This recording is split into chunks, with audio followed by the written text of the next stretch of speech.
What? What? Ah! What? Alexa, play Lush Vibes playlist on Spotify. Lush Vibes from Spotify. Okay. Okay. Alright, okay.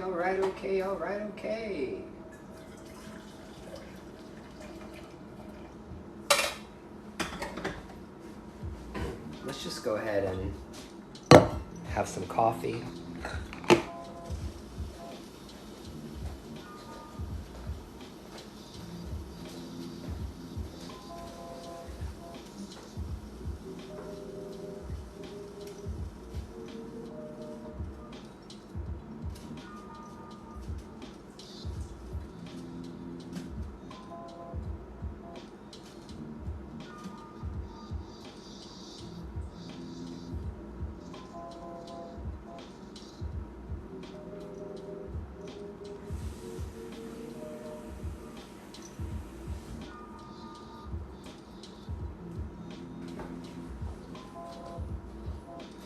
Alexa, volume 1.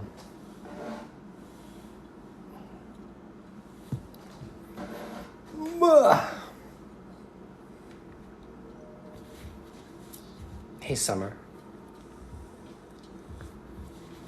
Yeah, I needed to go live.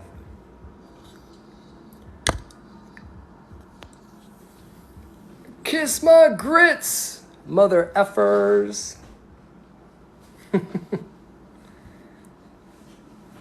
Ouch.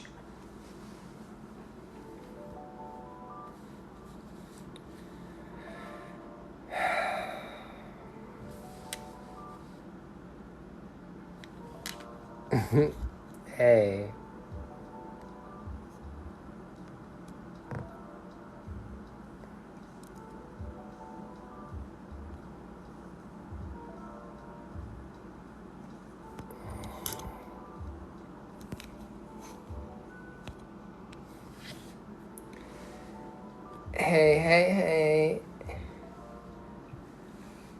Hey. Hey. I published a lot of videos today. I went on a TikTok rampage today.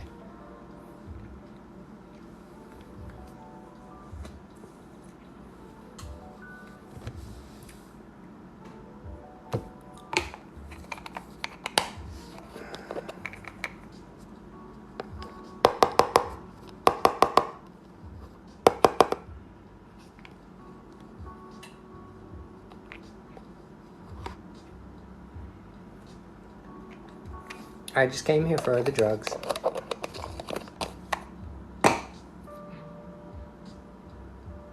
Hey, Oklahoma.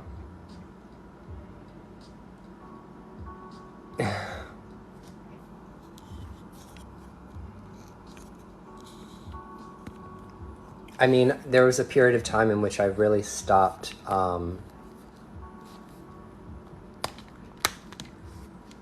There was a period of time in which I basically just didn't want to make TikTok content anymore. I don't think you guys realize how exhausting it is to be a content creator like me. It's very exhausting to be a content creator.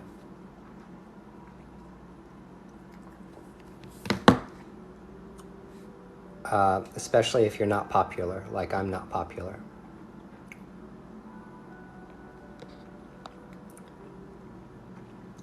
Bendiciones.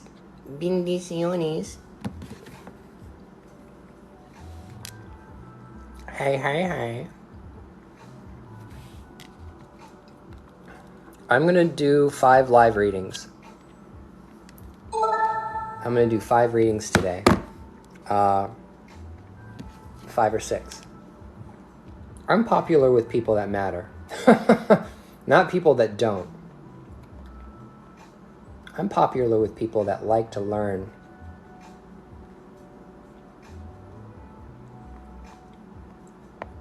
I am popular with people that like to learn and study and be educated.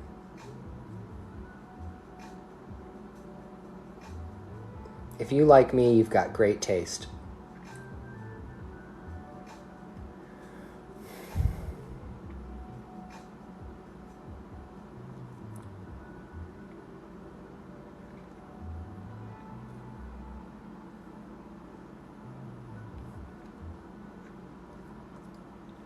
Trying to get myself set up over here.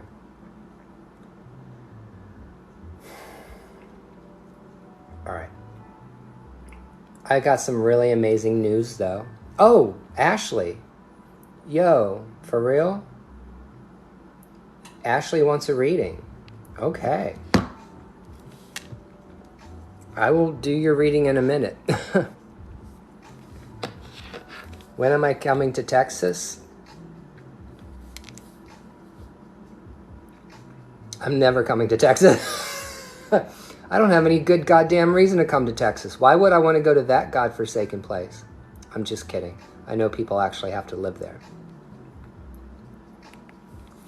I'm just kidding. I hope I didn't offend my Texas people. Hi.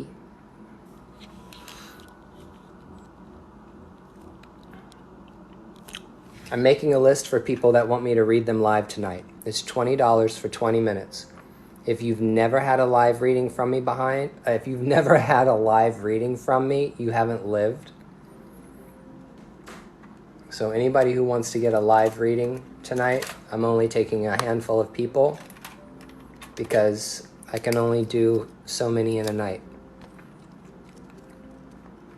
It is $20 for 20 minutes. And I will post a comment that gives you my Venmo and my Cash App. Okay.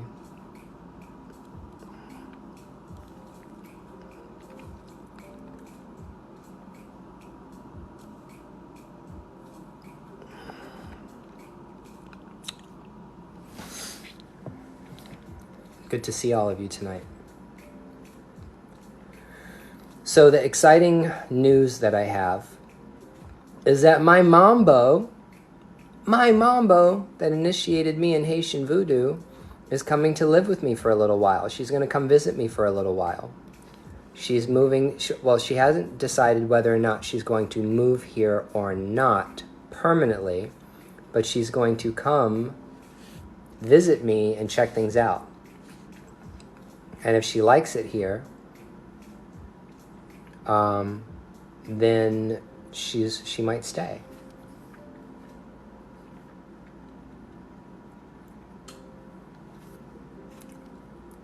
I am not going to go down this whole Lionsgate thing. I'm not going to do the Lionsgate thing. That's not part of my astrology. Okay, that's not part of my astrology. I'm a sidereal astrologer, and I practice Joy-Tish, which is a particular kind of astrology, and I'm not into any of this Lionsgate stuff.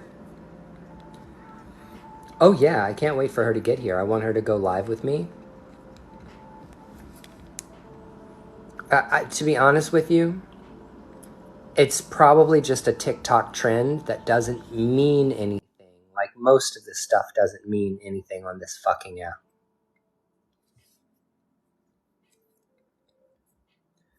Where am I from? I'm from Norfolk, Virginia. That's where I'm originally from. Hey, Healing Homestead. Yeah, baby. I see you, Ashley. Are you in a hurry? Because I'm going to start shuffling up your cards. I got you.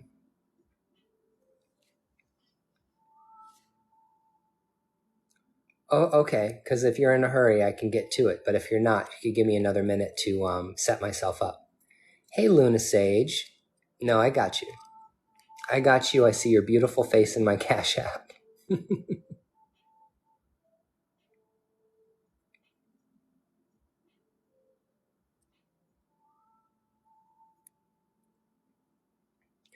Hi. I was born and raised in Norfolk, Virginia. I lived in Washington, D.C. when I was a teenager. When I went to high school in Washington, D.C., the Northeast section. I moved to Germany. I lived in Germany for a little while. Hated it. Nothing against the German people. I just didn't like it there.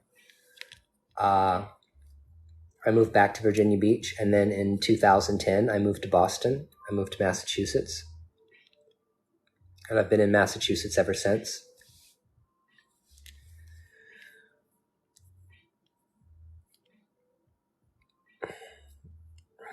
Oh, wow, Luna. Well, I'm not in Virginia. I'm in Massachusetts. Do I have my favorite cards here? Yes, I do. I'm in Western Mass. All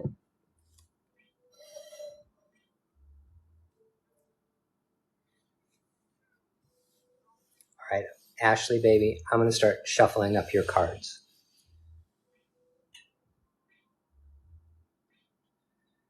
Portsmouth, Virginia. You know what about Portsmouth? I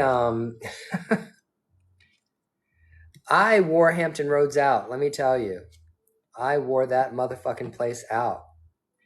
Chesapeake, Suffolk, Virginia Beach, Norfolk, Hampton, Newport News. I ran the streets. All right, Ashley, I'm going to start shuffling up your cards. Before I start shuffling up the cards, I always pray. And the reason why I pray is because I want to bring down those celestial forces. I want to bring down those energies, those highly elevated energies. First, I have to give praise, honor, and glory to Oludumare. Who is Oludumare? It's God. And Oludumare is a title, and that title means the owner of the pot that's never exhausted. It can also mean the owner of all possible outcomes, okay? I'm giving praise, honor, and glory to the Egun, to the ancestors. I'm giving praise, honor, and glory to the Iami, to the primordial mothers. I'm giving praise, honor, and glory to my father Shango, to my mother Oshun. I'm asking for Eshu to help me open the road. This is not a reading in Lukumi. These readings are not, Orisha readings, but I call on the Orishas because they guide me in everything I do. And Orunmila, who is my guide in this life. Also the spirits of the dead that are my spiritual court that are around me, and the Loa. All the spirits that walk with me, I just ask that they protect me, bless me, and bring me good messages for the people who want to get readings tonight. For anybody's spirits that want to step forward tonight and talk to me in order to give messages to their children, the ancestors, to their spirit guides, I am also here open to give messages. I find it a privilege to be able to sit here before you and do these readings with you. So, Ashe, Ashe, Ashe, Oh.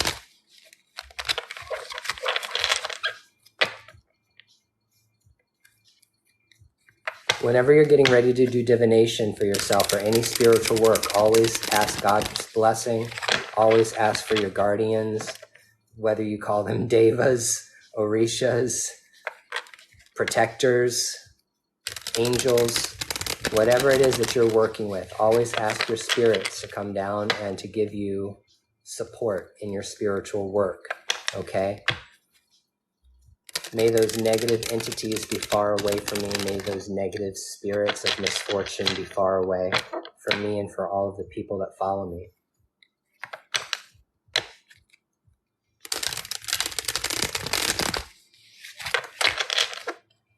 So I'm going to start reading Ashley, y'all. This is just a reminder that when I do readings for other people, it is for the person that paid me to do the reading. This is not a general reading. This is not this reading's for one person. It's the person I'm connecting with, which is Ashley.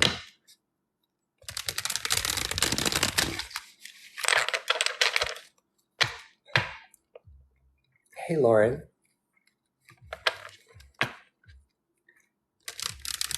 I'm doing readings tonight. Time to do some readings.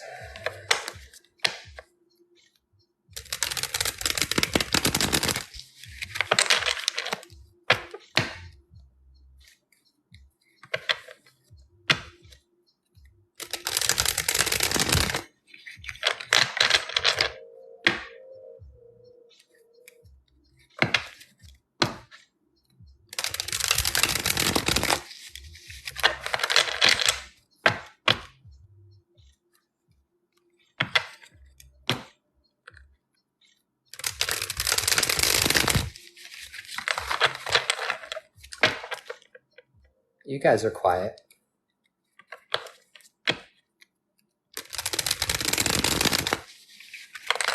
I've got more spots available, all right? For anybody who wants to get a reading, it's $20 for 20 minutes. I do not get on this app often. But when I do, I try to do my readings for people. You got to Cash App me or Venmo me $20, and it's $20 for 20 minutes. That's how you get a reading. So I'm only taking a limited number of people. I'm like taking 5 people.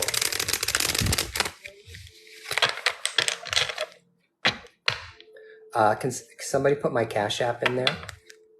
Brujo Ryan.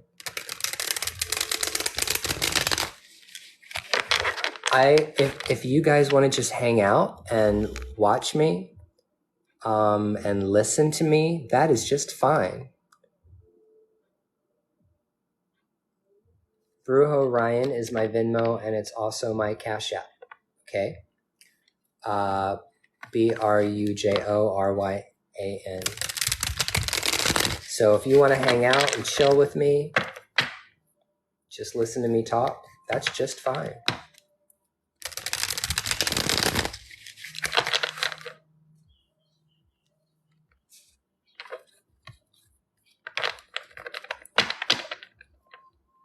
It's a Thursday night.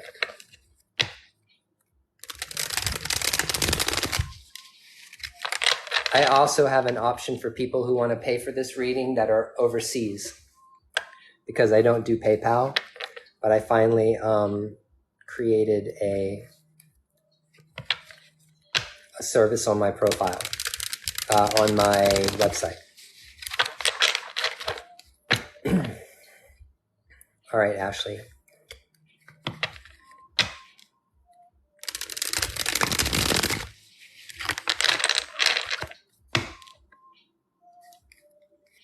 I've been shuffling these cards for a minute. It's because I'm trying to tune in.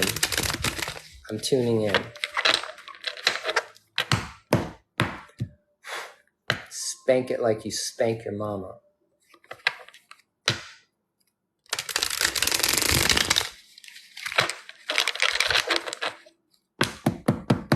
Yeah, these are paid readings.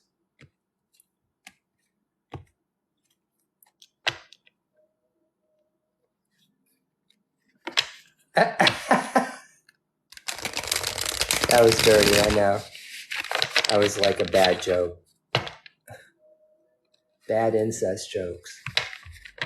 But I've got bad humor, so I think that's another reason why people don't particularly care for me, because my humor is like the kind of humor that I find funny, people would find offensive. So everybody's so goddamn sensitive today.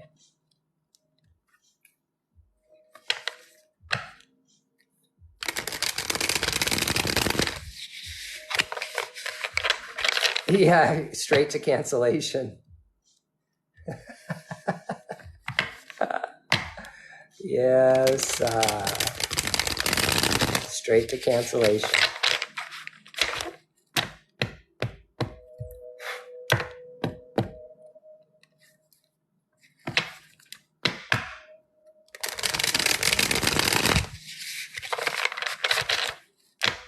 I have to shuffle the cards until I feel good about it.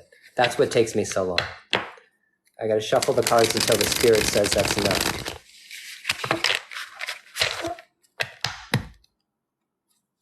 Shuffle the cards till the spirit says it's enough.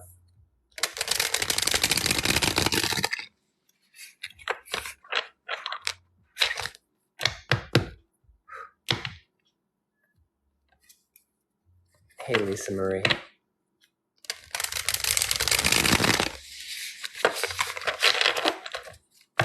This is like card shuffling Asmir, right?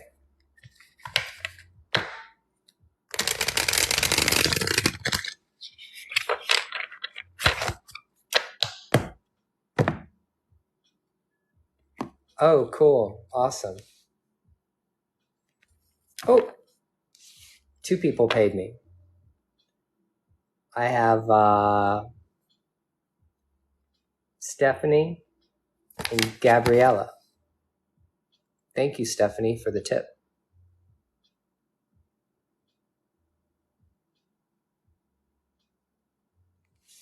I appreciate it.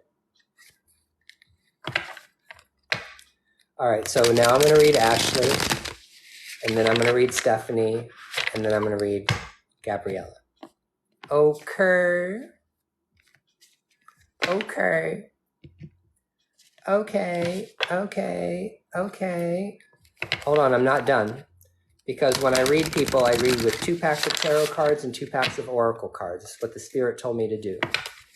Spirit told me when I read, I needed to use 2 packs of cards.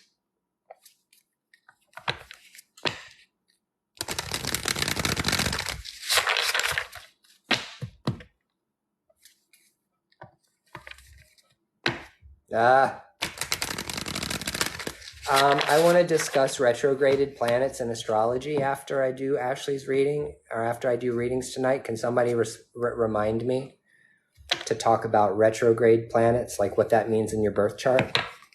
Because a lot of people might not understand what that means. And I have very specific views about retrograded planets as they appear in your birth chart.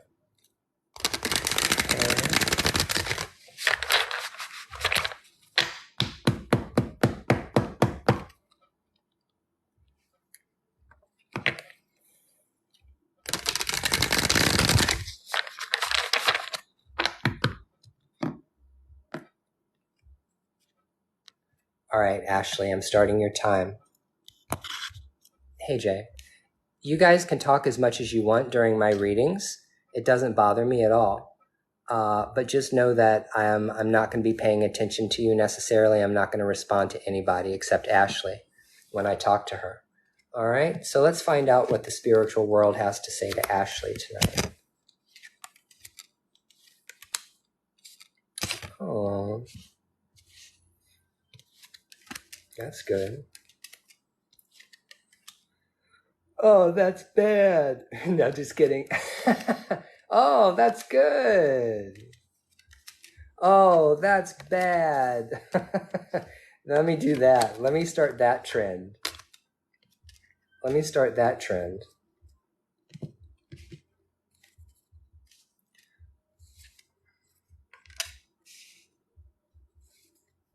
You need to take a spiritual bath, Ashley. That's something that you need to do this week.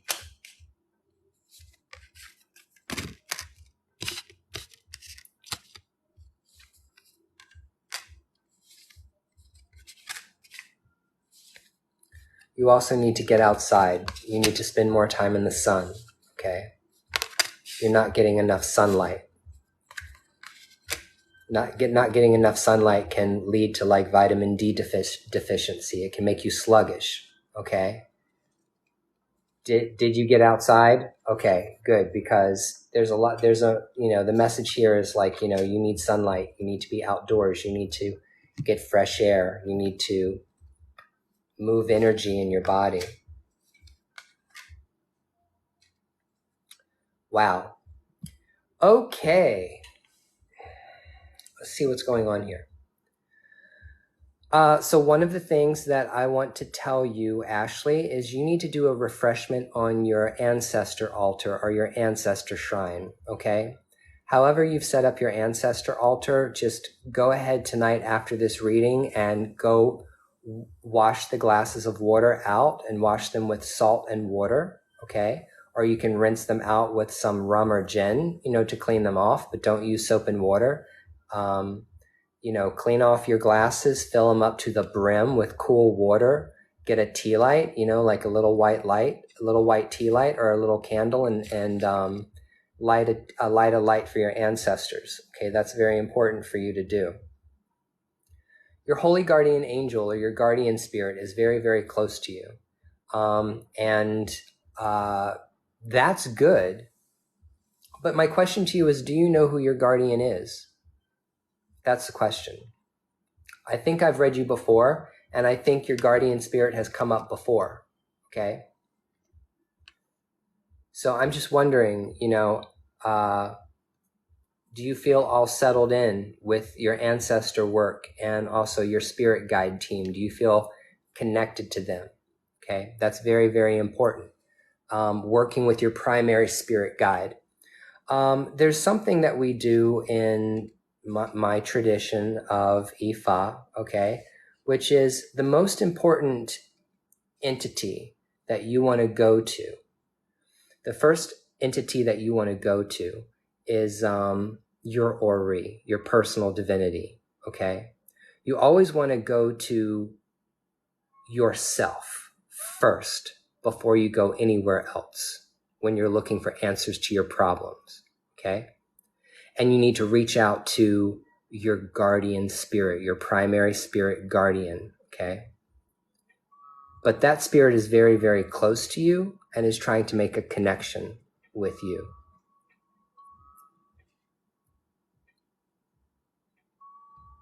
These are paid readings.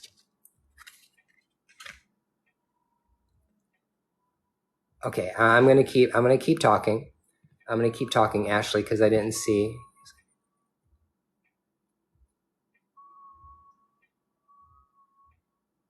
Okay, all right, that's fine. Let's go ahead and move on to the next portion of this reading. The other thing is you pull the Lover's card. And when somebody pulls a Lover's card for me, it talks about your abilities as an empath. So if you have empathic abilities, when you sit down and you're getting ready to start communicating with your spirits, okay, there are many, many varying levels to psychic communication. But a lot of you that follow me are also empaths. When you're sitting there in front of your glass of water and your white candle and you close your eyes and you take a deep breath and maybe you spray some cologne around your body, around your altar, burn some incense around your head, clean yourself off with some incense, clean your altar off with some incense and burn some incense, sit there. Say your prayer to God, to your ancestral spirits and to your spirit guides, and then just wait. Wait. Don't speak. Allow yourself just to wait to feel that presence come, because you'll be able to feel that presence manifest itself to you. And allow yourself to get to know the energies of the spirits that are around you, Ashley. You're in tune with your empath abilities and also energy, okay? You're in tune with that. Be able to recognize the difference between the spirits that show up for you by their energy, okay?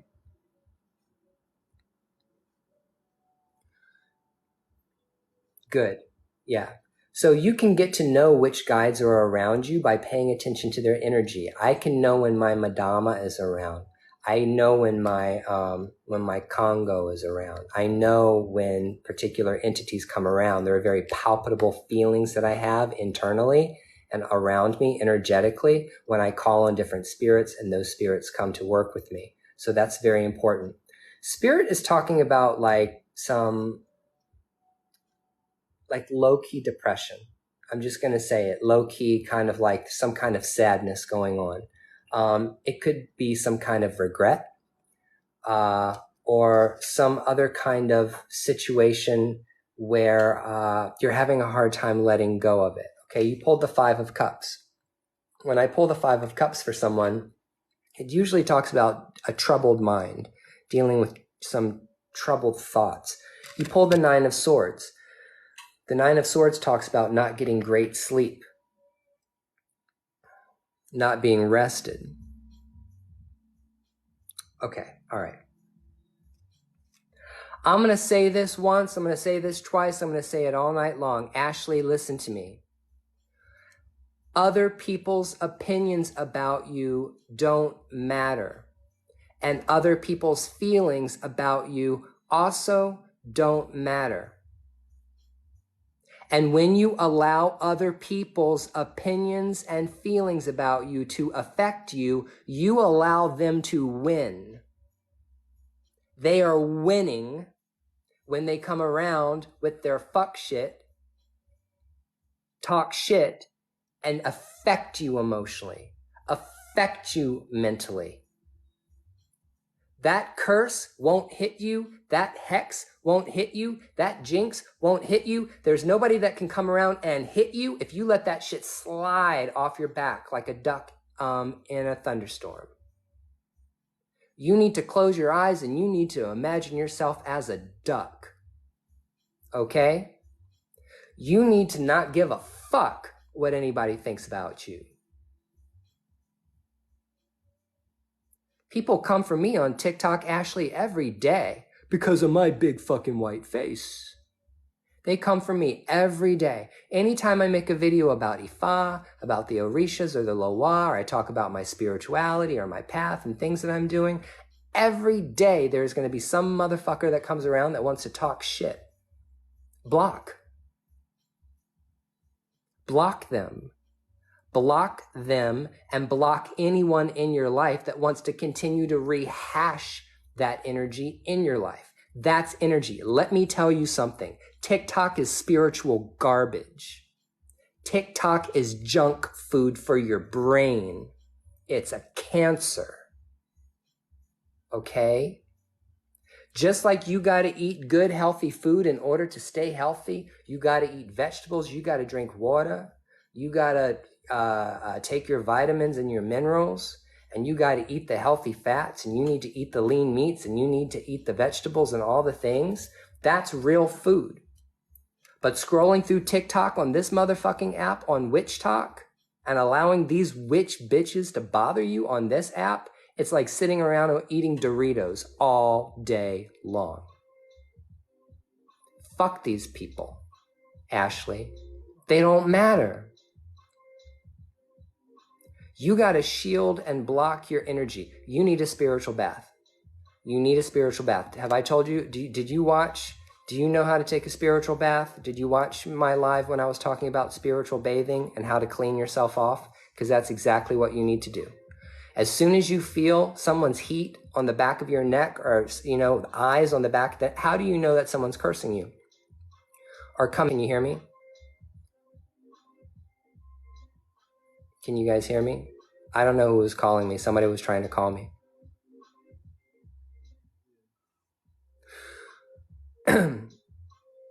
Okay, so what you need to do is you need to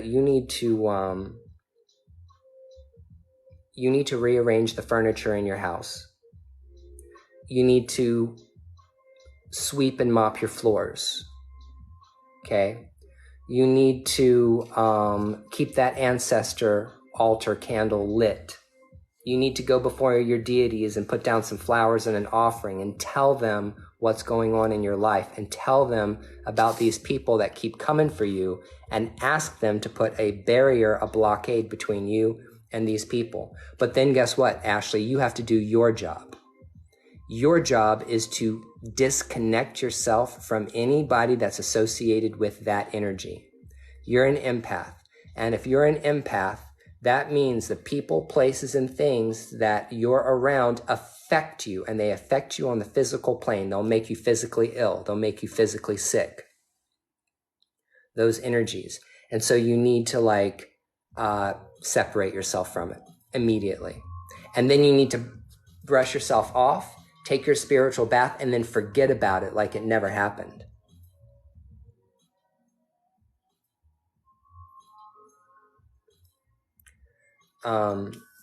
So that's one thing. Hold on a second. Let me pull myself back together over here. You can also go out into the forest and clean yourself off. You need to go work with trees, okay? You pulled my tree magic card, okay? Birch. You pulled my tree magic card. You need to be doing more magic with trees. You need to learn about tree magic, okay? Get online and start learning about tree magic, or the magical uses of branches, leaves, and trees.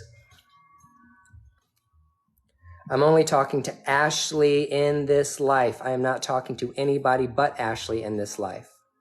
Okay? The next thing that it's telling you is you've got Lion's Mane came to you in the Herbal Astrology Oracle deck. This card talks about leadership and taking the lead. Lauren, I said taking the lead. Taking the lead. And then Ashley, at some point in time, there's some kind of initiation that you need to receive. You pulled my initiation card, okay? There's something that the Spirit wants you to receive. I don't know what it is. That's not something I'm willing to do over a live reading on TikTok. But for some reason, the Spirit is saying that there's something that you need to help you on your spiritual path, to help you grow, to move you forward on your path. But that's whatever it is that the Spirit's trying to tell you you're moving towards. That's something that we would have to do privately, and we can talk about that at some other point in time. Spirit says it's been trying to give you a message, but you haven't been paying attention to that message, that you've been ignoring that message. You pull the Four of Cups, and that Four of Cups says that the Spirit has been reaching out to you, but for some reason, you're not getting it. The message is not coming through. It could be coming through in your dreams, or it could be you have this deep inner knowing inside that there's something that needs to be done or something that needs to take place, but you're reluctant to move forward. That can be everything from leaving your husband, to selling your house, to cutting off your toxic mother, to quitting your job and taking a leap of faith and getting a new job, or trying to do what you want to do in life. There's lots of reasons why those blockages can happen. You pull the suspended person, and the suspended person talks about you worrying about yourself. It talks about not allowing yourself to be a doormat for other people. The suspended person or the hangman card says, don't be a martyr, okay? Don't sacrifice your own needs and desires and life purpose for other people. You have a purpose, okay? Just like the jerk, you have a special purpose.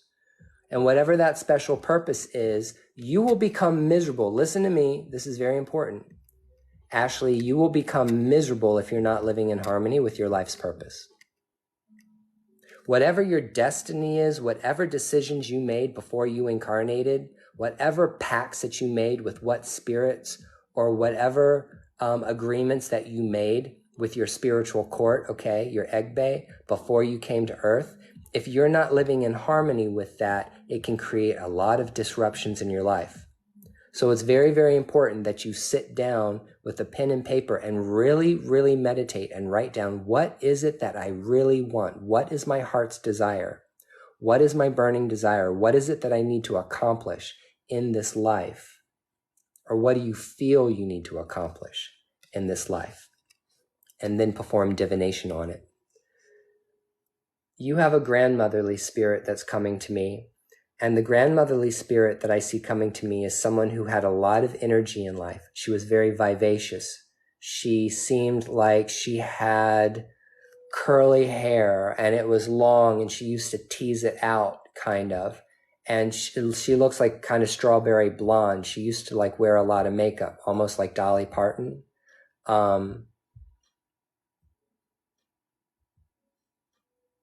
This message is not for you, Sonia. I'm not giving messages to anybody except one person, and that's Ashley, okay? These messages are not for anybody else. These aren't general messages.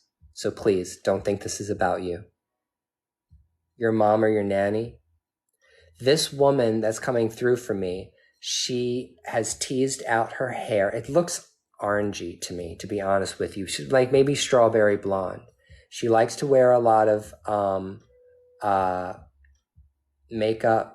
And she's sitting there wearing, okay, as long as you know, I don't want you leaving my live thinking I'm talking to you right now. She's wearing a necklace that has it's like costume jewelry. Did she used to have a piece of costume jewelry? It was big. It was like gaudy. I see her sitting on a couch having a TV dinner.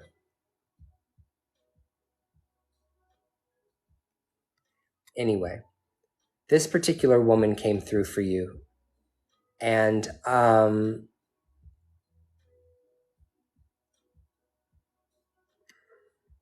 There's another spirit that's trying to come through for you.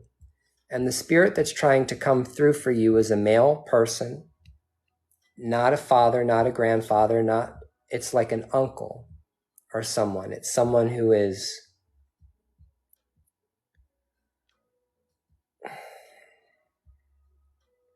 he used to wear a hat and it looked like a hunting hat. He used to wear like some kind of flannel shirt that was red flannel shirt. And he lived out in the woods. There's someone in your extended family that was kind of like I don't want to say mountain man, but he looked like a blue collar worker. He looked like he might have even worked like in the logging industry or something that has to do with working by the river. I'm trying to get more messages out for you.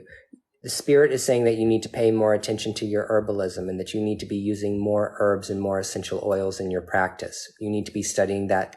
You need to be really intensifying your studies around herbology.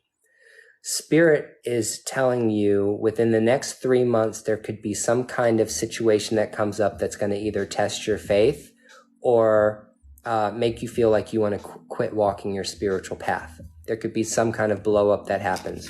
You pull the Tower card. But this particular Tower card for me, what this card is saying to me is that you need to pay attention to how you feel. Pay attention to how you move through space. Pay attention, like I said before, to the energies that you allow to come into your life. Pay attention to that. It's possible for you to get through this difficult time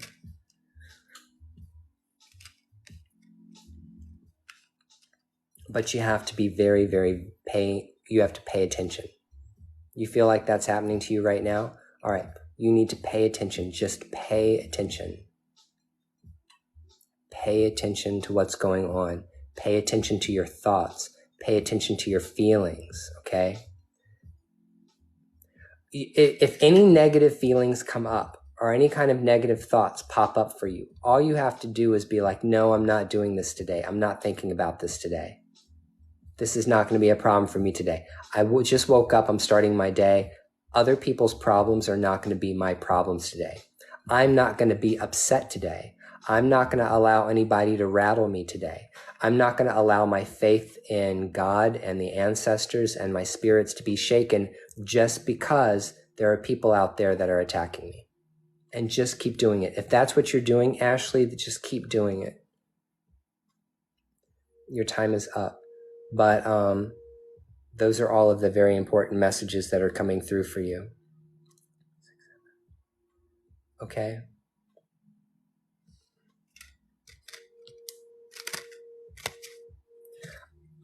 I appreciate you allowing me to read you. I don't feel like I gave you a lot of information, though. I don't feel like there was any particularly miraculous information coming through there. But I hope that helps a little bit. All right, let me see what's going on over here. I have Steffi. I've got Gabriella. And we're going to go with that. So, Steffi. You still here?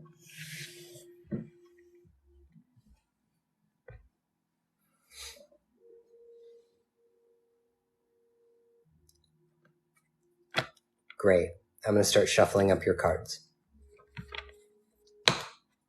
$20 for 20 minutes.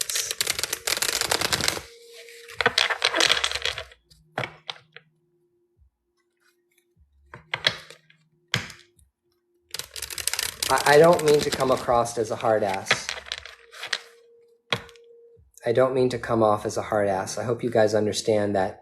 I think a lot of times people think that I'm like being rude or mean. I'm not being rude and I'm not being mean. I'm just very abrupt.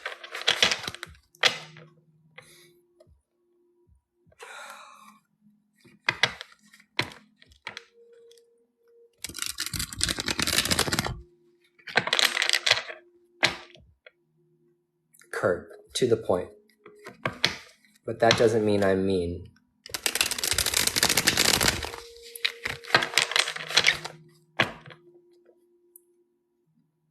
Frank.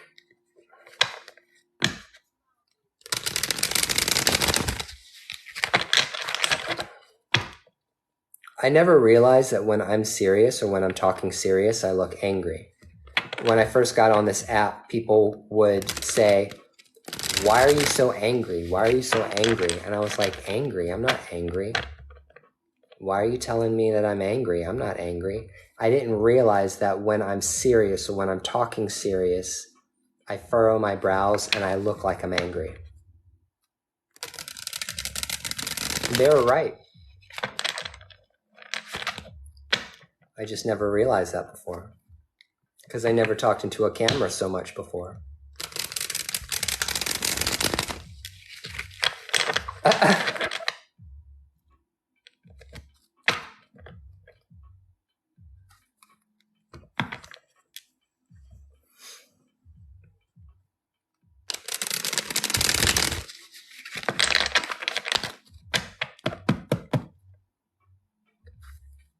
Have I ever read you before, Stephanie?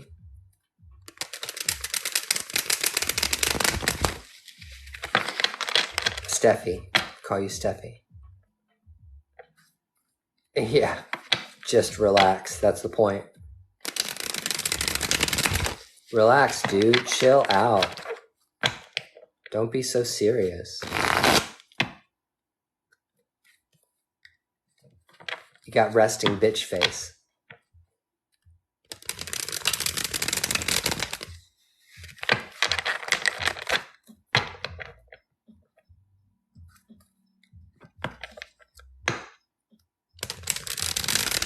Nothing wrong with that. And you know that face that I make? You know that like look of disgust that I get on my face?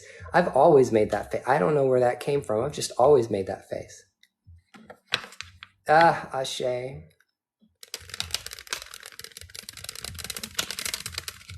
You know what I'm saying? Not on the 20th of this month, I'm going to be doing something for Oshun, for my friends and other spiritual people.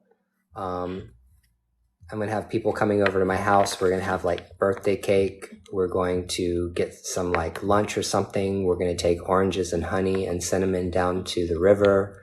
Because right now, in case you didn't know, it is the Oshun Festival in Osogbo,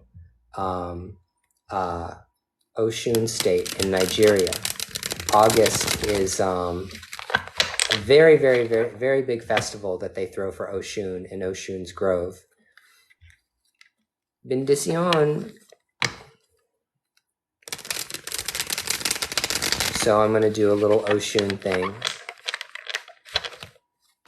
for my mama.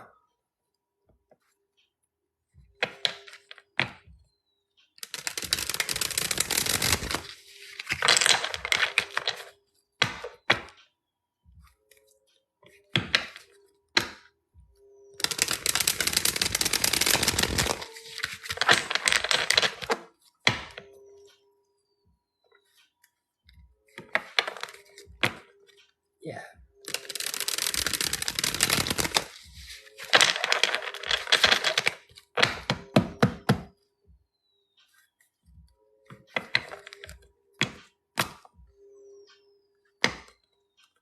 Hey, Nasha. I'm doing good. I'm just doing some readings tonight.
Steffi, you have like a spirit energy that's around you.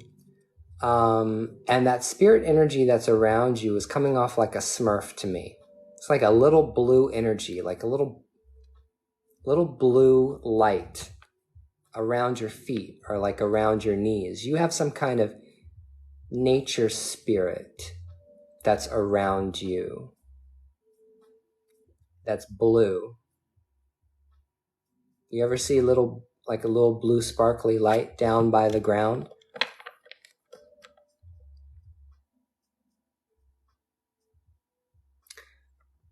Thanks, Nasha. I appreciate that. I appreciate it.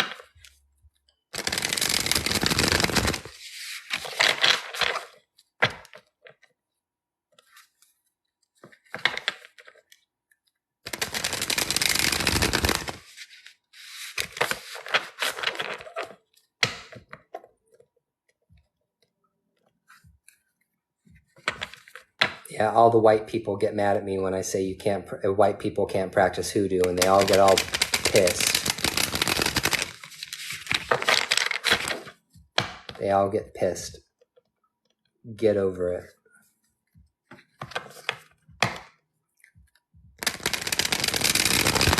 An Inganga is a shaman. Google it. You know how to spell it. Why are you asking me when you can Google it? Unless you're here to test me out. Google it. Go learn something on your own.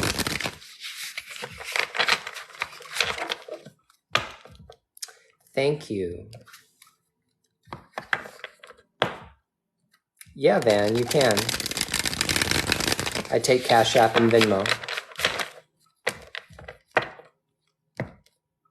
Not like there are 100 other things you can't do. But here's the thing. Let me just say this. No,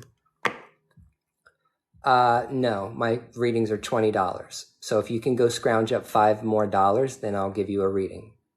But no, $15 isn't going to get you a reading. I'm going to do a podcast episode soon.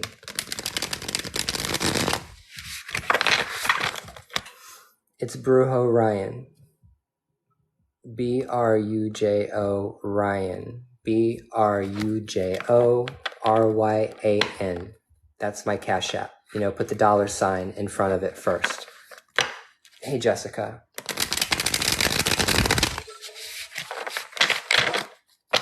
Thank you for all the loves and all the likes.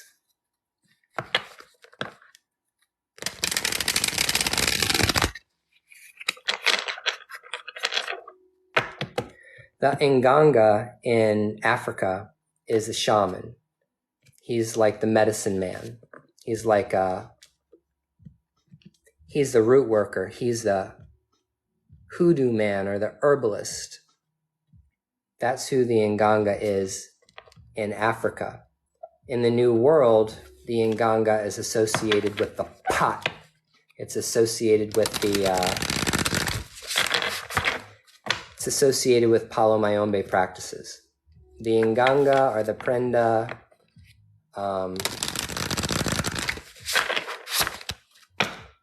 is the place where the spirit lives.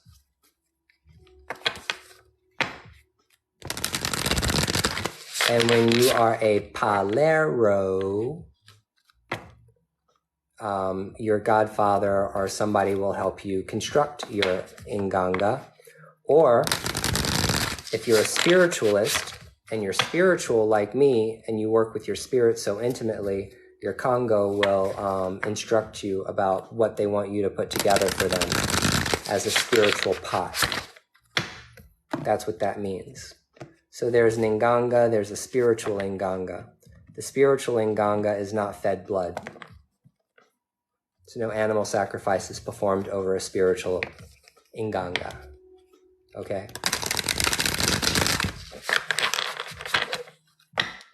You can register anytime you want. You can be one of my mentees anytime you want.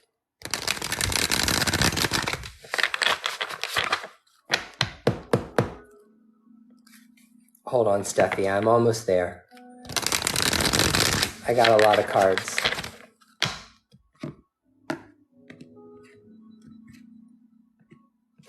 Did I do them all?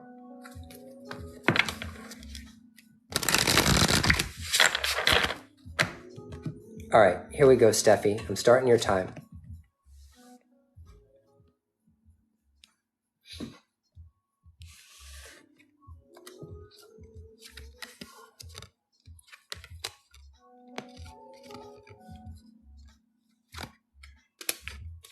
Did your father pass away? For some reason, I feel like you either have an absentee father or your father passed. He didn't? Interesting. You have it's a grandfather spirit. You have a grandfather spirit or a man in your family line on your dad's side that's coming through really, really strong for you. This is a spirit of the dead. This is an ancestor spirit. I don't know if you knew who your grandfather was on your father's side or if you were close to him.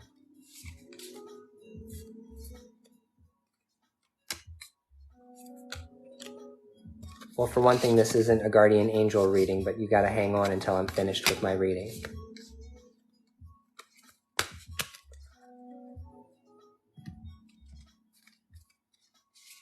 So you and your grandfather were close with one another? He's coming through for you. Because I was like, it felt like your dad. The last time I had that feeling, it was someone's mother and she had crossed over. But that's good. No, you're fine, Urban Crystals. Hang on. Okay. So you got a lot of stuff going on, Steffi. You got a lot of stuff going on. Right now, you're going through a spiritual shift. Okay? This card in my Earthcraft Oracle card is called the Shift. Okay? Shows this man here who's out in nature, who's praying and surrounded by nature. I want to encourage you to spend as much time in nature as you actually can. I'm doing a reading right now, so I'm not going to answer anybody's questions. I need you. Are you at the beginning of your spiritual awakening? Like, did you just wake up, like within the past 2 years? Did you just get on this path, or have you been on this path for a while? Because a lot of the stuff that's coming through psychically and in the reading is that you need to spend more time in nature. You have gnomes, okay? You pulled my card for the gnomes.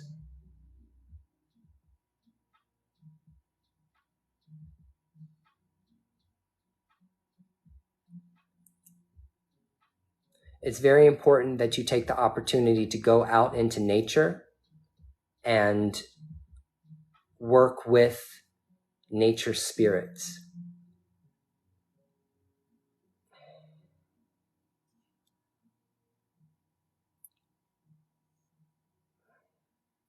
So let's get down to the nitty gritty about what's going on in you, okay?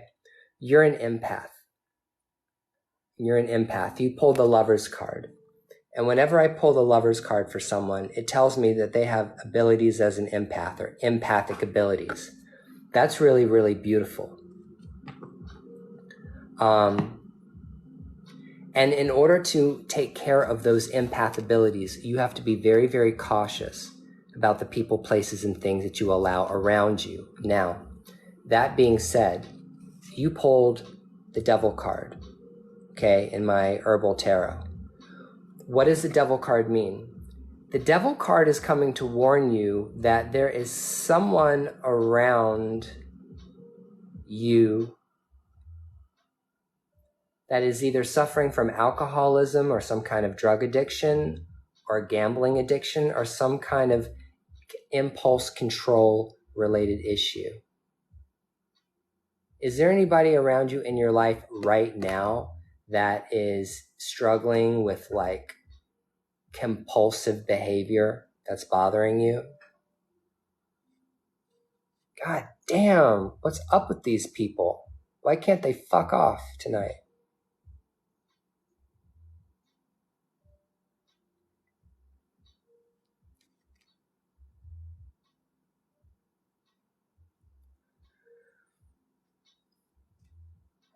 You pulled the 10 of Cups.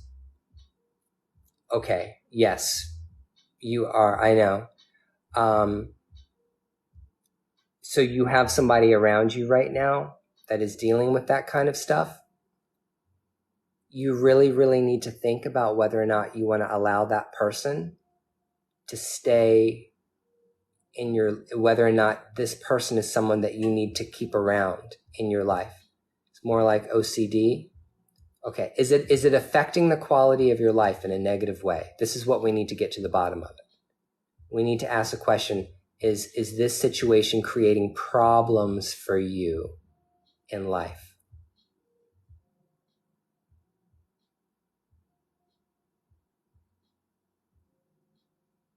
Is this your boyfriend, girlfriend,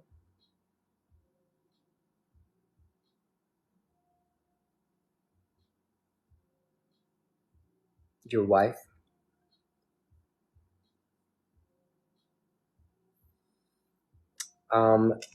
Okay.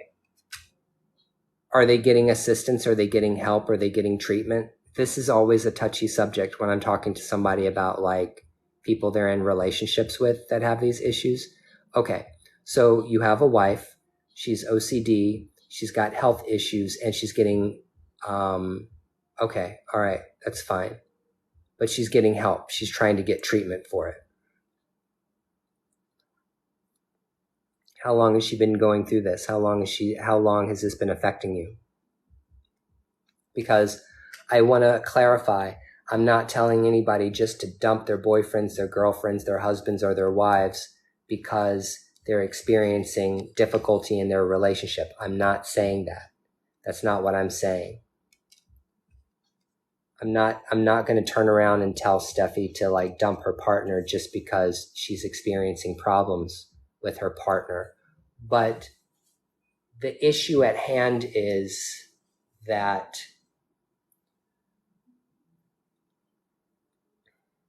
you need to pay attention to yourself, and you need to worry about yourself. You need to pay attention to yourself, and you need to worry about yourself. Okay. And if what you find is that person is creating an unnecessary amount of problems in your life that's preventing you from accomplishing your purpose in life, you got to think about whether or not you want to put space between you and them. Are they abusive towards you?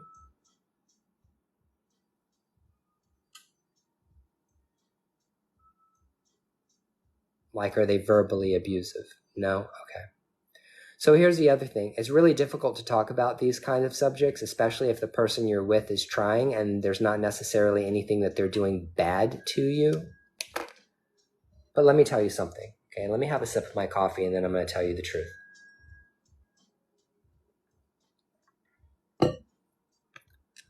My friend, who was very, very wise, said to me,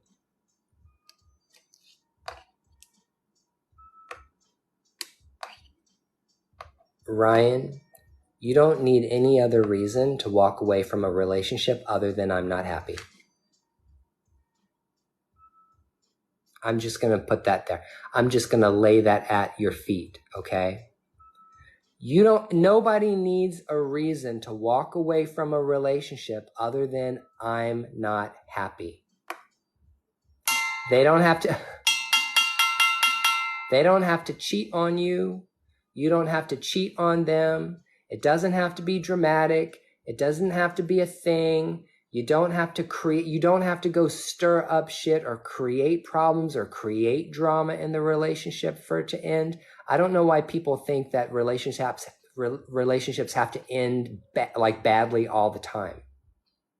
Do you understand what I'm saying? Sometimes you just need to have a conversation that, hey, I love you. I love you. I love you very much, but I can't live with you. Hear what I'm saying, okay? I love you. I care about you. I want the best for you, but I can't live with you.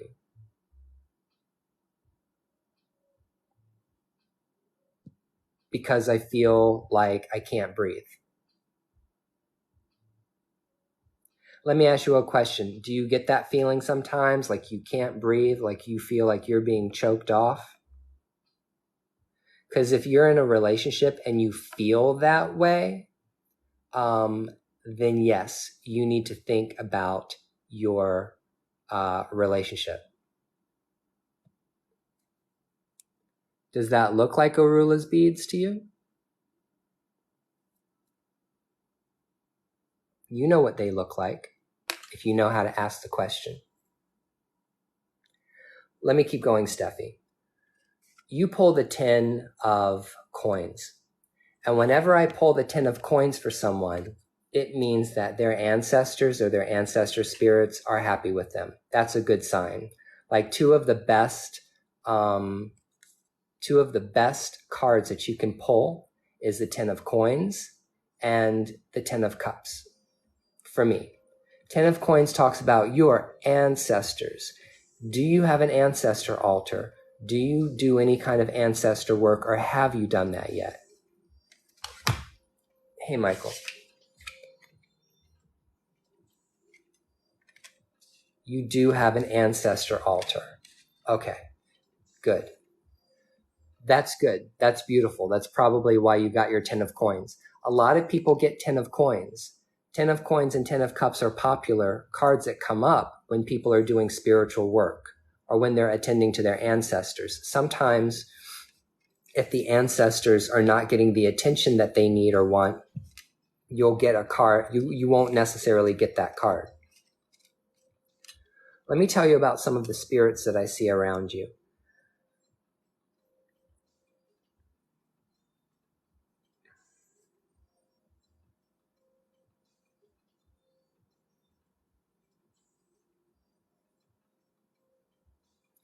You have a spirit around you that in life,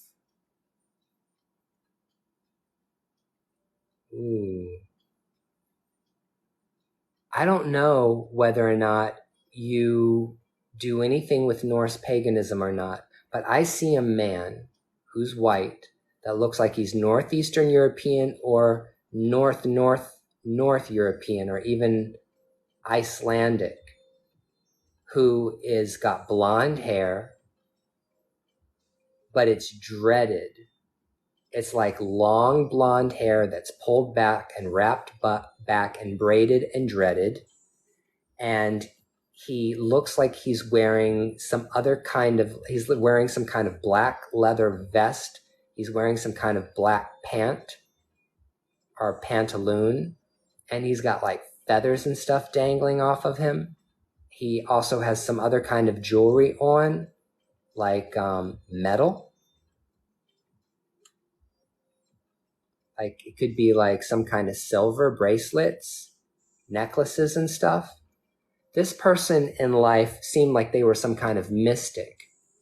At first I thought I wanted to say that he was a magician, but he's not a magician. He's like a mystic, meditator. You also, in your spiritual frame, have a very, very, very strong connection to the planet Venus. And you have a spirit in your court that is very, very deeply associated with Venus and associated with femininity and motherhood and love and romance and eroticism and childbirth, okay? So you have a very strong spirit in your court that has to do with everything female, everything feminine.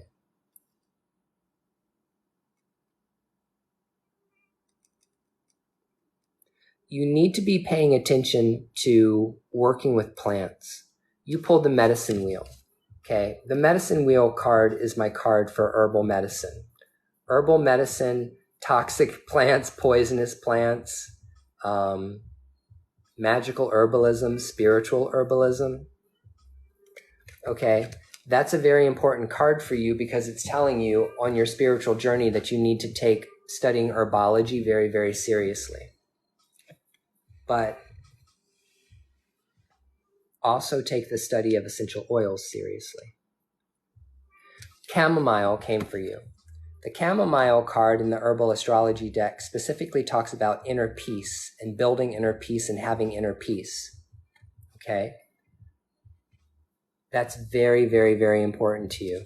You also pulled the nettle card of action in the herbal astrology, which is telling you in order to get that inner peace, that there's action that you need to take in order to create that environment for you.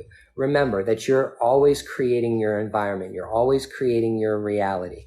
Everything you think, everything you say, everything you do vibrates throughout the entire universe. And one thing I need you to do, Steffi, I need everybody to do, is I need you to stop thinking about yourself as just this physical body. Okay? I need you to stop thinking about who you are as just being something that resides inside your head or inside your body. Okay? Because who you are is your entire sphere of awareness. Who you really are is your entire field of awareness that's around you. You are part of everything that's around you, and everything is part of you. What is on the outside is on the inside. What is in the inside is on the outside. Okay? And we don't have the ability to see all the spirits that are around us. We don't have the ability to see everything that's going on around us, because if we could see everything that was going on around us, we wouldn't be able to function. It's kind of like fish in water, okay? You can't explain to a fish what water is because it lives in it. It's surrounded by it. It wouldn't understand the concept of water because of the fact that it's so intimately connected to it. Its life depends on it. It moves through it. And it's the same thing with space and us moving through space. There's all kinds of energy swirling around all the time. Lots of earth energies. Lots of spirits connected with earth energies. There's lots of spirits of the dead walking around all the time. There's a lot of people waiting to be reincarnated, waiting for their next rebirth. Okay? And I know that you can tap into all that shit because you're an empath. And because I feel like, with time, effort, and study, and also practice, you can really hone your psychic abilities. There's a filter you have over your eyes. And that filter can be removed by working on your spiritual self. Keep a dream journal. My recommendation to you is you need a dream journal. And you need to keep a dream journal beside your bed. Pay attention to your dreams. And put a real, effort into that for like 90 days. Here's the other thing, Steffi. I want to give you some advice about what I'm getting this from the spirit. I'm getting a message from one of my spirits, okay, about your spiritual practice.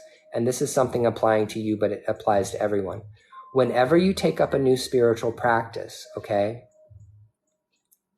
don't just do it once or twice or 3 times or half-assed or half-hearted, or like you try to do something, you're not necessarily feeling it, you didn't get any effects from it, you didn't get any serotonin release, you didn't do it.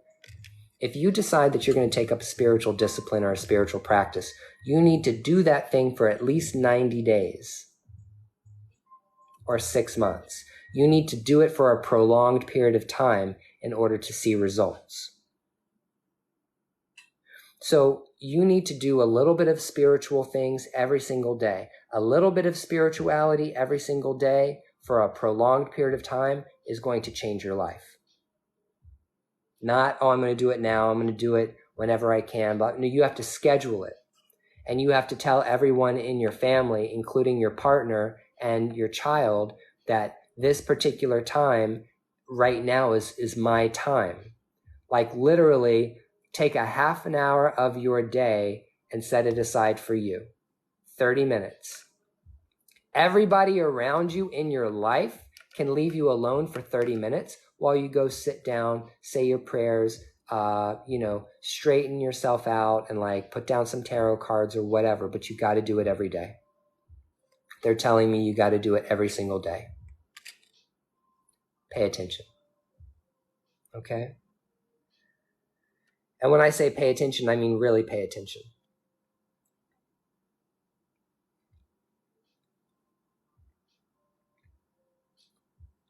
What you need right now is just balance. You need more balance and more harmony in your life. You had a very, very positive reading. You didn't have anything going on in your reading that came out really, really bad. You had spirits that came out for you in your reading, that popped out. Your little Smurf spirit popped out for me in the beginning. You have gnomes. You have this grandfather spirit you need to honor. If you know who the grandfather spirit is, find out what he liked to drink. Do you know? Did he like tea? Did he like coffee? Did he like rum? Whatever it is that he liked in life, tonight on your ancestor altar, or tomorrow or whenever you get the opportunity, put a cup of coffee out for him. Prepare it the way he liked to drink it. Okay? Miller Lite, give him a Miller Lite. Say, here, Grandpa, this one's for you. Matter of fact, have one for yourself. Sit down, have a drink with your grandpa. That's an exercise that you can do to build a relationship between you and your spirits. Talk to them. Talk to them. They want to hear from you. And if you want to do this thing where you sit down and you shut up. You want to sit down with a beer or a cup of coffee with your grandpa and talk. Just sit there and shoot the shit. Just start talking to them and talk out loud. Talk out loud. Talk out loud so you can hear yourself speak. All right, my dear, that's all the time I have for you right now, okay?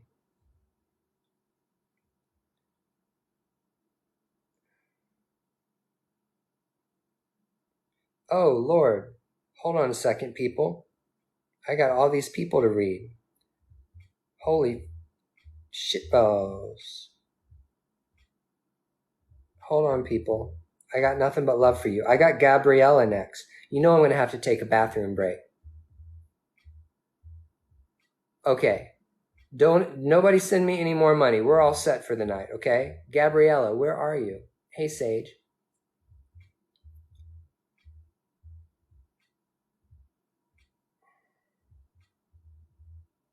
I just want to put this out there to everybody. I'm very happy to be here tonight on TikTok, and we're doing good. The readings are flowing. The readings are going along really, really great. But if at any point in time, there you are. If at any point in time during this live, my live stops or gets shut down for whatever reason, go to my YouTube channel. I will go live immediately on YouTube. Excuse me. I got Gab. After I got Gab, I've got Amini and Tamara and Nasha, and Brandy. Okay. All right, Gab, let me shuffle up your cards. I got you. I got you. I got you. I got you. I got you. I love it. I love it. I love it. I'm so happy I jumped on live tonight. I have my gummies. I've got my coffee. I can do this all night. I can do this shit all night. Good. I'm glad. Let me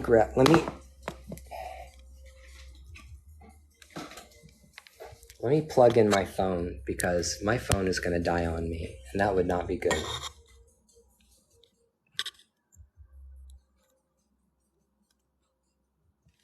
Hey, thanks, Sage Artist. Yeah, like the thing is I whenever I go live, people always want to get readings, and I think that's great.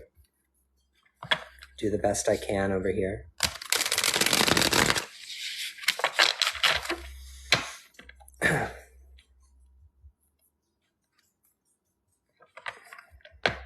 I don't do this for the money, but it is my living.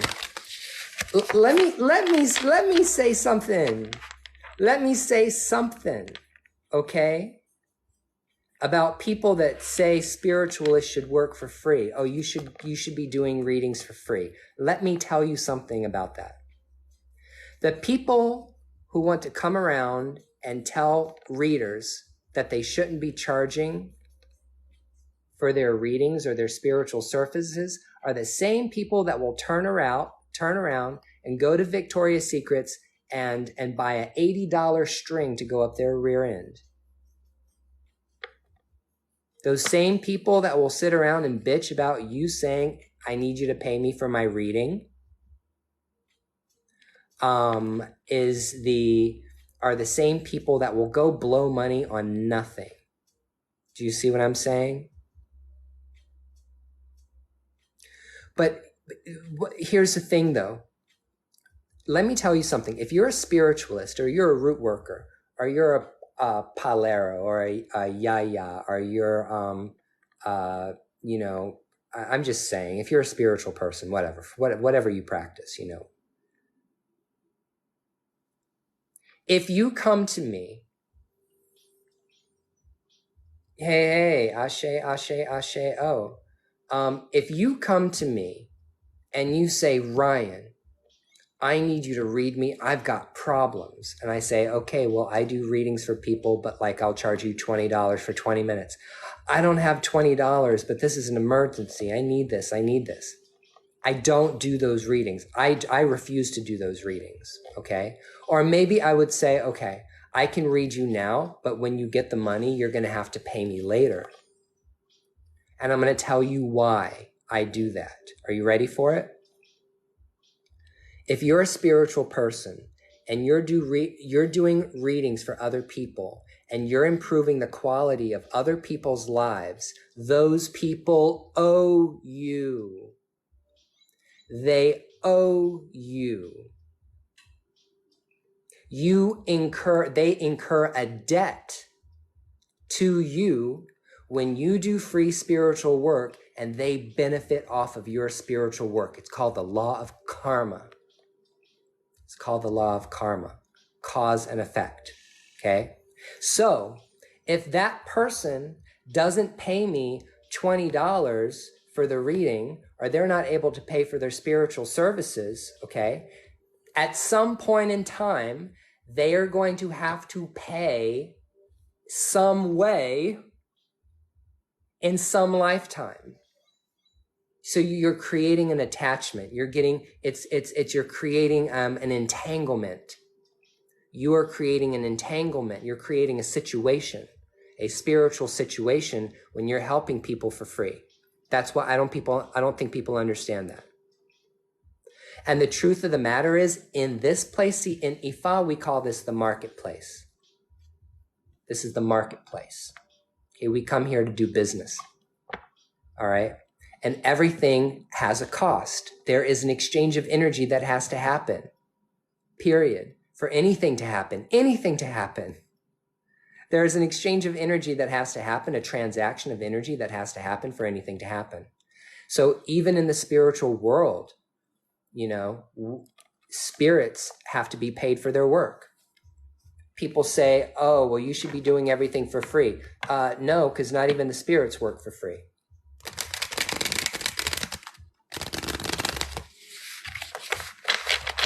Not even the spirits work for free.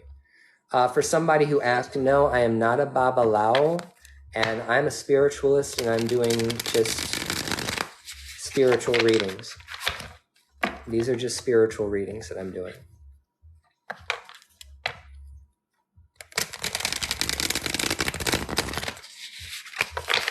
I have no interest or desire to become a babalao. That's a responsibility I never want to have.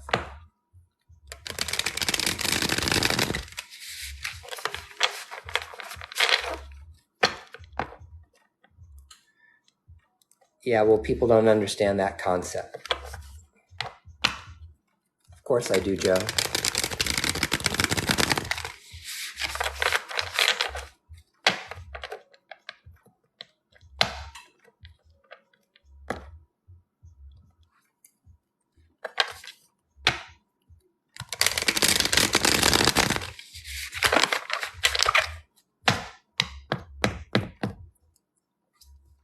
Who did I say I was reading next? Gap, right?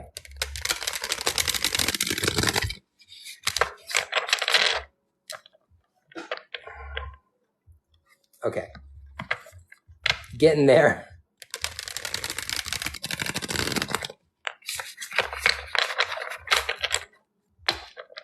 Oshun.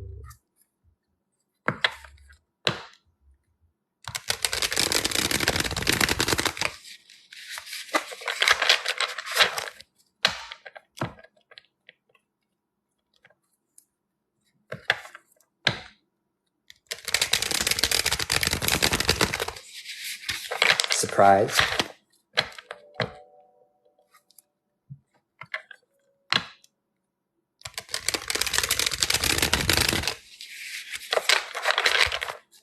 Okay, Gabs. Hold on real quick. Let me shuffle up these oracle cards and then we're going to go.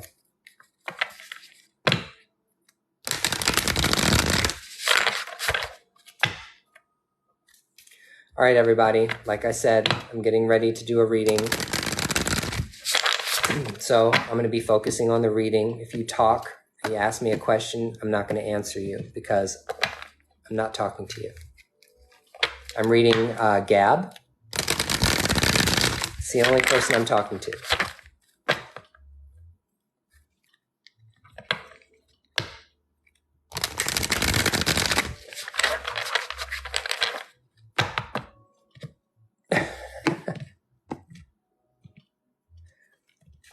Oops, I almost dropped my cards. Don't be nervous, Gab.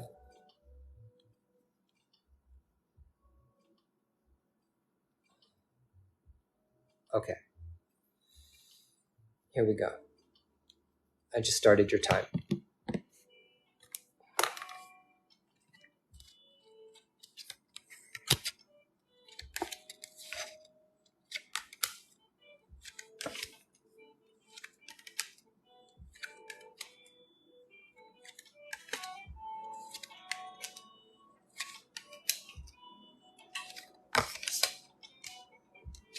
You got a lot of family spirits coming around for you.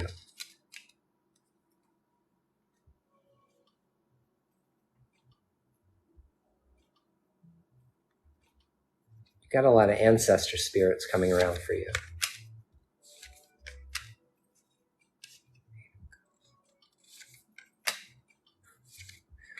You also have fairies. You have fairies.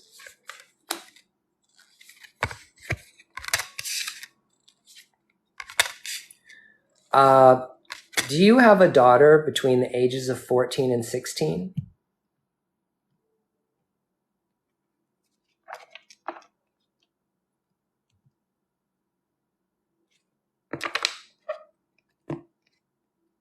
Because this is either a person who's alive or has passed on. There's a girl around you that's very, very close to you. I thought it was your daughter, but if it's not your daughter, and I mean not dead, I mean like a living daughter, then this is a spirit of a girl who's about that age.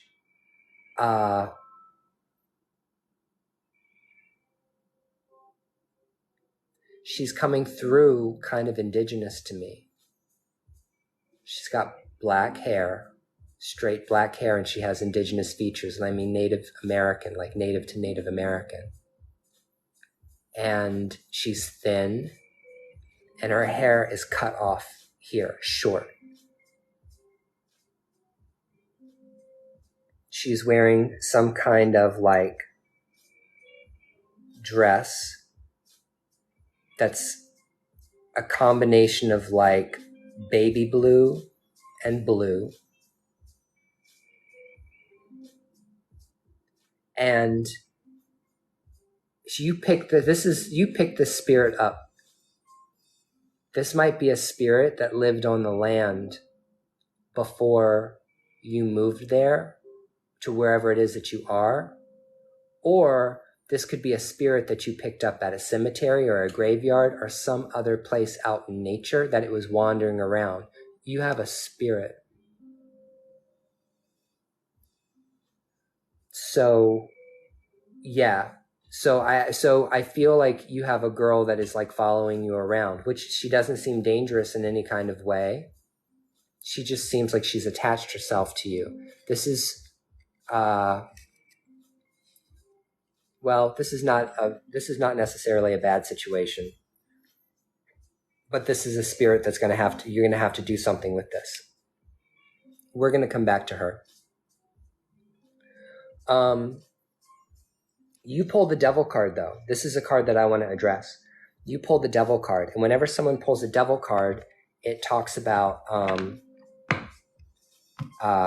like I said before, it talks about a person in your life that is problematic in terms of someone who's dealing with a lot of stuff. It could be alcoholism, it could be drugs, it could be like gambling or like some other kind of compulsion or a sex addiction or something that might be interfering with your life. Do you have somebody in your life? I mean, everybody has someone in their life that brings them grief to a certain extent, but I mean to the point that it's like affecting you in a negative way or affecting your life.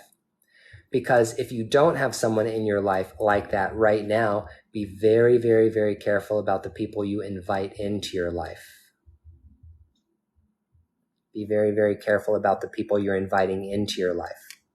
It could be that there's someone coming into your life that is unstable in some kind of way, and your spirits are warning you to stay away from that person. And that's, God, this fucking metal chair is hard on my butt. Let me keep going down this road. Excuse me. I didn't mean to yawn in your face. I pulled the 5 of Wands. Okay? And the 5 of Wands card talks about don't allow other people to drag you into the middle of their problems. The 5 of Wands card for me talks about contention, and it talks about fighting in groups of 3 or more people. So just be cautious about being roped into arguments that involve you and more than one person. Because that's a kind of situation where, like you just said, you have a work situation, somebody at work. It could be that that person gets into trouble and then they try to drag you into that trouble. They get reported up to the office. They go up to the office and then they're like, oh yeah, but Gabby, she was there. Right? So you got to be really careful about allowing other people's problems to be your problems. If you decide to get scratched in Palo, if you decide to get your hand in Ifa, if you decide to join a house and be active in that house, like associate with those people, any spiritual group that you join, you've got to be careful because those people's problems become your problems.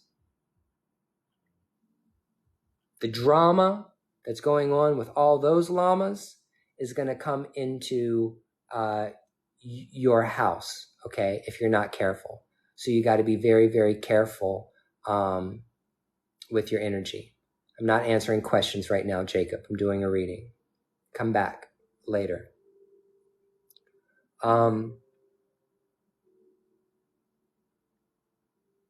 You pulled the Hanged Man card in my other deck. You pull the Hanged Man card. And the Hanged Man card talks about not feeling like a savior. You're not a savior, okay? If you've been feeling this savior complex or you've been trying to help people, or that could be like helping your partner in some kind of way or helping people at work or like working overtime, or someone's got a problem and they call you up and they're like, hey, I can't make a shift. Will you do it for me? And you're like, oh, ho hum. Well, yeah, I guess I could use extra money when you're tired or you don't want to do it. What I'm telling you is that you need to not be a doormat for other people. Okay. You don't be a doormat for other people and don't let people walk all over you. That's what that card means. Don't sacrifice your goals, your desires, what you need to accomplish in life, what you need to accomplish on your destiny, on your path. Don't waste it on people that don't reciprocate that level of energy. Because let me remind you something, Gab. Relationships work 2 ways.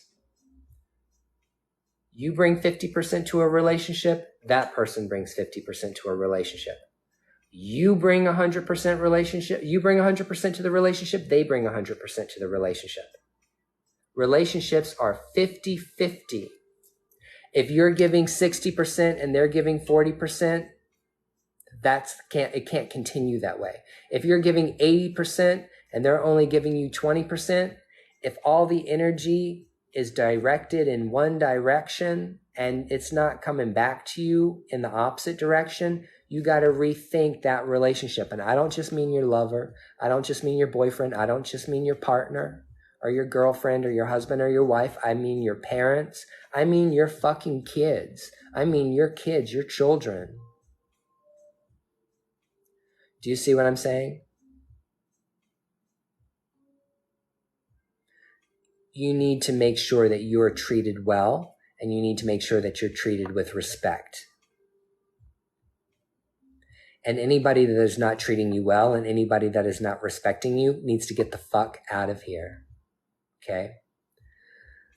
You need to sit down with a piece of paper. Okay, now I go with the piece of paper. You need to sit down with a piece of paper and you need to draw a line down that piece of paper. On one side of the piece of paper, you need to write down all the people in your life that you come into contact with on a daily, weekly, and monthly basis, and do an evaluation on whether or not you have set healthy boundaries with those people. Okay, and if you have not set healthy boundaries with some of those people, or boundaries that you have been crossed, you need to write down what the fuck you're going to do about that on the other piece of paper beside their name. Because you need to learn to maintain healthy boundaries between you and other people. Everybody needs to do that, but I'm saying that's something that I feel is coming through important for you in this reading.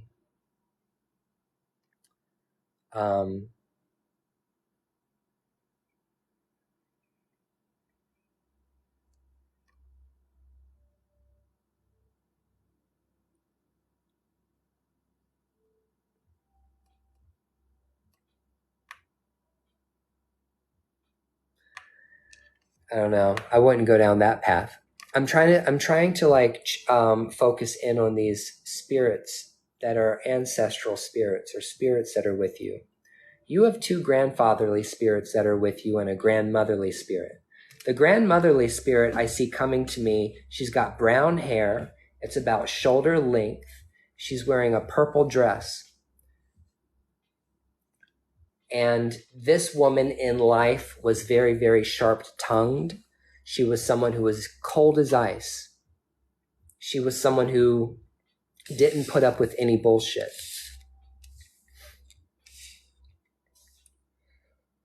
Excuse me. She could have even have been considered a little bit of a Karen in life. She's someone who enjoyed nice things, but someone who was like a no-nonsense kind of lady. If whatever it is I'm describing to you is reminding you of a person, because all I can do is describe what I see, all I can do is describe the energy of the person that's coming to me, then it's your responsibility as the person getting the reading to try to figure out who it is. And if you think it's your grandma, then that's who it is. And if it's your grandma, you need to do something for her. You need to go to your ancestor altar or ancestor shrine and you need to put out something for her. Put out her favorite drink. Go buy her favorite candy. Okay? Did she like Werther's Original? Or did she like butterscotch candy? Hard candy? It's like either Werther's Original or those orange hard candies. I don't know. I just see her sitting there with like a little box of hard candies in wrappers.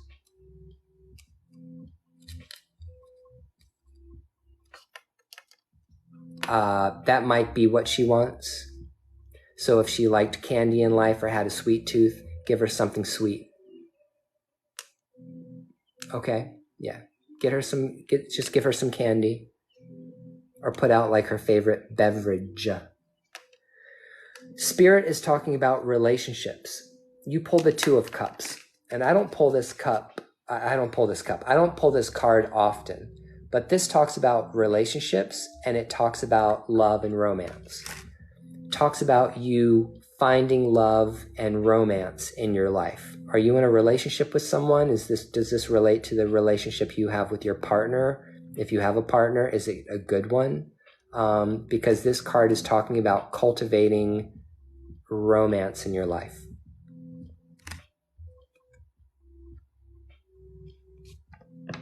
Are you guys still fucking?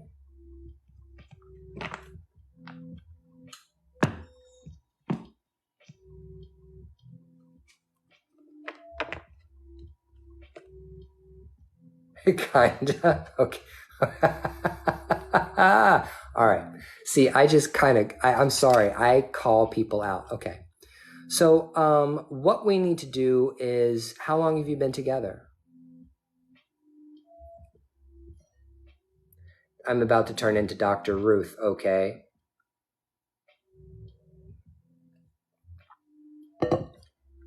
12 years. How old are you? And how old are they?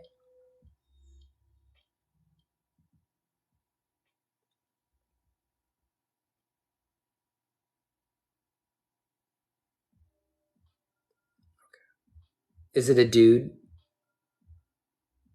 Is this a guy you're with or a girl? Or something in between?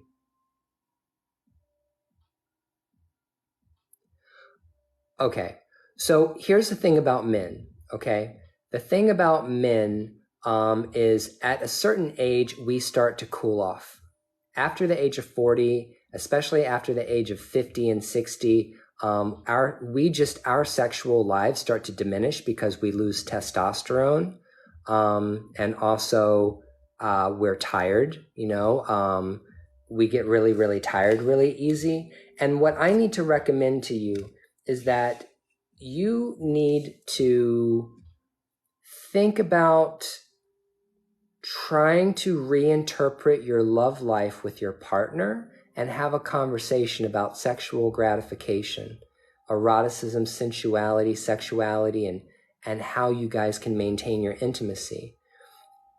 Okay, this is very, very important. I mean, what I'm saying is that everybody should be getting their nut. And so there's a book I want you to buy. The book is called Urban Tantra. Urban Tantra.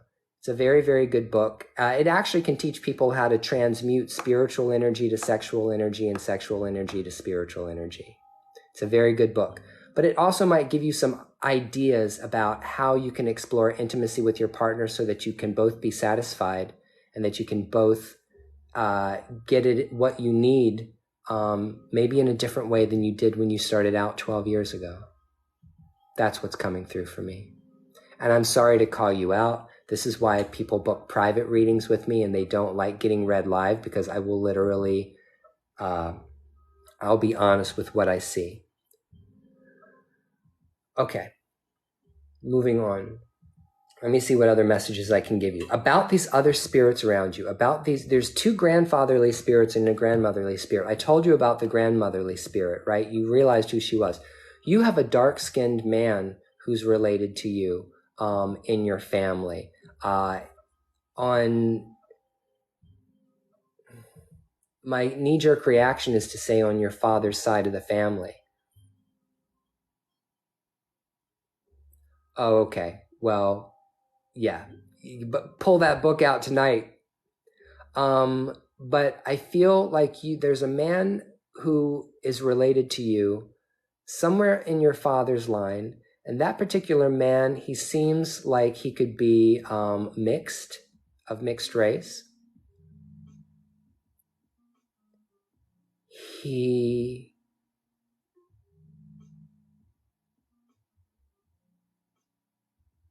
wasn't in the military. He was in some kind of office. He was like, he worked in some kind, he either worked in a prison or he worked at in law, or he worked at for the city. I don't know. It seems like he was in a government job, but not military. This is what's coming through for me. Someone who worked in the government, but someone that was a non-military government worker. He had a mustache and big feet. he had like really big feet, like one of those guys that has like really huge feet.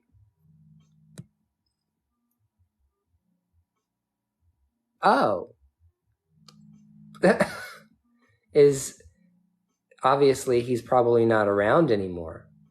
I want you to find out more about that spirit. I want you to find out more about him. Find out more about him. Do some research on him. Find out what his shoe size was. If it was bigger than like an 11 or 12, then it was him. Because this guy had massively huge feet.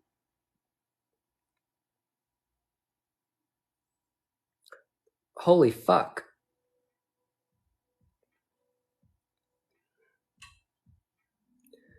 If this is the spirit that is coming to me, that I can see, that's around you, that had this kind of problematic death and had this kind of situation and death, there's work that needs to be done to elevate the spirit.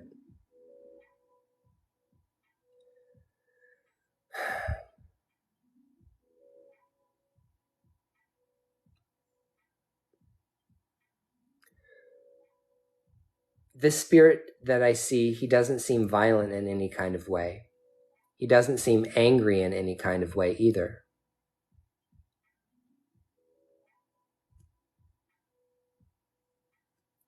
All right. We'll come back to this at another time, working with that spirit. But I mean, if it is that person, they might need elevation. Let me say something real quick about spirits of the dead that die in traumatic ways, such as spirits that are like, bananaed. Okay. In Espiritismo, the way we handle spirits of the dead that did not die, I guess you could say, deaths that were like of sickness or natural causes and stuff like that, like if they were murdered, or there was some other kind of violence, or if they're a violent person in life, we don't put those spirits on the ancestor altar. Okay, we will have a picture of them on the ground beside the ancestor altar. Your ancestor altar is for your elevated ancestors. It's for your ancestors that lived and died and reincarnated many, many, many times, and will come back and act as guardians for you, spirit, your angels. Okay, they're the family members that come down to you as spirit guides. They're in your spiritual court. Unfortunately, people who have violent deaths, we believe, at least in the Spiritismo, that we don't put, I don't want to say that this is where I have problems. This is where I come into difficulty. I can't necessarily say that someone who had a violent death is not elevated. I know that there are people in this room and people watching me outside of this room that practice the white table, that practice Santeria, that practice Lukumi and everything else, okay? I know that. I know there are people watching me that practice this kind of spirituality. And the idea is that people that lived violent deaths aren't elevated. Well, what about Dr. Martin Luther King? What about Malcolm X? What about Gandhi? What about all those spiritual warriors in life and all of those political warriors in life that died because of their cause, because of what they stood for? You're going to tell me those people aren't elevated? Yeah, I don't think so. So that's why it's difficult to determine, for me, being in the flesh and in the blood, it's difficult for me to necessarily just deem a spirit as being elevated or unelevated just based on the way they died. Okay, I'm just going to put it that way. Baby, our time ran out, so we're going to have to continue this conversation later, okay? All right, I've got to move on to my next person. I hope that was helpful in some kind of way. Amini, are you here? I've got Amini, and then Tamara, and then Nasha, and then Brandy. I'm not taking any more readings tonight. I'm done for the night after I finish my these people that I have here. Amini. All right.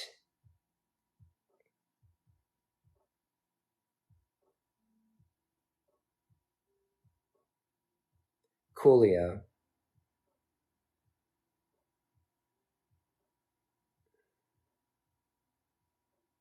I'm having problems with my eyes. I'm getting old. Okay, let me shuffle up your cards.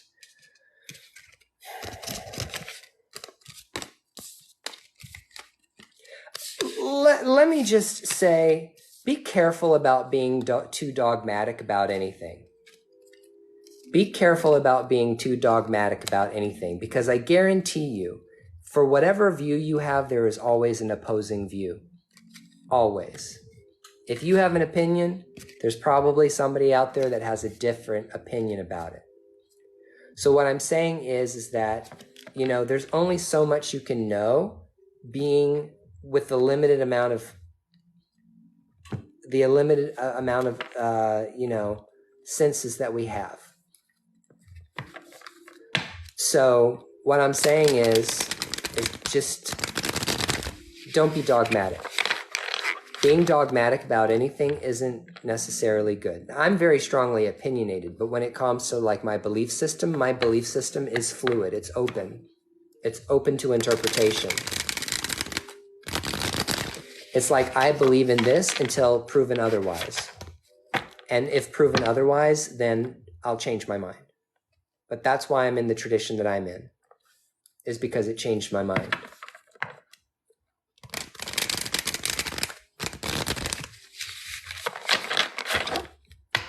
Your beliefs are going to change over time. They're not going to stay the same.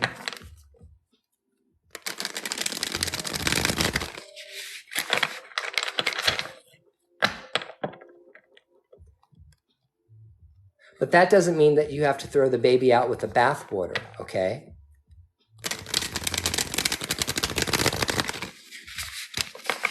Whatever it is that you believed at the time you believed it, you honestly believed it. Like, as an example, all those morons that showed up in January 6th to desecrate our nation's capital, okay, and act like a bunch of redneck hicks. A lot of those people at the time that they carried out that action really believed that that was the right thing to do. They followed propaganda news. They listened to the voices of people that were feeding them lies. And so when they showed up to support their president that day, they felt an existential threat to their life. And those people that went in there and did that honestly believed that what they were doing was the right thing. I need you to remember that. I need you to think about that. I need you to meditate on that. Were they wrong? Yeah, they were wrong. But did they believe they were right? Yes, they believed they were right. And so beliefs matter. Beliefs matter. What you believe matters. What you believe is going to change the way you move through space. It's going to change the way you interact with people. It's going to change the way you vote. That's why seek truth. Seek the truth. Jesus said,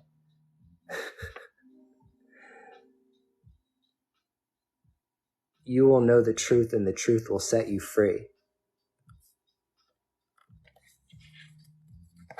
Look for the truth. No, Angel, I'm done for the night. Was that Jesus or was it somebody else? I had a brain fart.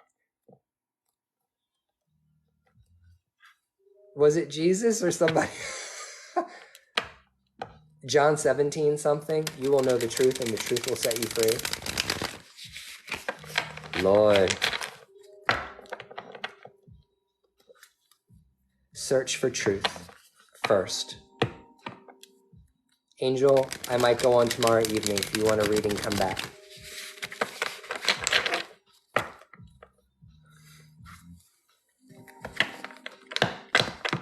Sorry, I can only handle so many of these in a night. before I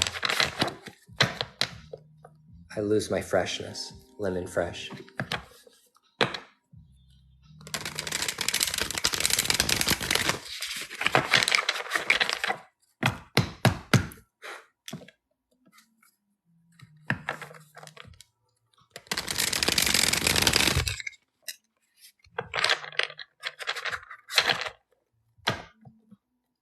Yeah, if he ever actually existed. But we're not going to go down that road today.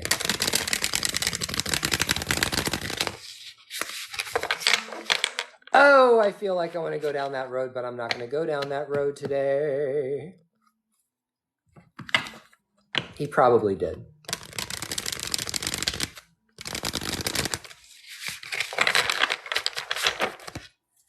There was probably some man who was a mystic and a rabbi that was the inspiration for those stories.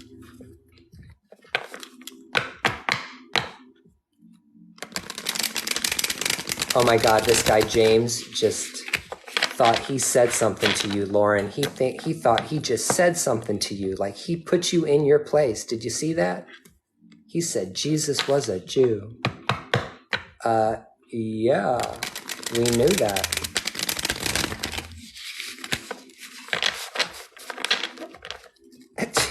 We're not going to talk about Christianity, and we're sure as hell not going to talk about Jesus. I'm not in the mood for it. I don't have time for it today.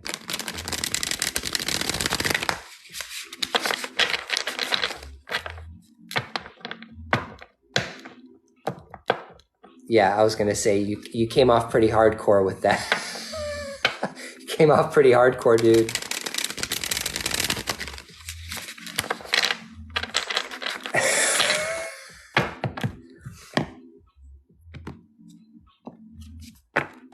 Who said you can't turn a hoe into a housewife? Look, you can take the hoe off the street, but you can't take the hoe out of the housewife.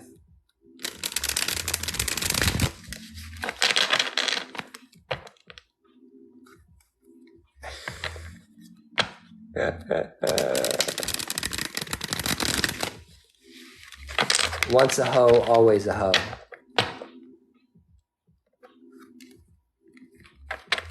I'm very proud to be a hoe.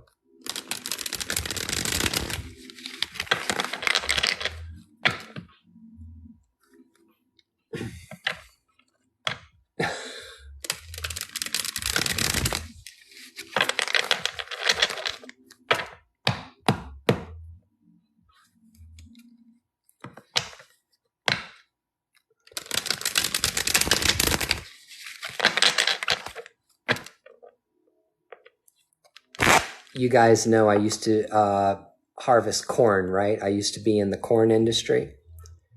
And what was interesting is when I got into that industry and I started doing that kind of work, I remember that everybody I knew completely bolted on me. Like all the people who I thought were my friends disappeared. Because to those guys, it was okay to watch, but it wasn't okay to do. And I found that to be a terribly hypocritical double standard when it comes to viewing adult entertainers. I remember that I went into a gay bar in Norfolk, Virginia, and that night I was go-go dancing. And I went over to the bar to get a drink, and this drunk guy that looked just like an SLOB, okay, turned around, and this drunk guy looked at me and said, "Hey, aren't you blah, blah, blah?" I'm not going to say my performer name on TikTok. "Aren't you so-and-so?" And I was like, "Yeah, that's me." And he goes, "Huh, how does it feel to be the biggest whore in Hampton Roads?"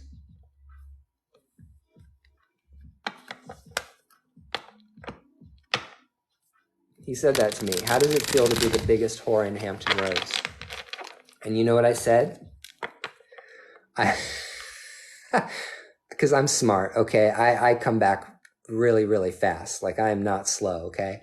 I said, "You know what? It feels great. You know why? because my grandmother always told me, if you're going to do something, be the best at it. My grandmama always said, if you're going to do something, be the best at it.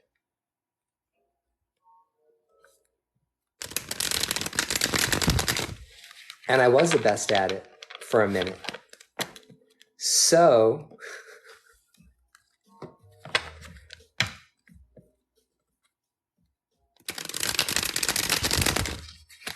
all right, I'm sorry. I want to say Ani. But I know your name is not Ani. Could you phonetically spell your name for me so I understand how you want me to pronounce your name?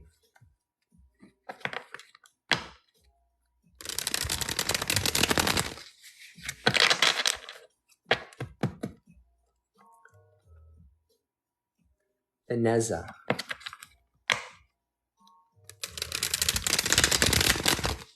Vanessa. All right, Vanessa, I'm almost there.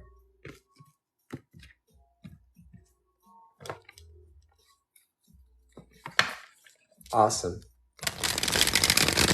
Have I read you before?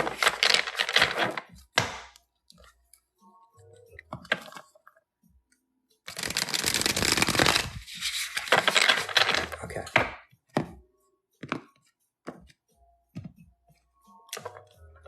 Almost there.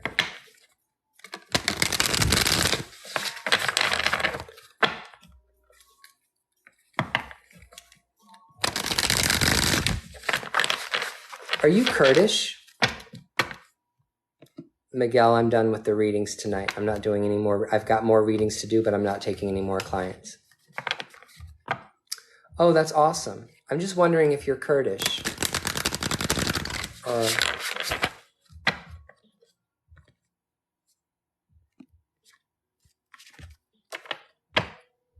Oh, you're Cuban. You kept your ex-husband's name. Okay. Was he Kurdish? I was just wondering because I had Kurdish friends when I was growing up in high school, and they were the nicest people on the face of the planet. Highly, highly, highly persecuted, but made the best fucking food ever. All right, I'm starting your time, Vanessa.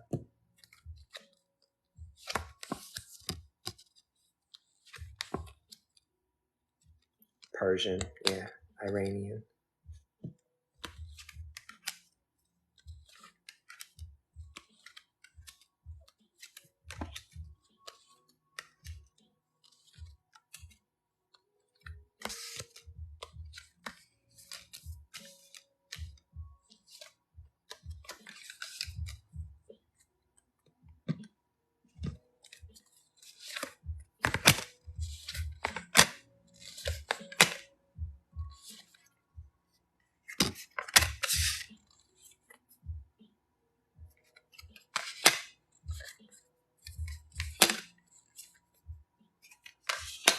Ooh, you got a lot of stuff going on.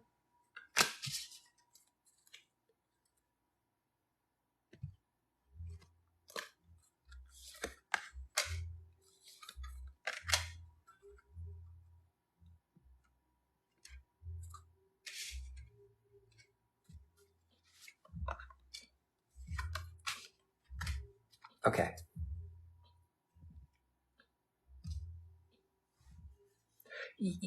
Yes, and we need to try to stop that. We need to kind of calm that down a little bit. There's a lot of, let me put it this way. It's funny that you say that. There's a lot of chaotic energy. There's a lot of chaotic energy coming through, a lot of mixed messages. Like whenever you see my face and I'm laying down cards like this and I'm looking at the cards, it's like I'm trying to understand what the spirits are saying to me. And I'm trying to understand what the theme of the reading is. Usually there's a theme that comes through on a reading. I'm not really getting a huge theme, but I'm getting a lot of spirits. I'm getting spirits of nature. I'm getting spirits in your spiritual court coming through for me. I've got oracle cards over here, and I've got important messages, okay? For one thing, you're Cuban. I'm going to assume that you know that you have an ancestor altar or you know what the Bovida is. I'm just going to assume that you knew something about spiritualism since you got a reading. You might even be a member of the traditions. I don't know. But if you do have an ancestor altar or an ancestor shrine, you should refresh it. Okay. And,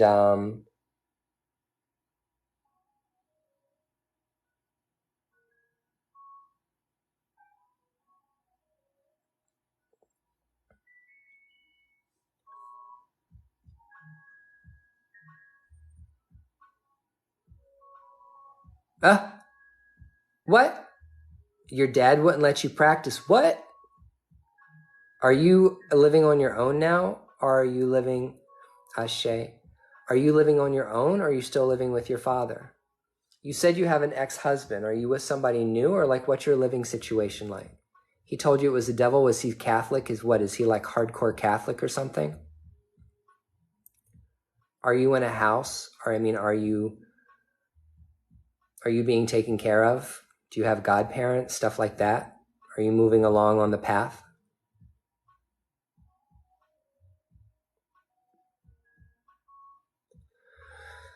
Excuse me. Let me keep moving forward here, okay? You pulled the 9 of Swords, okay? And the 9 of Swords is a card that talks about like having problems with your sleep or having a problems dreaming or maybe having nightmares or night terrors or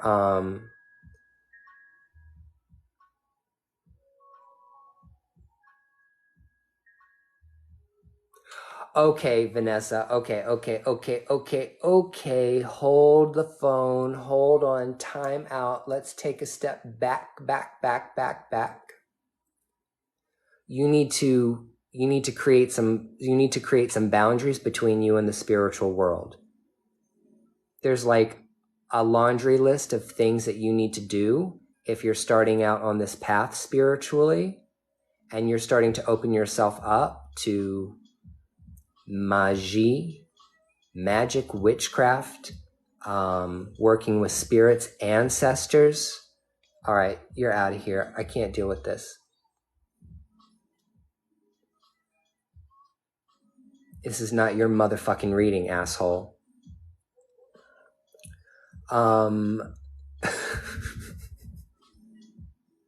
Okay. I can't even. Okay, hold on a second. Let me regroup my thoughts. Okay. For anybody who's paying attention, LOL. Yeah, she might need Olokun. I'm not going to lie. She might need a lot of things. But this is, if she wanted a reading from you, she would come get a reading from you. Do you see that, Alegua? Okay, so the point is that the first place that you need to start out, my dear, is ancestor work. You need to sort through the spirits of the dead that are around you and your dead spirits, the dead. Okay? That's the first place you need to start. Anybody who's if you're Cuban and you're interested in Espiritismo or Lukumi or Ifa, or you're interested in 21 divisions, okay, Palo, any of these things, if you're interested in these things, anybody who's worth their salt in these traditions will tell you first you need to create your Boveda. You need to have a white table with your glass of water and your white candle and your rosary or your crucifix. And you need to start with spiritism and spiritualism. And you need to get the book, the Alan Kardec book of selected prayers. That's the first place you need to start. And there's a book called Badass Ancestors. That's a book you have to read. Are you listening to me? Do you hear me? There are books you need to read. And the first one you need to read is,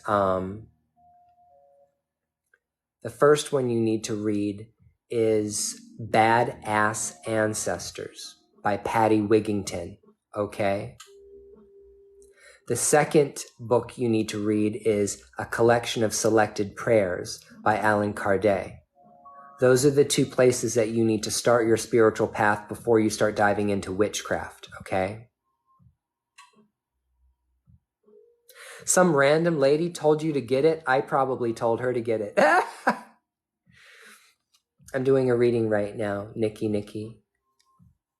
I'm doing a reading. So you need the badass, and you need to read that book immediately. If you have not read that book, you need to read it immediately. Have you had a 23andMe test? Have you had a Ancestry.com test? Have you checked your DNA? Have you done any research into your family? Like where they come from, where your lineage comes from, like what you got?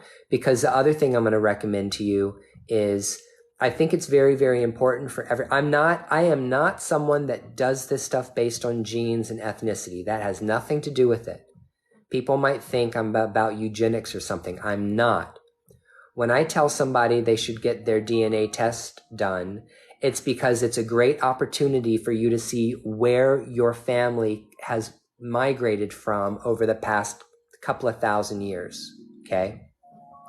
When you get your Ancestry DNA test back, Vanessa, you'll be able to see all the geographical regions of the world that your family migrated from or were dragged from, and learn more about those cultures. Learn more about who those people are. You see what I'm saying?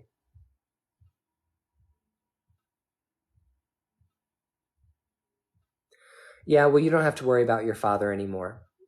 Okay? His opinion about what you do doesn't matter. And his feelings about you don't matter either when it comes to your spiritual path and your spirituality. You have to do what's right for you, but I'm talking to you and I need you to listen to me, because what I'm trying to do is going to protect you and save you from getting into bad situations if you want to move into these traditions. Meaning, first you need to work on your ancestor spirits and doing your ancestor work. That's the first thing you need to do. And before you get initiated, scratched in palo, receive your alekes, get your hand in ifa, or pay anybody to do any ceremonies on you or touch you, you need to make sure that you pay attention to them and you walk with them and hang out with them for a prolonged period of time before making a decision for that person to do anything to you. You need to make sure that the people that you're working with or trying to work with are people who have your best interest in mind.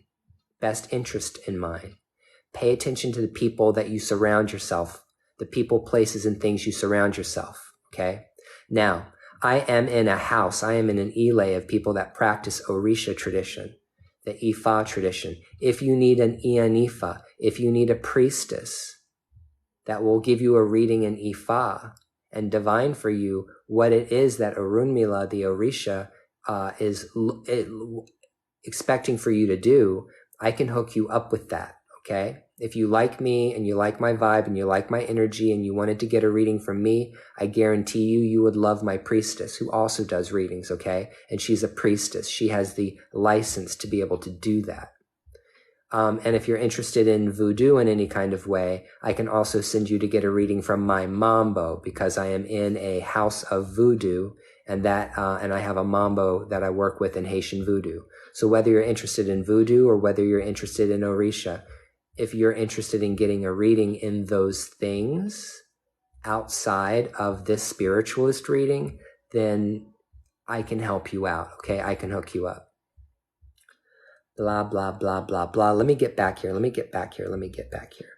I'm not going to lie to you, but, if you're coming down this path, you got a lot of Oshun energy around you, okay, coming through in this reading. And let me be really clear, because there are people that watch me that don't like me, that are like, oh, you don't know if an Orisha is around somebody unless you go to a Santero and they throw Obi or they do the Dilagoon and all of that stuff. Let me tell you something. My godmother in the tradition that gave me my alekes, I asked her, I said, if I'm doing a spiritualist reading for someone and I feel really powerful or strong Orisha energy coming through, should I keep my mouth shut or should I tell them? And what my godmother said was, if you feel some kind of way and you feel like there's a message that needs to get out and you feel that energy come around, it's your responsibility to tell that person that, okay? So I'm not a priest. I'm not sanctioned to tell you anything about what you need to do in the religion, but you got a lot of Oshun energy coming through for you. That's my professional opinion as somebody that does this for a living, okay? So it might really behoove you, my friend, to get a reading from a practitioner in this tradition, especially since you have a cultural heritage with it. And let me say something else, and I'm kind of going off the reading for a second, but let me tell you something about your father. It could be that your father might have been exposed to the traditions of Santeria, or Lukumi, or Palo Mayombe, or Palo Kambisa, or Briomba, or Monte, or whatever. Or maybe they were exposed to other practitioners that were unethical, that took money from people, that abused other people, and maybe were involved or engaged in dark practices that were very, very, very scary and very, very dark. Because I want to be honest with everybody. This isn't love and light, okay? The traditions I'm a part of are not love and light. This is not about love and light and farting rainbows and unicorns and butterflies. We have unicorns and butterflies. But there's also a lot of fuck shit that goes down in these traditions. And there's a lot of people that get initiated into these traditions as a power grab because they think it's going to make them more powerful in some kind of way. They feel like it's going to give them like superpowers.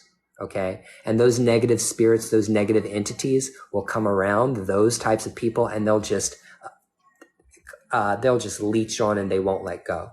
Those dark entities and those spirits of misfortune. So that's why I'm telling you, if you're interested in the spirituality, Vanessa, pay attention to the people that you run with, okay? Because if you meet people that practice this kind of spirituality and they're always in trouble, or they're always getting into fights, or the godchildren that are in their house are always leaving their house, or you see that person speaking abusively to somebody else in the house, or you hear them talking about other people, gossiping about people behind their back. I guarantee you, if somebody comes to you to talk about somebody else behind their back, they're talking about you behind your back.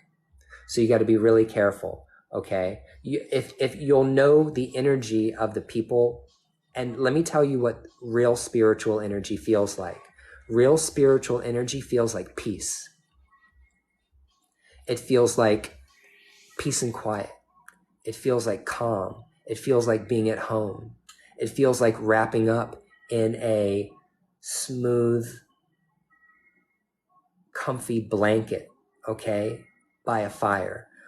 True spirituality, being connected to your ancestors and being connected to your spirits is like being embraced, okay? It should always feel good. It should always feel comfortable. The chaotic energy, we need to figure that out, why you have so much chaotic energy. And I'm not trying to upsell you either from this reading, but what I am going to say to you, okay, hold on, people. Let me wipe that one off. I'm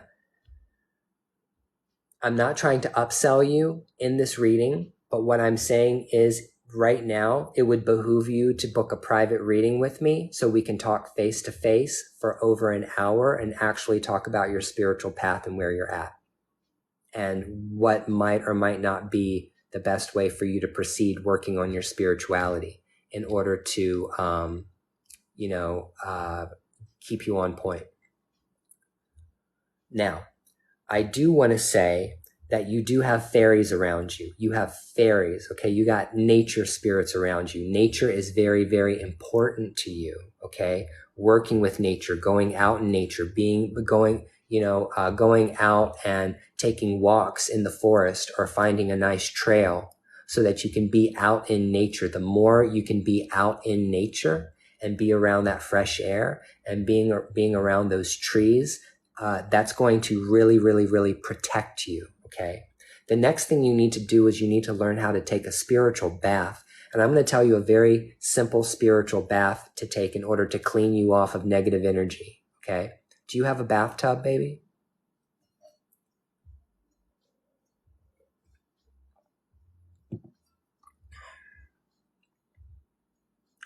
Perfect. This is what I want you to do. I want you to take a spiritual bath. And it's a very, very simple bath. this is what you're going to do. And I look like a hot mess tonight, don't I? You're going to get some Epsom salt. Okay, you're going to get some Epsom salt, or you can get some Dead Sea salt, or you can get on Amazon and find a bath salt that you like. You're going to make yourself a salt bath. You're also going to go to the grocery store and you're going to buy some fresh basil and some fresh rosemary. Okay, fresh basil leaves, fresh rosemary from the grocery store. You're going to draw yourself a nice hot bath, and you're going to put like a half a cup or cup of Epsom salt in the bath. You're going to throw those fresh herbs into the bathtub. And then you're going to put some essential oil in there. Get some lavender essential oil or a tea tree oil or eucalyptus or some kind of essential oil. I never called any girl a gorilla. Okay. Oh man, somebody must have tweeted my live and said, go attack this guy. This always happens to me. At some point in time, they all start coming in. So what I want you to do is I want you to draw yourself a nice hot bath. I want you to use your Epsom salt. Okay. I want you to put your fresh basil and your fresh rosemary plant into the bath. I want you to put about 30 to 50 drops, maybe 30 to 40 drops of lavender essential oil or eucalyptus essential oil or tea tree essential oil. And then I want you to sit in that tub and I want you to just bathe. And I want you to just close your eyes, relax, and just imagine a nice bright white light coming down from heaven or coming down from the astral to you, that brings you a direct connection with spirit. And then pray to God, pray to your ancestors, pray to your spirit guides to clean you off. Okay. It's very, very important at where you are in your spiritual journey that you focus on connecting with your ancestors and the spirits of the dead that are around you. Okay. In your spiritual court.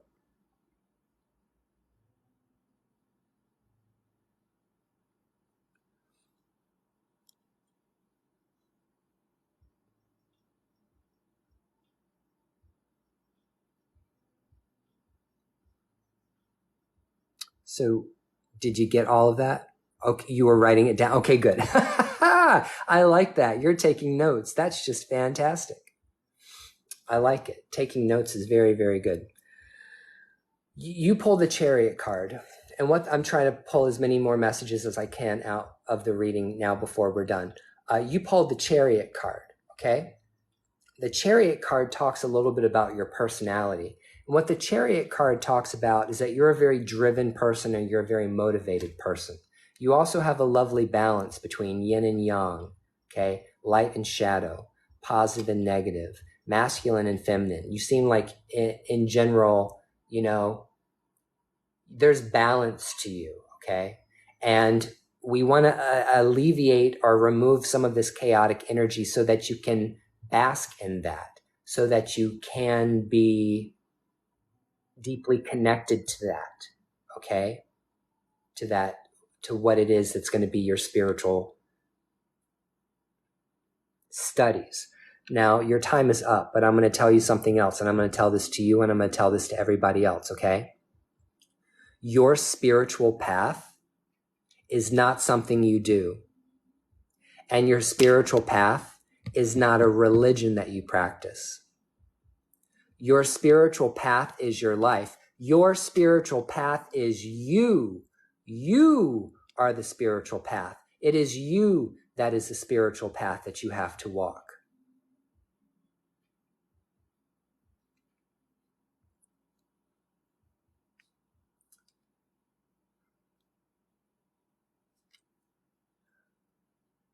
Let me put it a different way. You have a destiny. You have a destiny to achieve. You decided that you were going to incarnate for some kind of reason. You had a job to do. Okay? Your life is your spiritual path, and it's not something separate from waking up in the morning, having a cup of coffee, kissing your partner goodbye to go to work, sending your kids to school, okay? Your spiritual life and the material life are one and the same. They're intimately connected with one another. Your spiritual life and your physical life are connected. They are one thing. They are not something separate.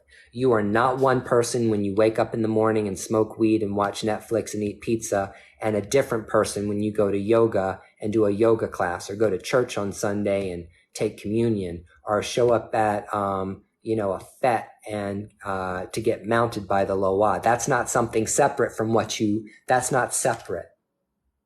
You are the spiritual path. What you do is going to determine what happens to you in the spiritual world. So don't be disconnected. Just realize that. You're your spiritual path. Whether you go down the path of Palo, whether you go down the path of Lukumi, whether you go down the path of folk magic, witchcraft, or whatever it is you choose to do, spiritism, the spiritual path you choose is just something you do, but your spiritual path is not you. So don't confuse the spiritual path with who you are. Okay. You need a teacher. You pulled the spiritual journey card, and you also pulled the teacher card. So book a reading with me, okay? Like book another reading with me, like private, so that we can talk about your path. All right. Let's see. Who's next on my list? Tamira. I got 3 more. I got Tamira, I got Nasha, and Brandy. You guys all still here?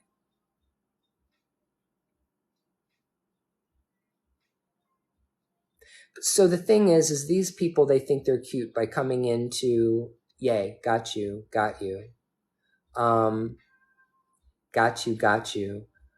These people think they're cute by coming in and asking questions that they already know the answers to, because they're just, they're trying to clown me. They're a bunch of clowns. They got nothing to do. They should go sit and, you know what would be much more appropriate? Aburo buye bucheche.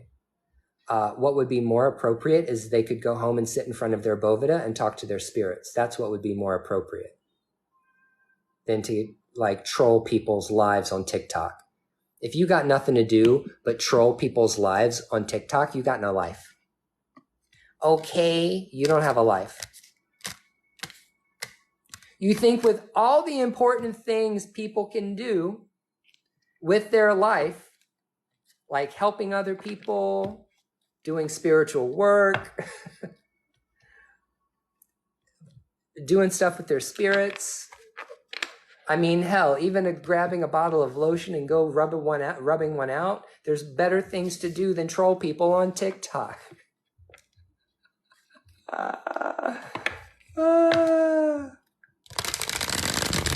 It's crazy to me. I can think of at least 100 things that are better to do than troll people on TikTok.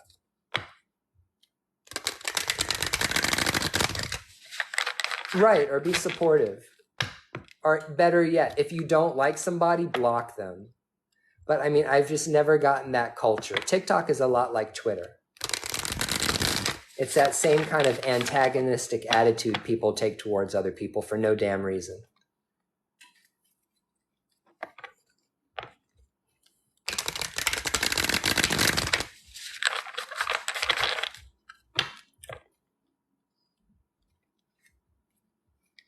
Who's that? Who said, hey, Ryan? Hey, Belly.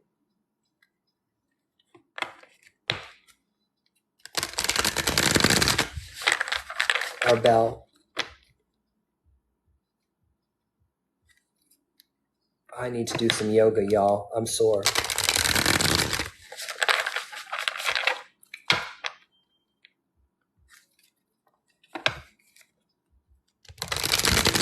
Let me shuffle for a minute. I got to recenter my thoughts. I need to recenter my thoughts.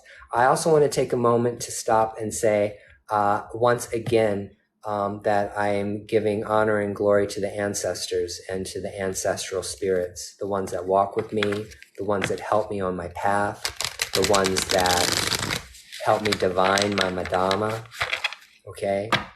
My Hitana.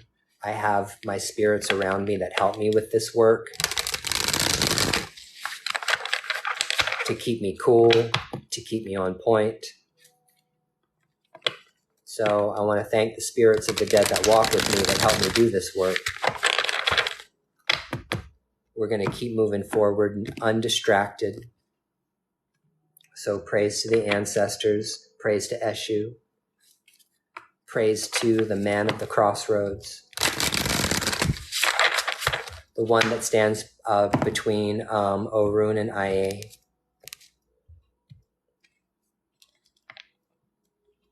Eshu, who is the Orisha of justice.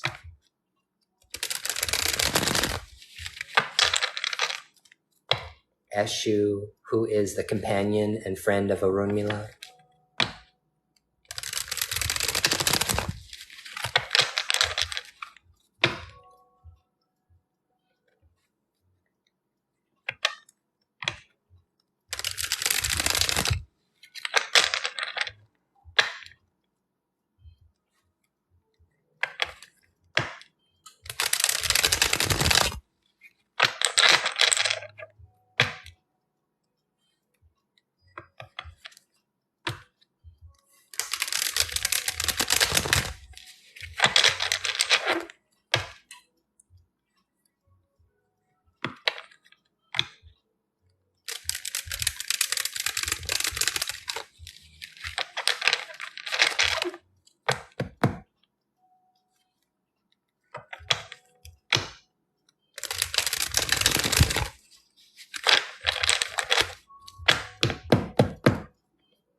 Good night, Lisa Marie. Much love to you.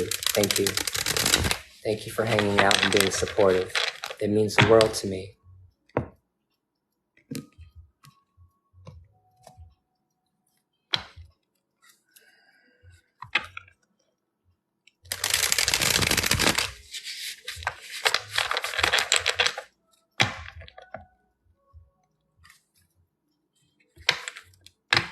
Thanks for all the likes and loves, everybody. Try to get me to 30,000. How about that? Keep it. Tap, tap, tap, tap, tap, tap, tap, tap, tap, tap, tap. Tap, tap, tap. Pop all my pimples on my face. Just keep tapping until we drive those likes up to 30K.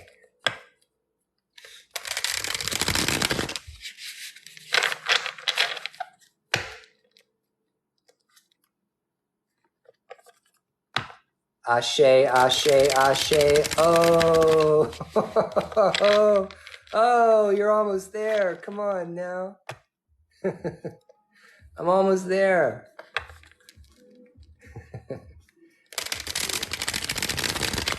I love you guys. You're awesome. You are awesome sauce.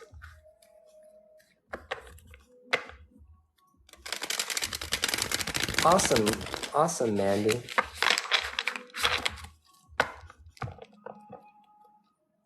Yes, we're almost there.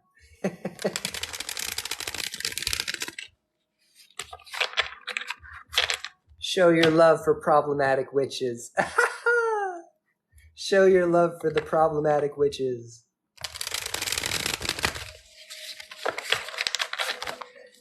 Yo, all right, we're good. We're good. We made it. We made it. You guys are awesome. Thank you so much. That was a fun little exercise. I'm sure I'm sure your fingers are tired now. Tamara, I'm getting ready to put down your cards now. I needed to get some positive energy up in this live, and I needed to call in my spirits again and make sure that we're still on point.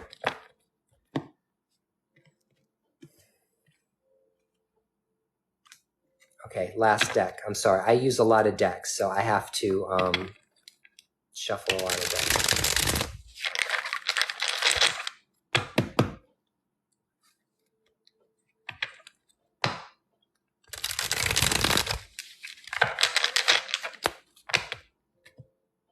You guys are awesome.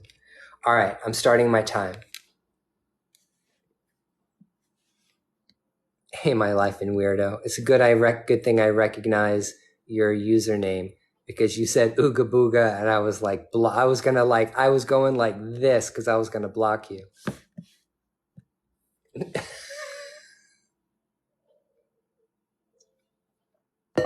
Okay, Tamara, here we go. I'm laying down your cards. Who's coming in here saying ooga booga to me?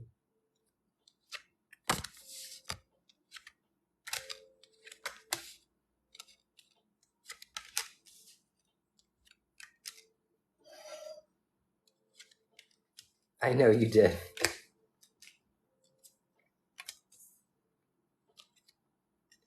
But see, I get bullied and harassed so much on this app that if somebody comes into my live and they say something and I don't understand what they're saying, or they come across like I get a bad feeling about it, I just block. Even if like they didn't mean it, like I'll just block because I just can't, I don't have time. I just don't have time for it.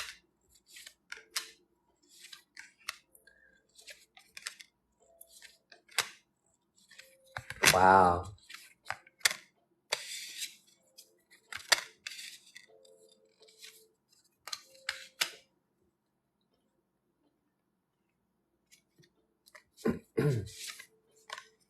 Wow. Are you trying to get pregnant, Tamara? Are you trying to get knocked up? Are you in the, are you like, are you trying to like have a child or something? Okay, well, be careful because you pull, I have to cover her boobies, but you pulled the womb card. You pulled the womb from my Earthcraft oracle. This card can mean many different things. One of them can mean pregnancy.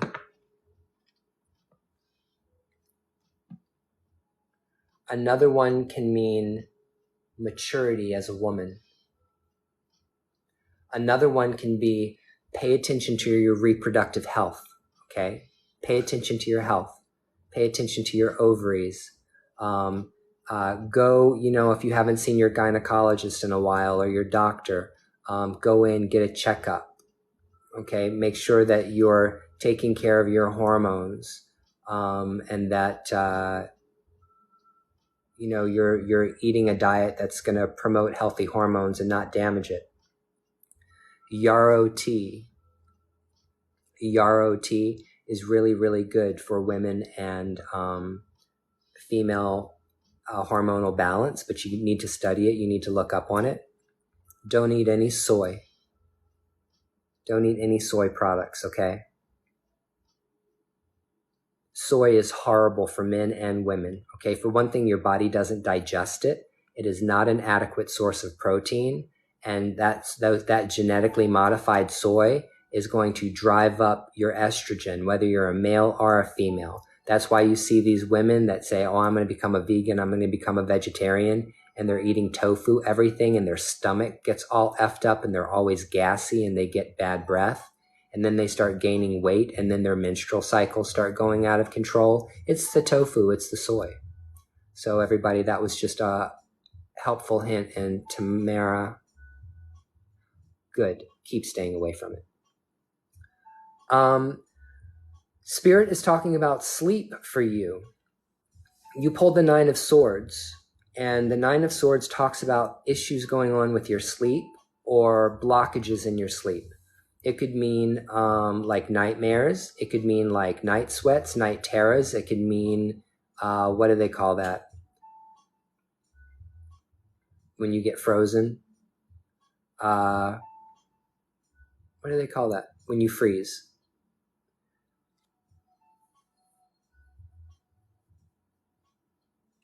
Paralysis, sleep paralysis. Do you get sleep paralysis? Is that something that you get? Thank you, everybody.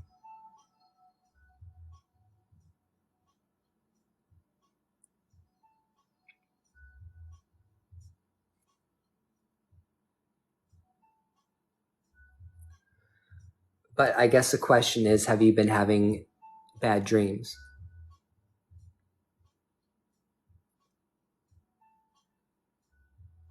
Do you have cats or dogs Do you have animals? Because I have a suggestion for you. Okay. Oh, yes, you have dreams, but are they good or bad? I need you to be specific. I need you to, are you having good dreams, like very vivid dreams? Are you having like nightmares, like bad dreams, bad people being chased, other kinds of negative things happening in your dreams? I need you to be specific about that.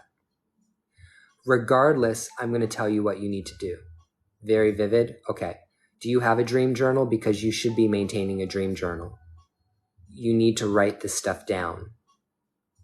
For one thing, you need to put a glass of water beside your bed. Okay. And if you can get a quartz crystal, you can put that quartz crystal in that glass of water beside your bed close to your head. Okay. If you start finding out that you're having nightmares or your dreams start getting weird or funky, you can get on Amazon and you can order camphor cubes. You can even go to the Botanica, the Hispanic Metaphysical Botanica shop, and get some camphor. And what you can do is you can take one of those cubes of camphor and you can drop it in a glass of water and put it underneath your bed. I'm doing readings, Fabian. I'm doing great, thank you. I'm doing a reading. So do you know how to clean yourself spiritually? Do you know how to clean yourself? Like either smoke clean yourself or smudge yourself down with incense, take spiritual baths and things like that?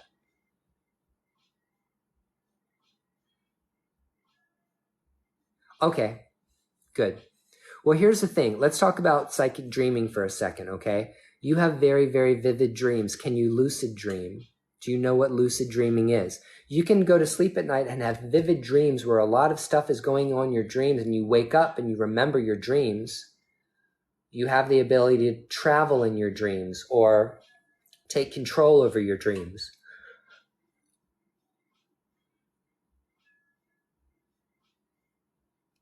You have the ability to lucid dream.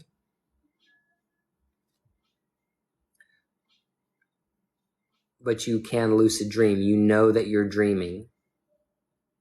You know that you're dreaming and you have the ability to change your dreams, or you have the ability to interact consciously in your dreams. Okay.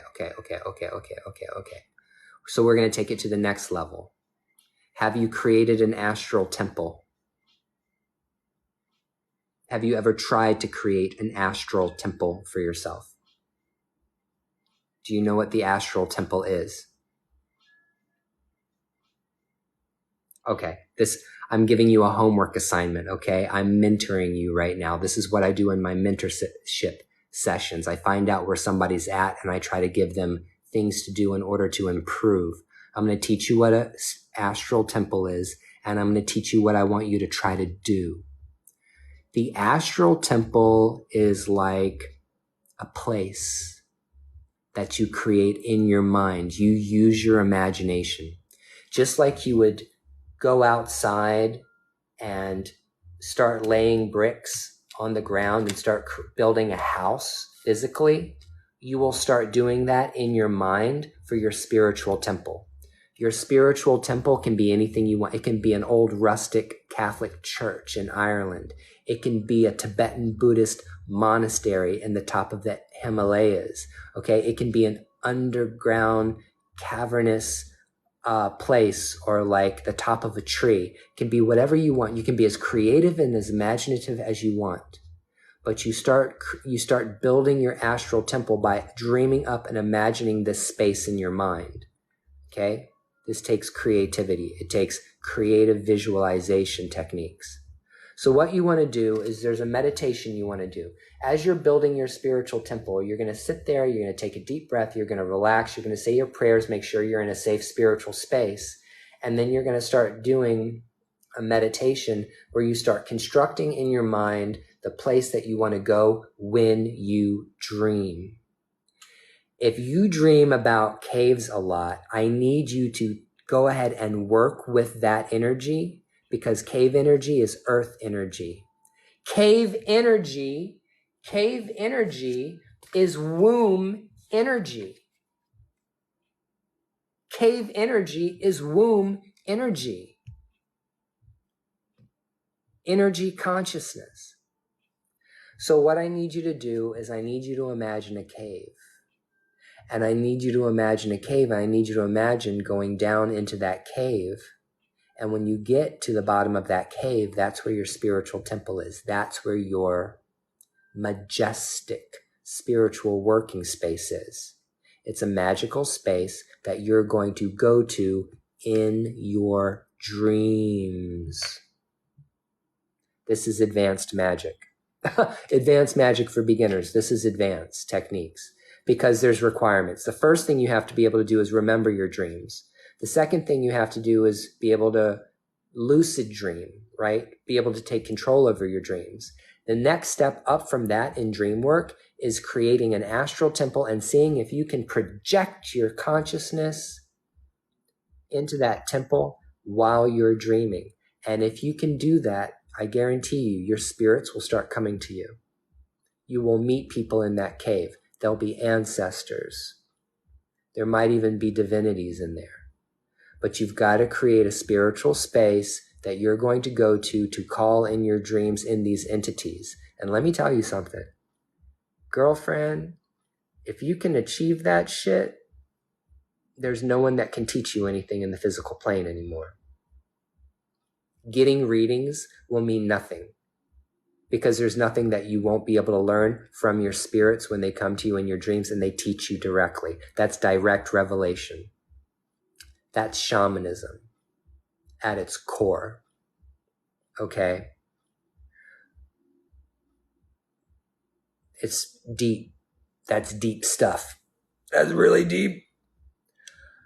Make sure that when you wake up from your dream. So this is what I want you to do. Construct the space that you want to visit in your dream. Okay. Imagine, okay, this is what my cave looks like. When I go into the cave, I'm going to see this altar. I'm going to see these tools. The floor is going to look like this. It's going to smell like this. Like, be as detailed as you possibly can about this place you're trying to go to in your dreams. When you lay down and you start to go to sleep, as you're going to sleep, start thinking about that space. Start thinking about that cave. Start thinking about the inside of your spiritual temple. And as you're falling asleep, just try to remember that particular space as you're starting to fall asleep and see whether or not you can wake up in your dream in your spiritual space. If you don't wake up in the spiritual space when you go into the dream space, but you become lucid in your dreams, then you're going to have to go find your cave while you're lucid dreaming. Now, don't get all excited when you realize you're dreaming, because most people, when they realize they're lucid dreaming, they wake up. They get really excited. They go, oh, wow, I'm dreaming. I can fly like Superman. I can fly like Supergirl. And then poof, the dream ends and you wake up. So you got to be real cool about it.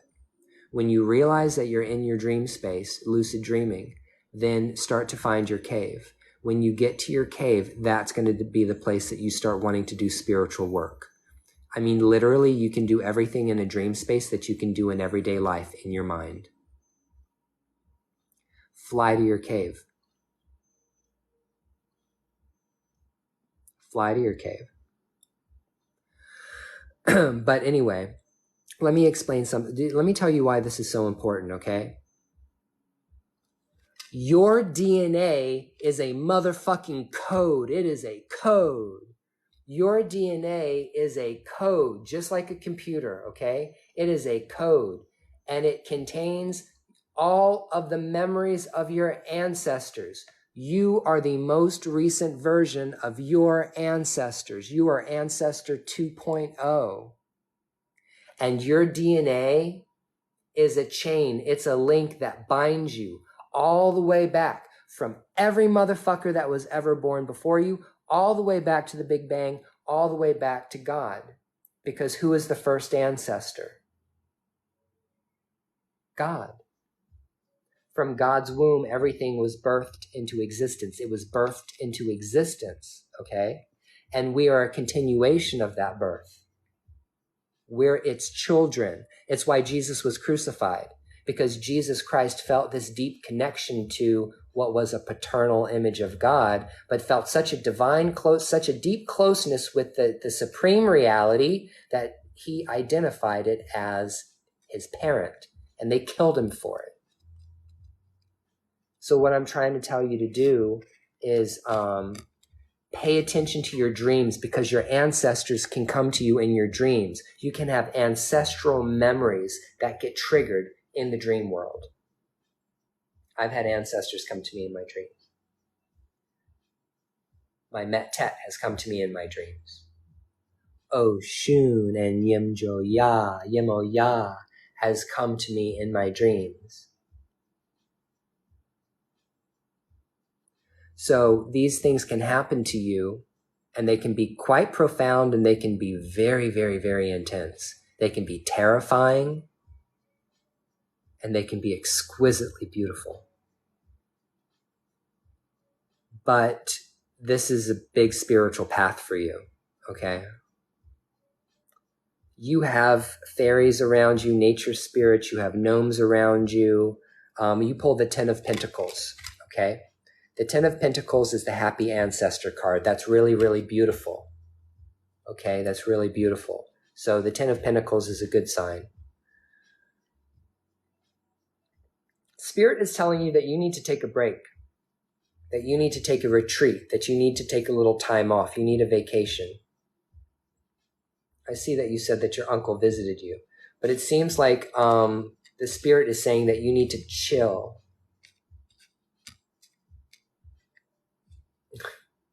You can cry.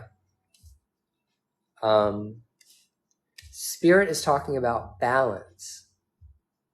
Yeah, Blinks, but I'm full up tonight. I'm not doing any more. I'm not taking any more clients. You pulled the Two of Coins. The Two of Coins talks about someone who's trying to balance the spiritual and the material world, that you might be having a difficult time trying to balance all of these energies, all these spiritual and mundane responsibilities that you have, okay? But what the Spirit is saying is that you need to relax, okay? That you don't need to be so stressed out, and you don't need to put a lot of pressure on yourself when it comes to your spirituality. Because I'm going to tell you what, my friend, if you're going to go down this path of shamanic dreaming or psychic dreaming or lucid dreaming, like I just told you, the instructions I just gave you, there's going to be no time in your spiritual life to do any other exercises or any other meditations or focus on anything else. You need to pick one thing to work on and attempt to perfect that one thing for like 90 days. Every single night for 90 days, it should be your goal to dream up your astral temple and try to project yourself into it. That should be your goal. Don't quit.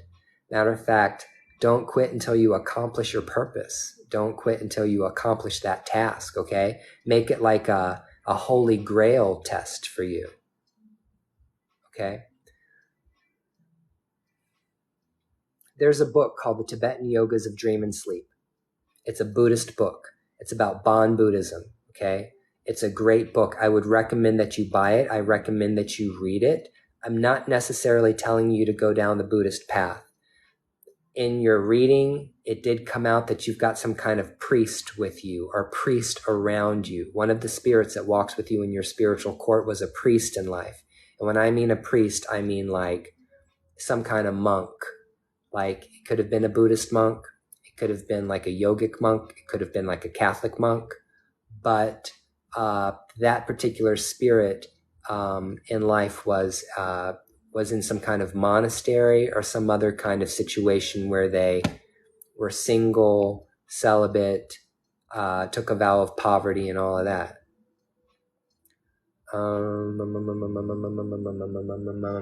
You pull the Seven of Cups, okay? I'm glad it's helping you. You pull the Seven of Cups. The Seven of Cups talks about someone who are, thanks Blinks. The Seven of Cups talks about someone who is meant to walk many spiritual paths. Like you're not meant to walk just one path. You're not meant to be like a Wiccan or just practice yoga or just do one particular thing. You're meant to do a lot of things. So dream in abundance, dream abundantly. Keep your eyes open, and whatever spirituality crosses your path, pay attention to it, but realize that your spiritual path is your life. It's not what you practice. Your spiritual path is not the things that you do. It's you. So your spiritual path isn't yoga, and your spiritual path isn't Ifa. Your spiritual path is you. It's your life. And yoga is something that you do to help you on your spiritual path. And Ifa is there to guide you and give you direction on your spiritual path. But it's not the spiritual path in of itself. Okay?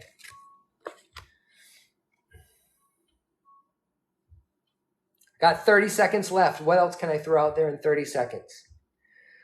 Pay attention, because in the next 30 days or maybe 2 months, you're going to be coming into contact with someone you haven't seen in a while.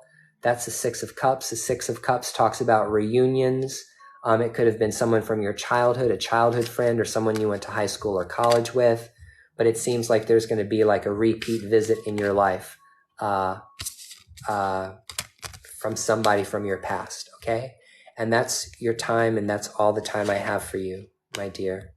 Now I have to move on to my next victim. All right, we're doing good. We're going strong. We're doing good. Hold on a second, people. I got to put some more hot, fresh coffee into my... Hold on a second, okay? I got to throw some fresh coffee into my cup, because I've been... I got 2 more people to do. So just hang tight for a second, okay?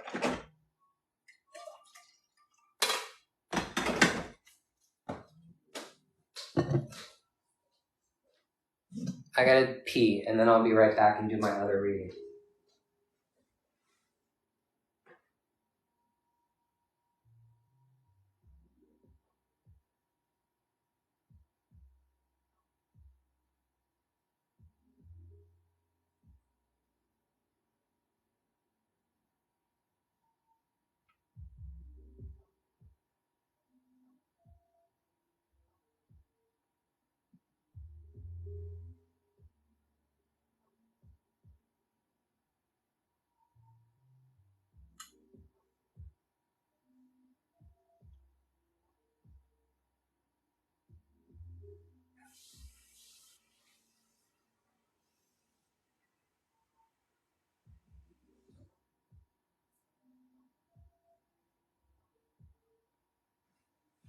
Okay.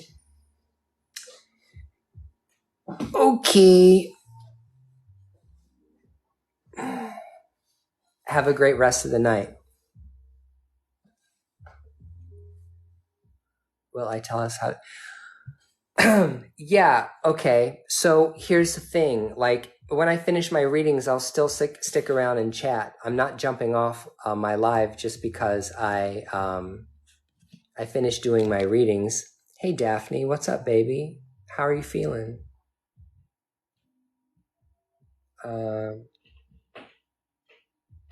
So now I have Nasha. You there, Nasha and Brandy? Let me just make sure Nasha's here. Hey, Ghoulie Ghoul. All right, time for your reading. I know you've been waiting for 2 hours. You guys are so damn patient. I'm going to start shuffling up your cards right now.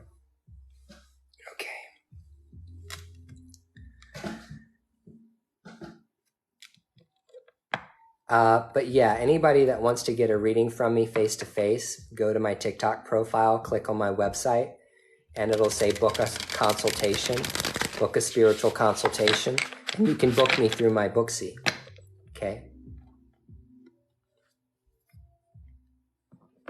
So I can see my new child that's come along.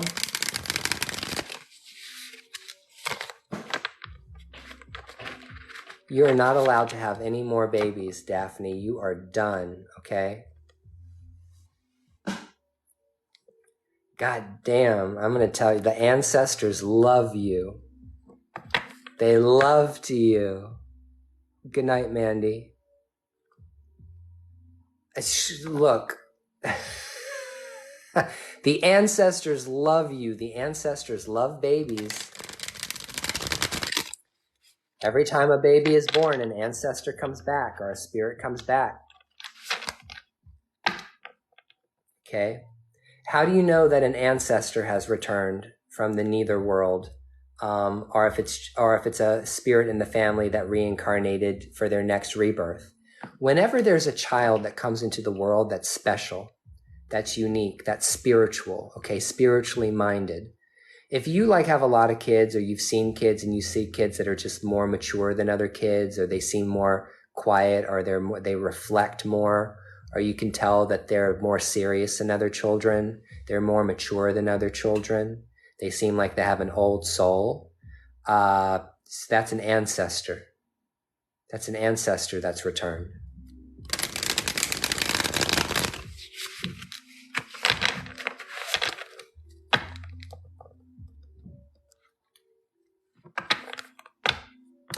I love that fucking hat.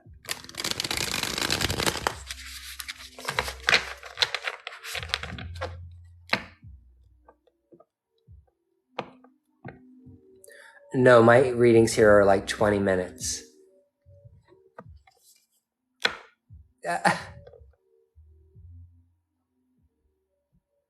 Blinks, what? What? No way. Did I really?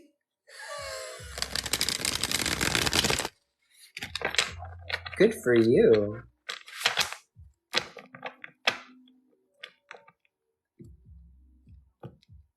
Oh, well, the thing is that I'm not taking any more readings tonight, weirdo.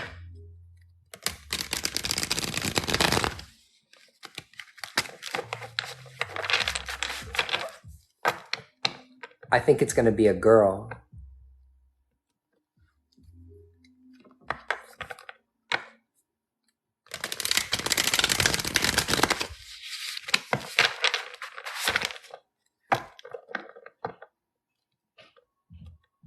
What was it?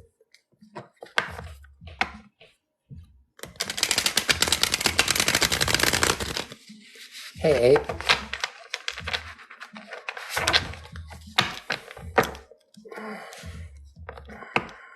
Nasha, I'm shuffling up your cards. It's going to take a minute. Okay, Daphne. I would love to.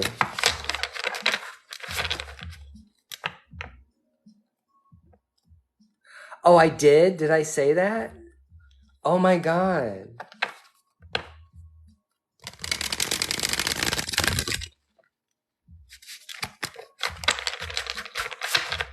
What do you know?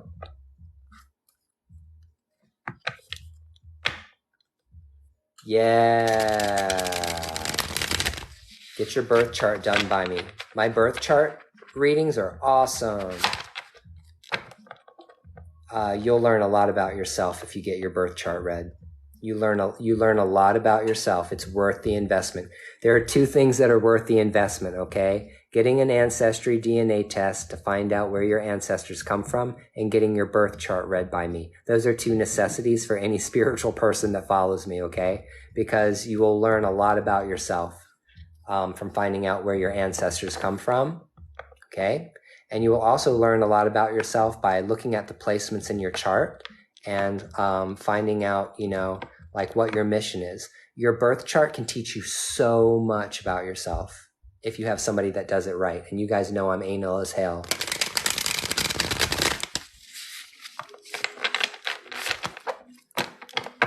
Yeah, gotta get that time of birth. If you don't know the time of your birth, and there's no way for you to figure out your time of birth, we do it from noon. We do it at noon. But it's much better that you get that time so we can find out what your rising sign is, okay? Because your rising sign is importante.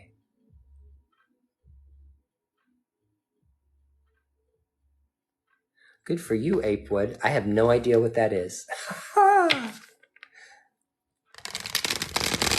But it sounds like a lot of fun.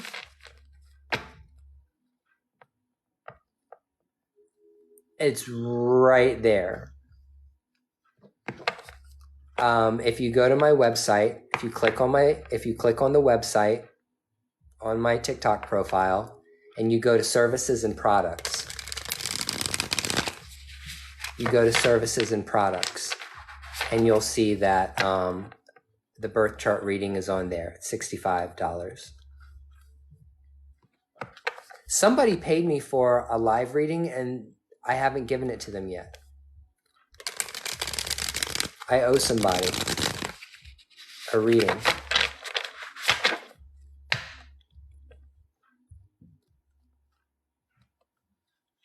Good for you.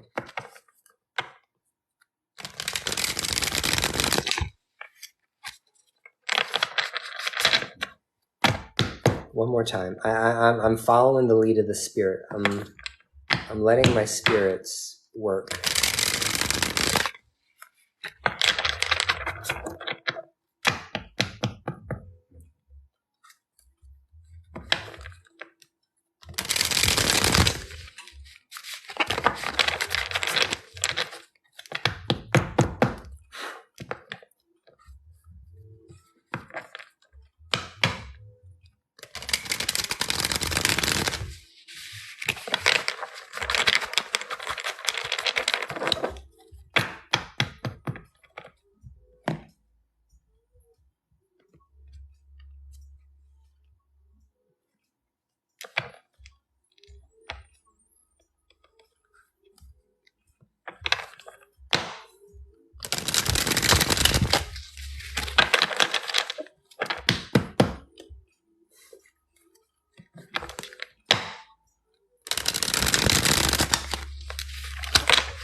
One more time.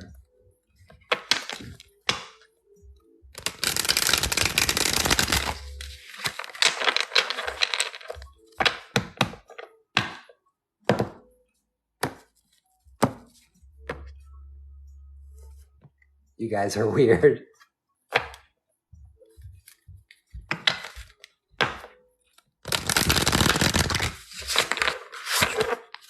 What if I just did this all night? What if my life just consisted of this dude is shuffling cards?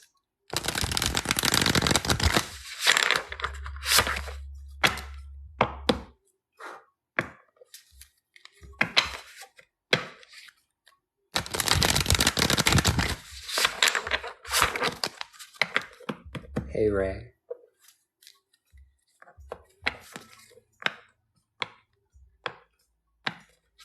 Oh. Come back tomorrow to order your chart, and I will, I'll fix that. That's a setting on my website I have to fix. Okay. I need to set it so that I only ship within the United States, but I have to set it so that everybody can purchase like digital products. I'm sorry. That's my bad. I fucked up. But thank you so much for bringing that to my attention, because I did not know it was doing that to people. Okay.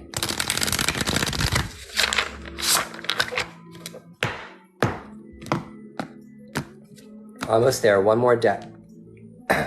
One more deck, Nasha, and then we are gonna go. Go, go, go.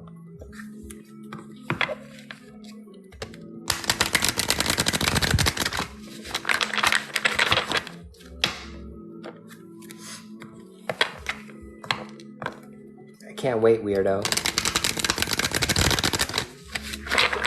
You're so patient.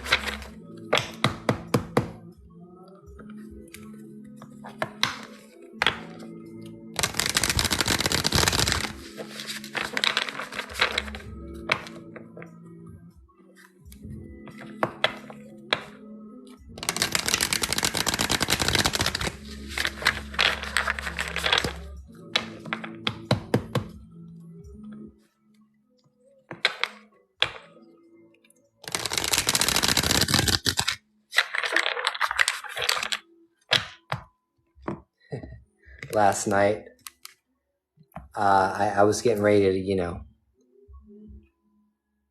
get ready, like go to sleep, and I had TikTok because I opened it up to see if I got a notification that I was looking for.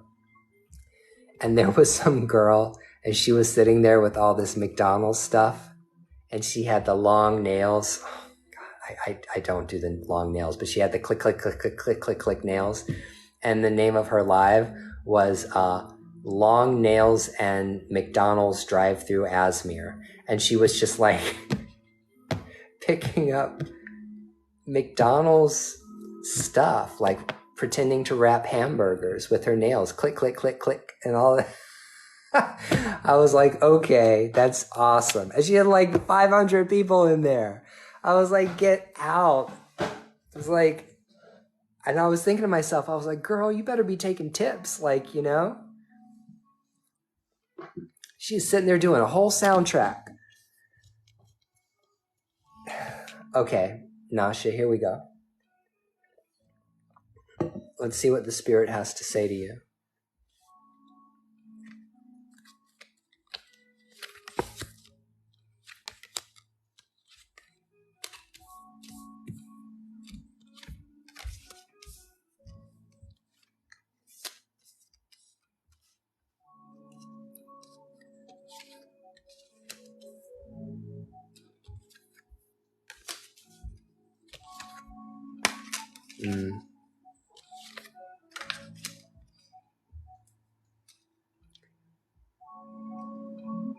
Do you live in the South, Nasha?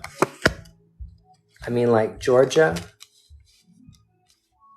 or South Carolina? You live in North Carolina. You're a root worker. You should be working the root. That's in your frame. Spiritualism, root working, spiritual herbalism, medicinal herbalism, aromatherapy. That's a very important path for you to walk down.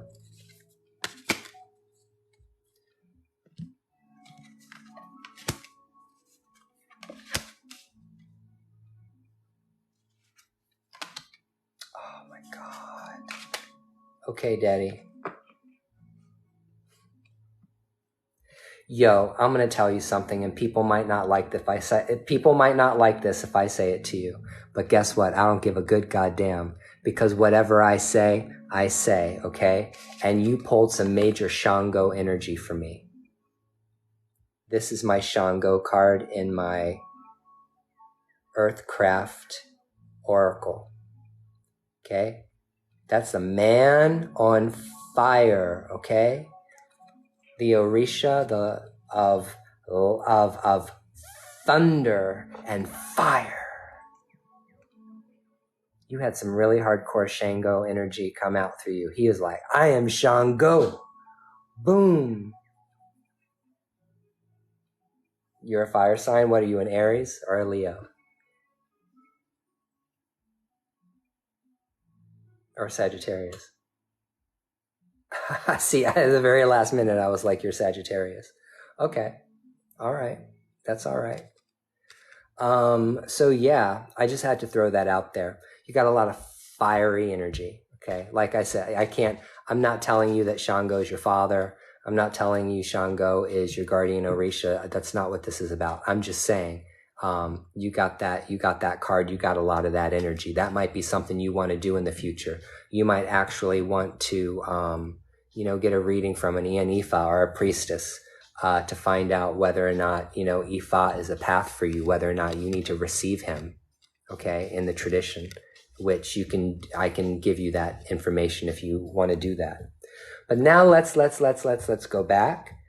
You pulled the medicine wheel card, and the medicine wheel is the cards of herbs, herbal medicine. It's the card of the shaman.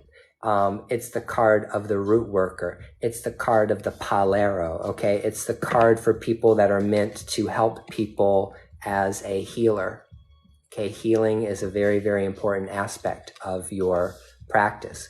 Another very important aspect that you need to focus on right now more than anything else is inner peace. You pulled the chamomile card. I love that card. It's one of my favorite cards. You pulled the chamomile card. That card means that you need to be seeking inner peace. That is more important than anything else. You also pulled the 5 of Wands, okay? What does the 5 of Wands talk about? I said it earlier. The 5 of Wands talks about you being very careful about other people dragging you into the middle of their drama. As an example, your mom and your sister, okay, might get into a fight. The 5 of Wands is conflict between 3 or more people. So it might be that your mom and your sister are fighting, and then your mom tries to drag you into it, and your sister tries to drag you into it. Hey, Rhonda. Right? And then you get caught up in this whole drama. Don't do it. Okay? You said your coworker and your boss, don't do it. Do not allow them to drag you into the middle of that. Okay? Now, this is going to get complicated for you, okay? And the reason why it's going to get complicated for you is because you pulled my Kava Kava card, okay? And this card in the Herbal Astrology deck, which I love this deck so much, is called Community, okay? You're meant to live in community with others. You're meant to be in a spiritual community. A spiritual community would be good for you because you need that kind of emotional support and spiritual support on your path. It might even be that you should be running your own community, that you should be leading your own community, okay? If you're going to confront that, okay, going in tomorrow to confront whatever it is, okay? We do something in my tradition where every morning when we wake up, we praise our Ori. What is Ori? O-R-I. What is Ori? It is your divine consciousness. It's your head, okay? Put your hands on your head when you wake up in the morning and you start your day, and say a prayer to your own divine consciousness, your higher self, your Ori. Put your hands on your head and say, I bless my Ori. I bless my Ori. Ori, guide me. Ori, lead me. Okay? That's all you need to do. You can just do something as simple as that and say a prayer to your Ori. Okay? That's the first person you go to when you have a problem in life, is your Ori. Do that and say, keep me cool, keep me calm, okay? And when you walk into this situation with, the boss and the coworker or whatever, just keep a cool head, be unaffected. Do not allow it affect you. Do not allow the effect to show up on your face. Okay? Keep it cool. You're an empath. Okay, you pulled my Lover's card. Excuse me. Hold on.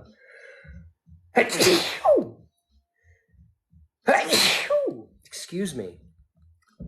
You pulled the Lover's card. And whenever somebody pulls the Lover's card, and I love that card, it's why I show it off, it means that you have abilities as an empath. And you need to be very, very careful about the people, places, and things you put yourself around.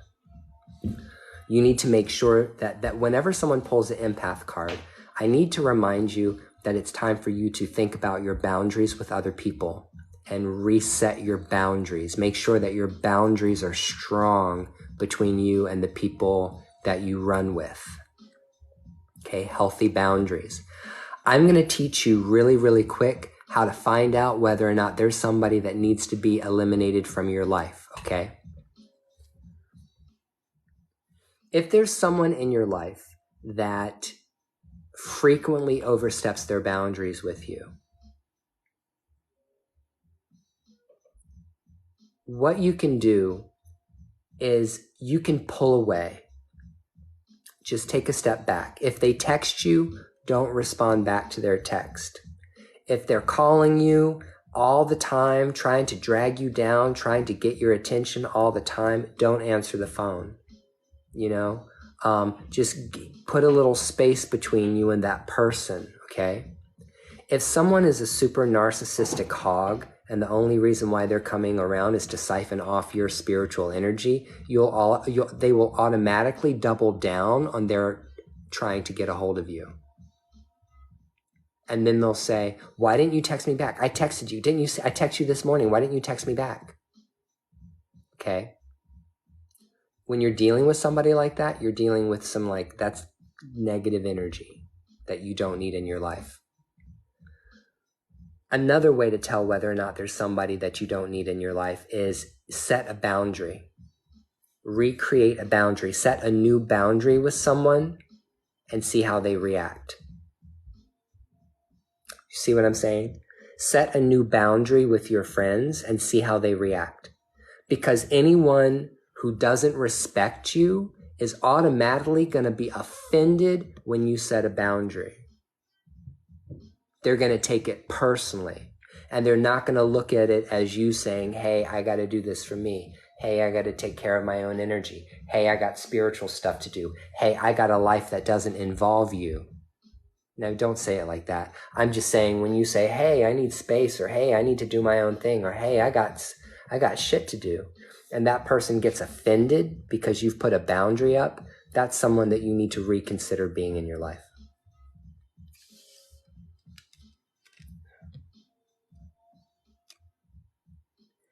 Your guardian spirit, okay, this is whoever your guardian is, okay, is very, very, very close to you and is very strong with you. And you should be really working on finding a path for you to work with that primary spirit guardian, okay? Oy. You pulled the card Wild Winds. Wild winds. This card is all about the wind and everything associated with the wind. Man, we need to get you a reading in Ifa. We need to find out whether or not Shango and Oya are with you. You have fairies. You have fairies around you. And it would be very, very important. Yeah, I know. That's exactly what I'm thinking. She pulled the thunder card and she pulled the wind card. And I'm thinking Shango and Oya. That's what I'm thinking in my head, okay? Like I said, that's just maybe one day if she figures it out and that comes out, that would be really amazing. But anyway, you need to attend to the spirits of nature that are in your court. Okay? You need to pay attention to the nature spirits that are in your court.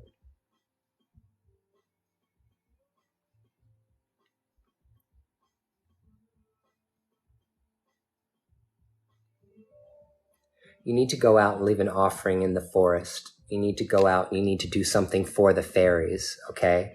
And I need to explain to you real quick, because I don't think I've read you before, or maybe I have, but I need to explain to you real quick about the fairies, okay? Who the fairies are. The fairies were a race of people that lived at the same time Homo sapiens did and the same time Neanderthals did. At one point in time on this planet, there was more than one race walking around on the planet. Neanderthals were a race of being, Homo sapiens, and then the hominids, okay, the little people, the little hairy people that stood up straight and walked on two legs. In West Africa, in voodoo tradition, the fairies are called Aziza. They're the Aziza. They're the little hairy people that live out in the woods. They are herbalists. They are medicine makers. Okay, very, very deeply connected with nature. And the leader of the Aziza is Osine. He's the king of the fairies. Okay, he's the leader of the Aziza. You need to go out and you need to leave go out and leave a coconut and a cigar in the forest. You can do this spiritually by just saying, go out to the forest to leave an offering for the spirits of nature there, whatever it is close to you. You're a hoodooist. I love it. What I would tell you to do is like leave a cigar, leave some tobacco, and leave a coconut out there. Okay, and just say a prayer. Say a prayer. I'm saying a prayer to God. I'm saying a prayer to the ancestors. If you have any particular prayers that you do, say, I'm leaving this for the little people. I'm leaving this for the fairies, the Aziza, whatever it is you want to call them, okay, whatever name you choose to call them, and leave that for them. There's also a spirit coming through for you that is like, and I have to say, is like Hecate.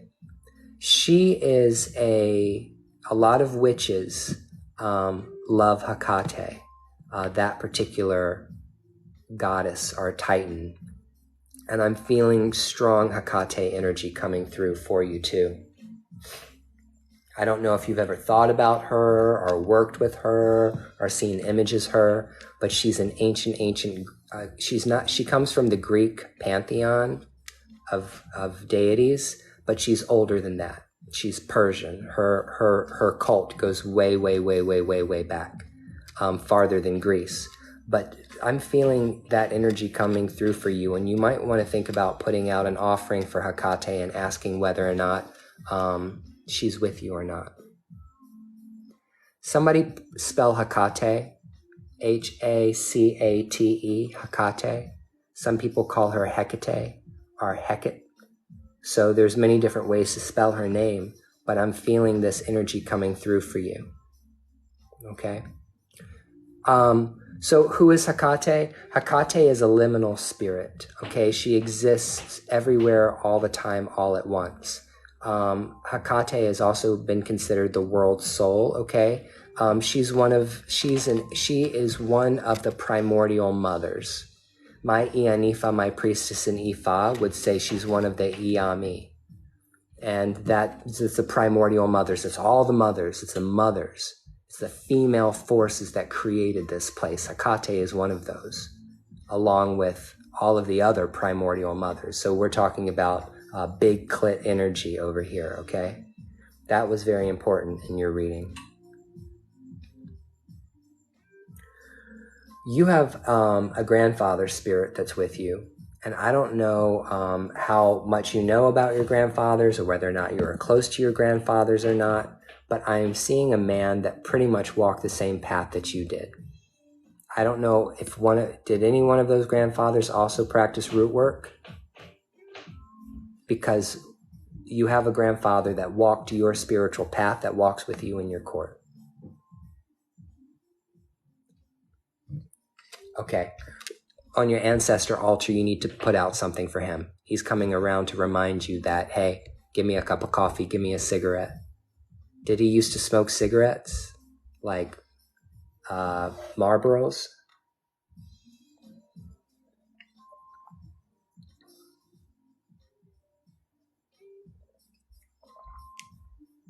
Okay, that's good. Well, maybe he's coming around to say thank you.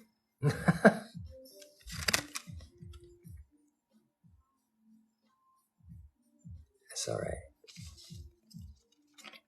The ancestors are trying to bring you abundance. They're trying to bring you wealth. They're trying to bring you stability. They're trying to bring you happiness. Okay. That comes through in the Ace of Coins. Another card that comes through for you is you might be traveling. Okay. So you need to pay attention to if anybody invites you on any trips. You pull the Three of Wands. This for me is one of my travel cards. So you can pay attention to that. Hey, don't go broke feeding your spirits and putting stuff out for them, because they will accept it. They'll take it. Okay.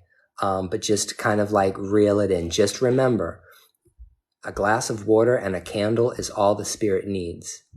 Anything you do extra is special, and that should be a special time. You don't have the money to be feeding yourself and feeding your spirits out of your own pocket. Now, if you determine that you're going to take $1 out of every tip you make when you do a spiritual working and put it in a jar for them and give and go buy something for them out of, the money that you make off of doing your spiritualism, then you can take so I'll tell you what, I need a bottle of rum. I need a bottle of rum for my Bellier.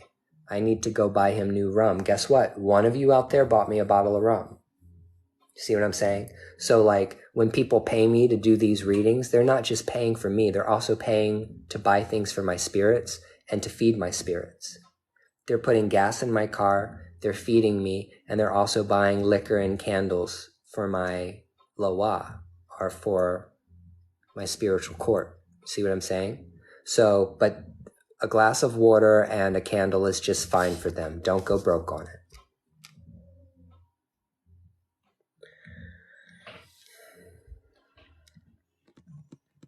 Spirit is talking about a romantic relationship for you. I don't know if you're in a relationship or you're looking for a relationship, but Spirit is talking about a relationship. Are you looking for a partner? Because that's what that means.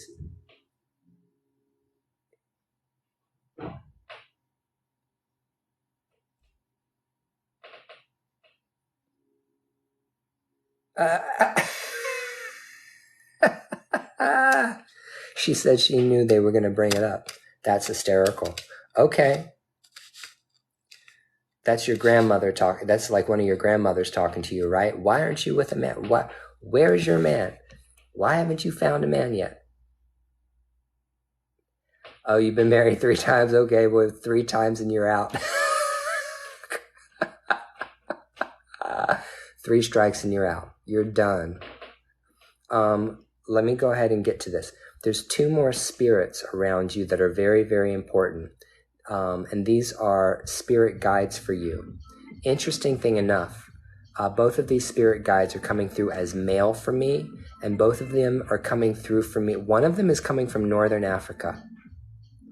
Alexa, volume 1. I don't know why she sounds so loud right now. It feels like you have a spirit that is walking with you in your court that is from Northern Africa. Okay, in Espiritismo, we would call him an Arabian, an Arab. Okay, I feel very strongly that you have an Arabian in your spiritual court. I will stand by that. You might, want to do divination on that or find out whether or not, if you call on that spirit, it comes forward for you. And then you also, this is so crazy. This is true though. I'm going to say it. Alexa, music off. You have a gentleman in your spiritual court that's white, that seems to be English, okay? And in life, he practiced some kind of folk magic. You've got a spirit of the dead in your spiritual court, in your frame, an Englishman. I thought at first, when I first started laying down these cards, that he was a grimoire magician, or he worked with some kind of angel magic like I do. But what I'm realizing now is that he practiced some kind of folk magic, some kind of like cunning folk magic. And if you don't know who the cunning folk are, you need to do research into it, because I think you have a cunning man in your court. And that's pretty fucking fierce. I can see him in my mind. I can see him right now. He's sitting on a stool. He's got a little table that comes up to about his knees. It's a wood stool and it's a little wood table, and on it he has drawn some kinds of signs and sigils. He has candles lit. He's got like a crucifix or some kind of cross out. It's not a crucifix, it's just a cross. No crucifix, it's a cross. And he's doing some kind of conjure work, okay? I would call it conjure or cunning folk magic. You have a spirit like this in your court, okay? So go learning. You're doing the hoodoo thing, and that's great. But you also got a white dude in your court that practice cunning magic, okay? And he helps you. He even helps you with your root work because, well, let's just put it this way. We all work with herbs. We all work with plants. And so this guy brings his European magic to your court. Okay. That's all the time I have for you. I hope that was helpful for you. And here's the other thing. Brandy. Are you there, Brandy? Brandy is next. Last thing I'm going to tell you about your ancestor altar, everybody, is just, what you want to do is find things, knickknacks, trinkets, or other things that remind you of your spirits. Whenever a spiritualist or a spiritist reveals to you some kind of force or energy consciousness they see around you, take something that will remind you of that spirit when it comes through and put it on the ancestor altar and the spirit guide altar. Thanks, Nasha. Much love to you. I'm so glad that you came in. Thank you for being patient. Okay, it's my last reading tonight is Brandy. It is all about you, Brandy. You are my star.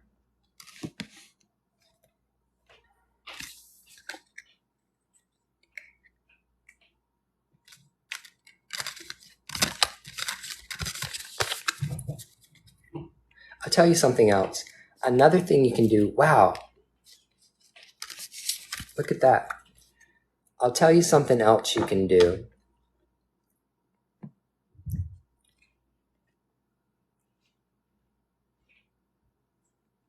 Hold on, I just had a brain fart.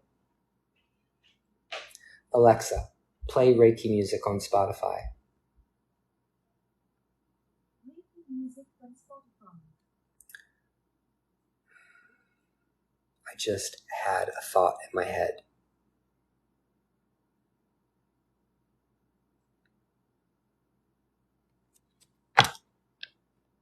Gone. All right, Brandy. I'm I'm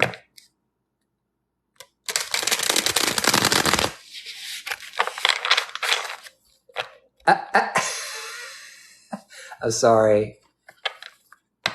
I can't tonight, Rhonda. Oh, did you really?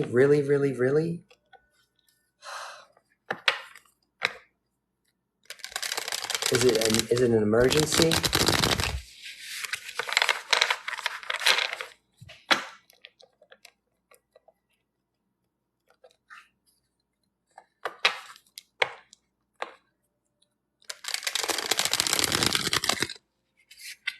I'll take you. I'm in a good mood and I've got energy and I'm going to take another gummy over here and I've got my coffee. So if you want to cash at me or something, I'll read you.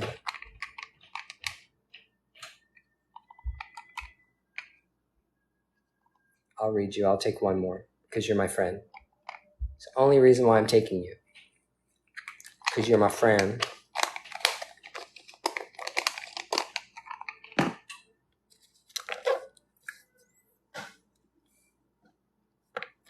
Tap, tap, tap, tap, tap, tap, tap, tap that screen. Get me to 50,000 likes.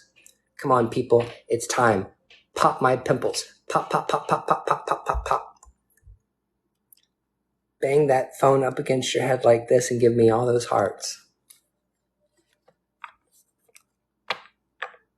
I see 48.4 likes.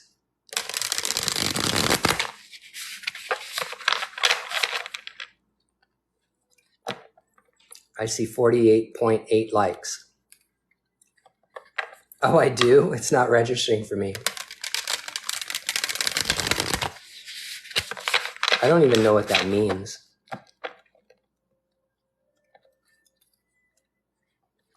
That's awesome.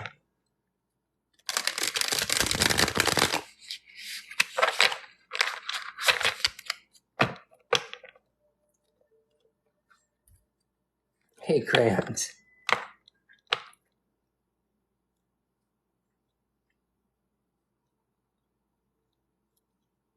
$, Brujo Ryan.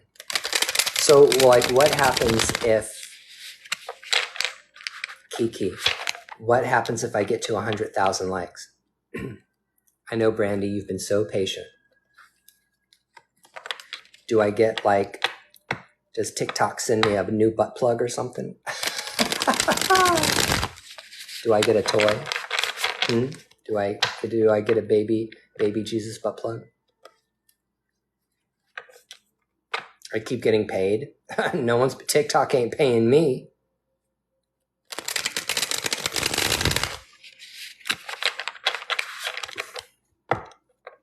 TikTok ain't paying me. I fucked myself on this account.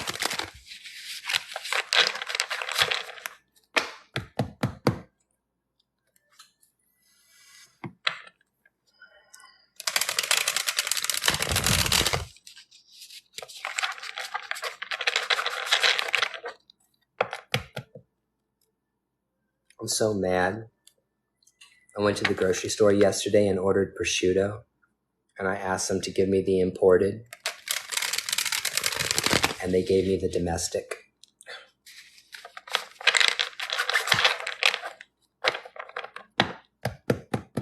Yeah, no.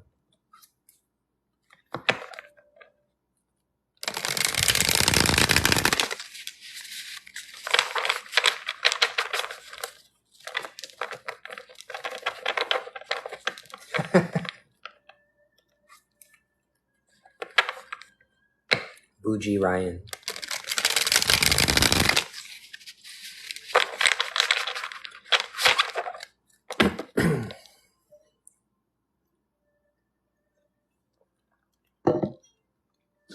I want to thank everybody who's been hanging out with me tonight. It means the world to me when you hang out with me.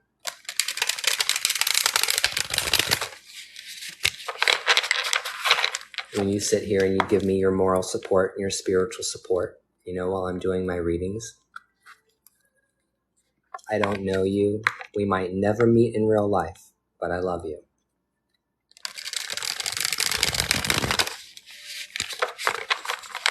And in case nobody has told you recently, you deserve all the best things in life. Don't ever forget that. You deserve all the best things. You deserve to be loved. You deserve to be cared for. You deserve to be nurtured. You deserve to have friends that got your back.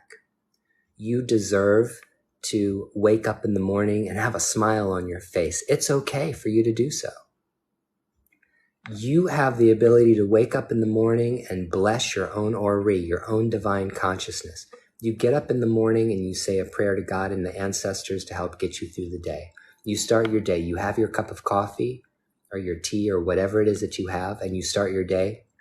And just remember, other people's opinions of you don't matter. And other people's feelings about you don't matter. It's not that other people don't matter. It's the haters that don't matter. So pay attention to those people that love you. Pay attention to those people that care about your well-being. Those are the people that you want to connect with and stay close to. Feed and nurture those relationships. Thanks, Alexis. I appreciate that. Pay attention to the people that pay attention to you. Love the people that love you. Care about the people that care about you, and maintain those friendships, okay?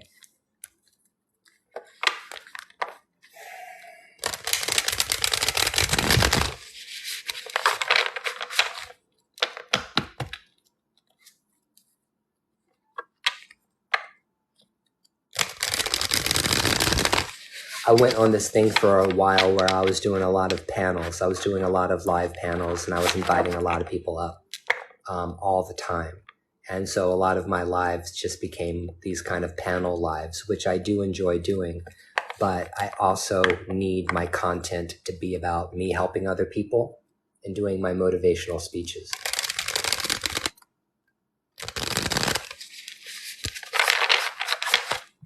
Don't get me wrong, I love doing panel, but it's not the reason I want to be live. Number one reason why I want to be live is to be able to do these readings. And not for the money either.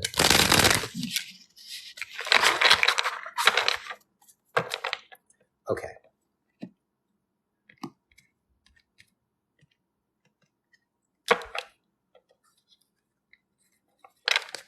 Whenever I feel like it. Let me put it this way. I have to be in the mood to hit that live button. I have to be in the mood. I have to be prepared. I have to be mentally prepared when I go live that it's either going to be a good day on TikTok or a bad day on TikTok. And I got to be prepared for people coming into my live and calling me names and harassing me and bullying me, which has already happened tonight, or come in and trying to start shit with me. Every time I go live, I know that I'm going to have people that will come into my live creating problems for me. Okay? So I have to be mentally prepared to be harassed to go live. Okay. There's a lot of times that I want to go live and I don't. And the reason I don't is because I just don't have the emotional, range that day to be able to put up with it.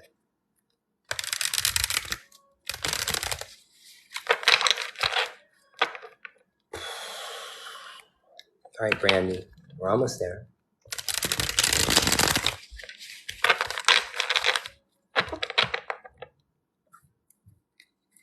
You have no idea, Alexis. You have no idea.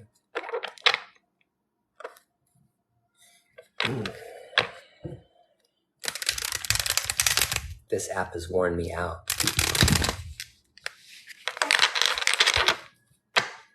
But it made me a better person.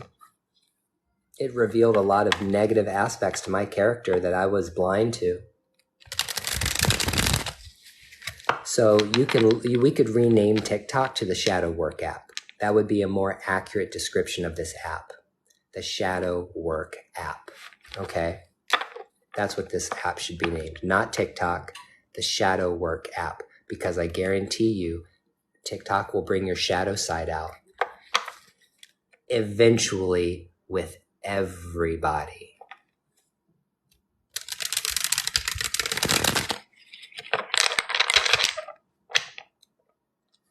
Find the creators that aren't talking nonsense. Find the creators on TikTok that teach stuff and follow them. Go to their lives. Like me. Go to those people's lives. You know, don't get stuck on the wrong side of TikTok. All these people fighting each other all the time, hexing each other's bloodlines, cursing each other.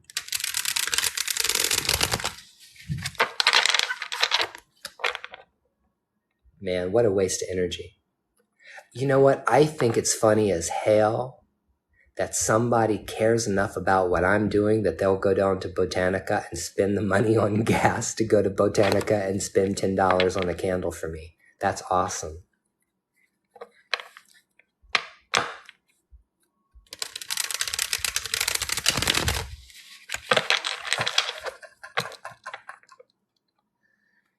You got that much time to waste on me. And see, one of the things that people don't understand about me is I take that shit. Like, I will use that stuff. That negative shit, I can use that stuff. I don't transmute it like Jennifer does, but I use it for ammunition.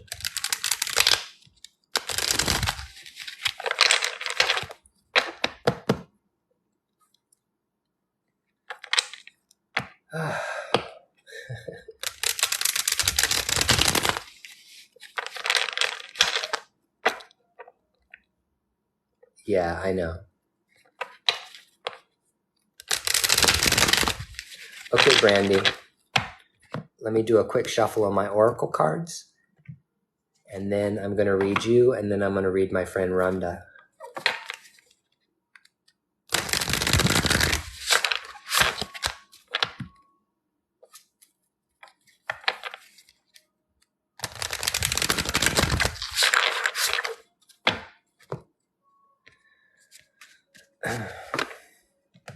Ashe, ashe, ashe, oh.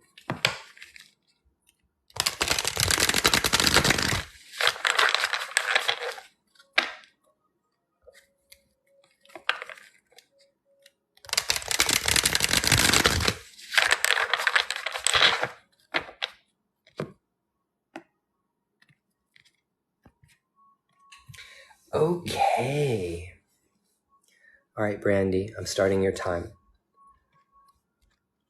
I need a more comfortable chair. I need a pillow to sit on. Because this chair is hurting me.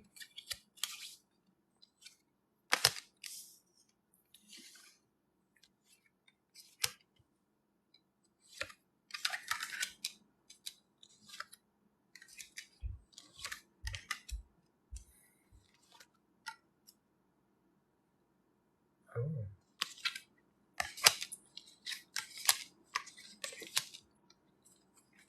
We got a lot of very important messages coming out for your life right now.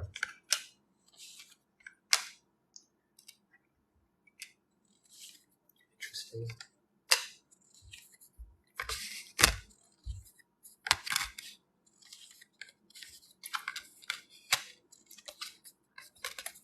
Why do I have so many elemental people coming through tonight? Okay. So I got a lot of direction for you tonight. I got a lot of information that's going to be very helpful to you and important. And I like that.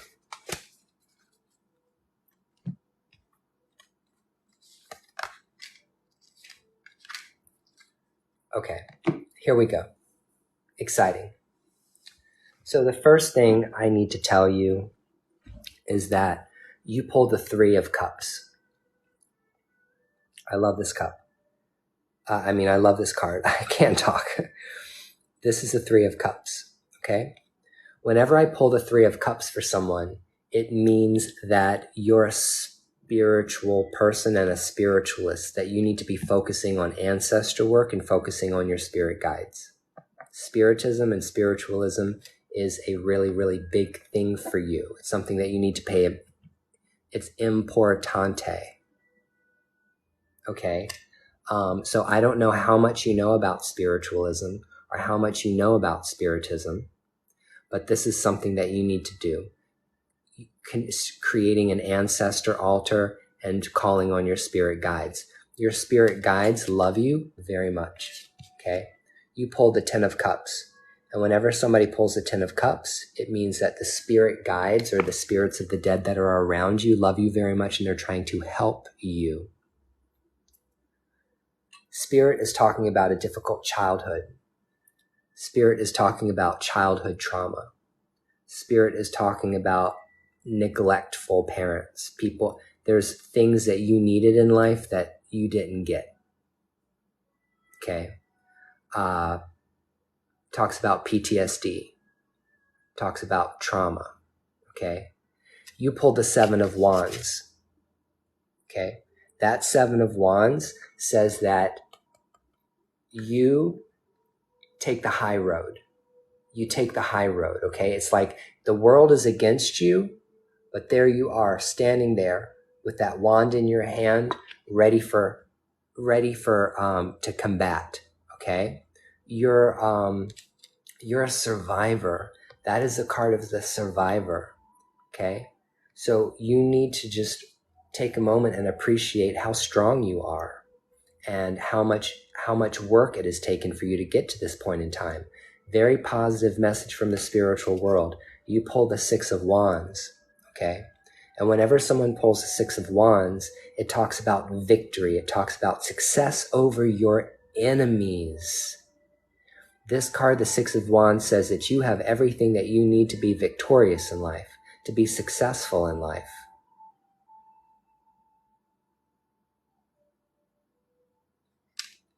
And you need to be focusing on inner child healing and healing the inner child and healing yourself. You pulled the inner healing card in my Earthcraft Oracle. Okay. You also pulled one of my favorite cards, the Balance card. You pulled the Balance card. You want to think about balancing out your energies, those solar and lunar energies, those yin and yang energies, those masculine and feminine energies, okay? Not to be something in between, okay? Balancing out your masculine and feminine energies isn't becoming non-binary, okay? It's not like becoming a blank. That's not what I mean. I mean, you have to embrace all the aspects of yourself, both the divine masculine and the divine feminine and everything in between in yourself. You pulled the psilocybin card, the commune card, talking about community. This is another one of my cards talking about community. That's a psilocybin card. You also pulled the wisdom card in the herbal astrology deck. Let me tell you something about wisdom. The spirit is telling you that you need to study, you need to learn. Like I said, there's a lot of powerful messages coming out for you. The Three of Pentacles comes for you.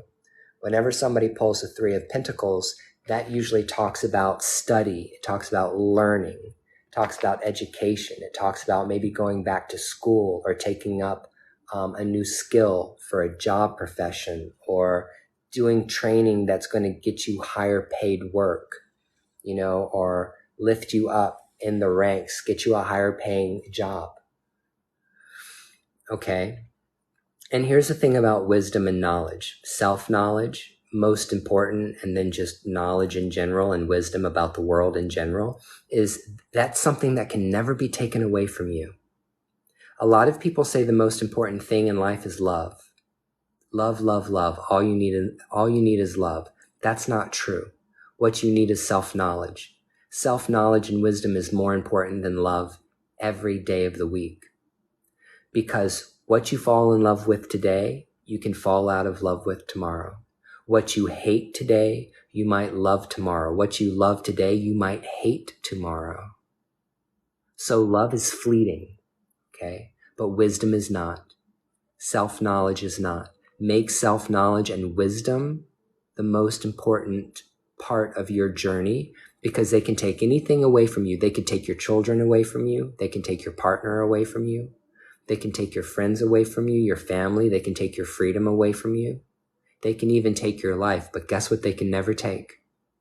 They can never take the knowledge, the self-knowledge, and the wisdom that you've gained in the world by being alive. That's something they can never take from you. Because once you gain that kind of self-knowledge, once you reach that point of wisdom and apotheosis, once your soul gets to a certain level of development, okay, you don't go backwards. In Spiritism, we believe in the evolutionary path of the soul, that every single lifetime is an opportunity for a person to grow and become a better person. I can pretty much guarantee you that I was a pretty shitty person in my past life. I've probably done a lot of shitty things in my past lives. Matter of fact, I know it for a fact. I've done a lot of shitty things in my past life. I've done a lot of shitty things in this life. But the knowledge that is revealed to you, your soul never forgets it. At a soul level, okay, you never forget it. It's an experience that you have. All right? So there's also kind of a message coming through here that you don't need to be sad, you don't need to be depressed, and you don't need to hold on to any negative feelings. Okay? Now, that being said, you pulled the Five of Swords. This is the problematic card that comes through in your reading. You pulled the Five of Swords, this guy. The Five of Swords is a card that talks about mistletoe. The Five of Swords is a card that talks about someone in your life that's not telling you the truth, or who's not, someone in your life who's being dishonest with you. You have someone in your life that might be dishonest with you. They're not telling you the truth, or they're hiding the truth, or they're hiding information that might be detrimental to you or beneficial to you. So you need to think about who that is and how you're going to deal with that situation. Like someone who wants to sabotage you.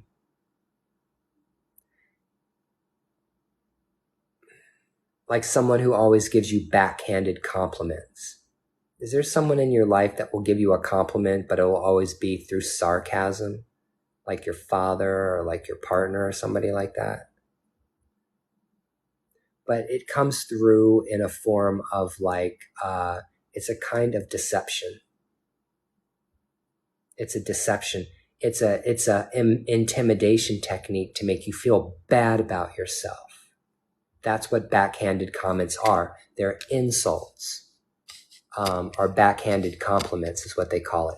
Backhanded compliments are insults. It's the way the person is insulting you, harassing you, belittling you, making you feel small, making you feel insecure. Baby girl, anybody you got in your life like that needs to get the fuck out of here.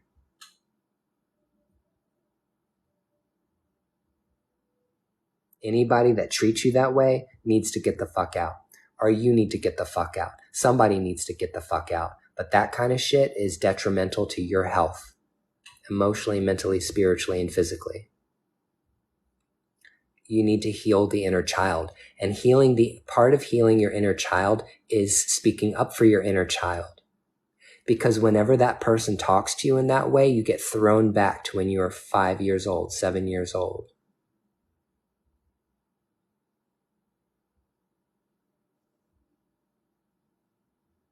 You get thrown back into that place of helplessness when you allow somebody to treat you that way. And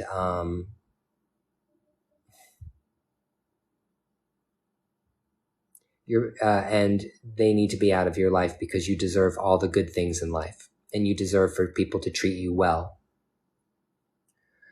So let me tell you something, though.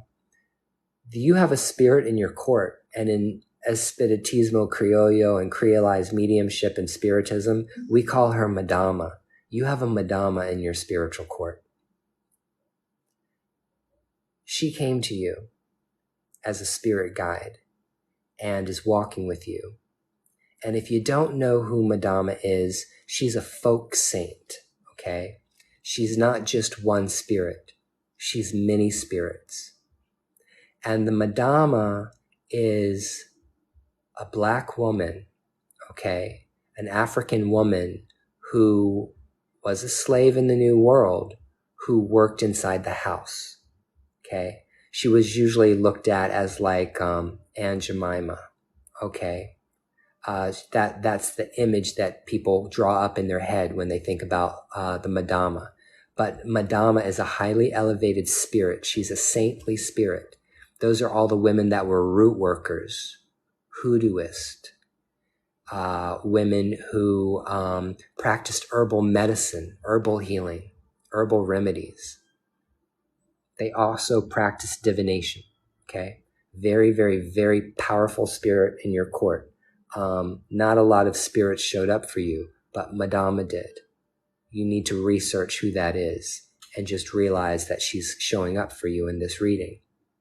She showed up at the very, very beginning of this reading. Next thing is you have a grandmother spirit that is coming to me. Okay. You've got a grandmother spirit that's coming to me. She loved flowers, and she loved pink flowers, like pink roses or pink carnations, or other, maybe violets.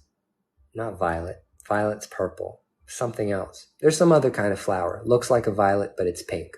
Whatever that is.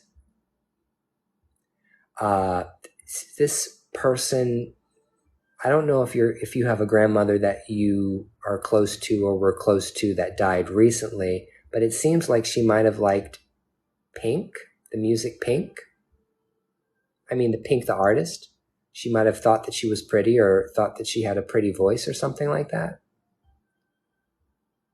That's really weird. Anyway, she's really into Pink. She's really into pink, okay? So if you ever buy her anything, make sure it's pink. Put it on the ancestor altar. Your grandmas are still living? Okay, that's good.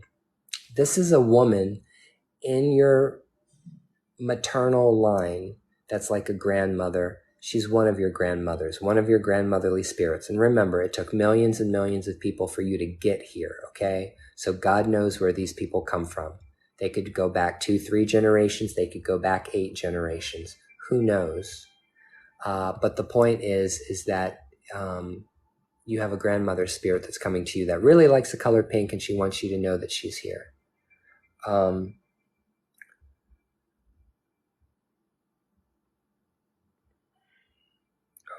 Okay, hold on. Let's talk about that inner child healing work. I want you to do a spiritual bath for your inner child. The best plant to use for healing your inner child is spinach. Spinach is used for inner child healing, okay? So you can make yourself a spiritual bath, okay, that has spinach in it, that has Epsom salt, that has basil, that has rosemary, that has, I don't know why the spirit is talking about lemongrass. You can make yourself a bath, put a cup of Epsom salt in there, throw fresh spinach in there, fresh basil in there, fresh lemongrass in there, put some coconut milk in there, get in there and just bathe yourself off. Take a soak, okay, with the spinach and the basil. And while you're doing that, just allow yourself to breathe and relax and, enjoy the nourishment that's coming from the bath. Put some essential oil in there, like some chamomile essential oil or some like tea tree essential oil. That is a bath that you need to take. Another thing about healing your inner child is do something for your inner child that your parents didn't do for you. Do something for yourself. This is a whole thing. I just found out about this. There's some kind of way of decorating your house that it's like healing your inner child to decorate your house. You decorate your house in the way you always wanted it to be when you were a kid. And I know it sounds kind of freaky and kind of weird, but I did that for myself. You see the color that's you see my color? You see the color I've lived in other people's homes and in apartment complexes for years. I've lived in other people's homes, either crashing on their couch or renting a room from them or being in my own apartment for years. White walls, white as a slice of bread. This is my condo. I got into this condo, okay? And as soon as I got into this condo, I was like, I am painting that condo and I am painting it green. I'm painting it my favorite color green, which is kind of like, I don't know what you would call it. It's like a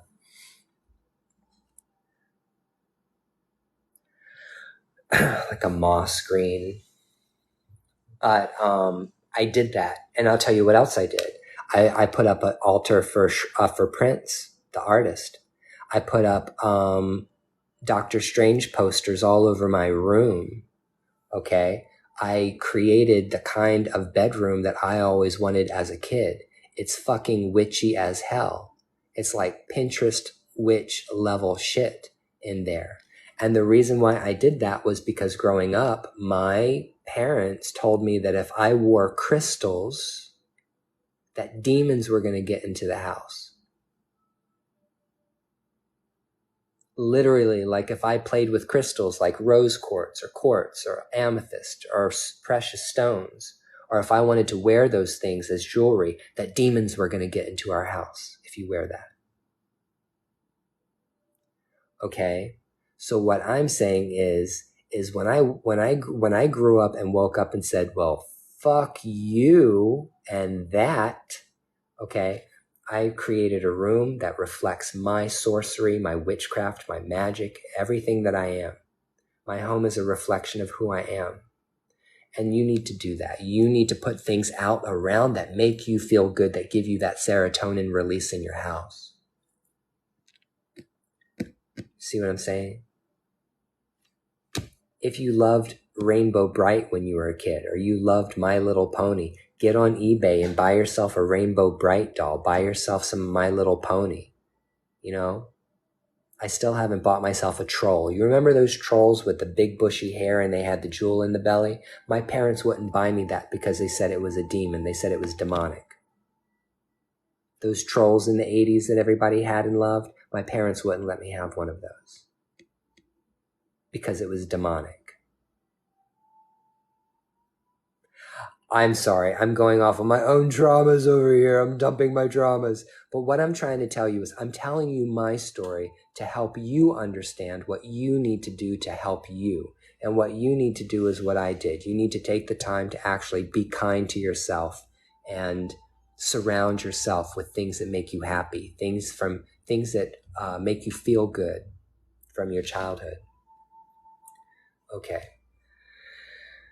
You've got fairies around you, and you've got two more spirits around you that are very, very, very important. You have a very Venus-like spirit around you. You have a feminine spirit around you that's very, very, very motherly, okay? She's a motherly spirit. She's a highly elevated being. You also have a male spirit in your court that's coming through as a magician.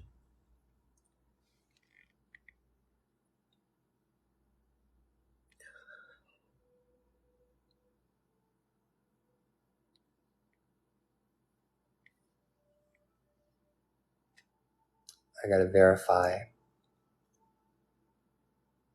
just had to verify that I'm still actively live. I got 20 seconds left, and those are all the messages that I can pull for you. I hope that was helpful for you. You pulled my sun card. So my sun card also talks about getting more sunshine, okay? Getting outside, being in nature, getting the sunlight on your face. Hey, Cabin Witch 420. Rhonda, you still there? It's your turn. Because this is an emergency situation and you needed the reading, I need you to tell me whether or not there's a very specific answer you're looking for. Are you looking for an answer for a particular question, or do you just want me to do a general reading?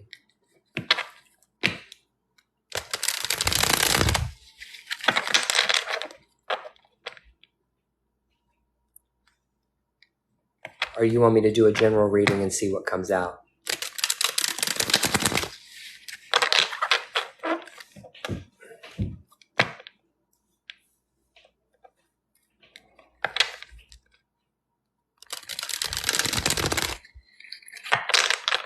Okay, I'll do a general and we will find out what it says. I have to use the bathroom real quick, and when I come back, I'll shuffle. You're my last reading, so hold on a second.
You see George Carlin over there on the floor?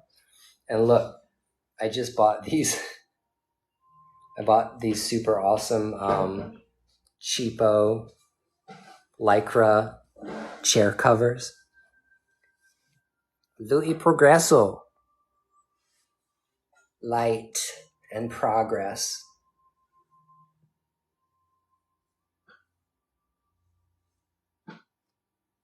All right, Rhonda.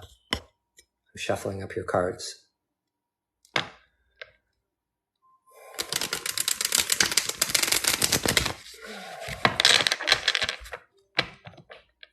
Let's see what's going on.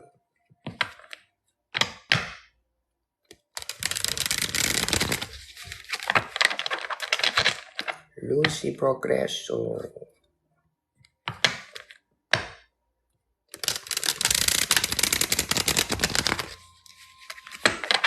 Lux.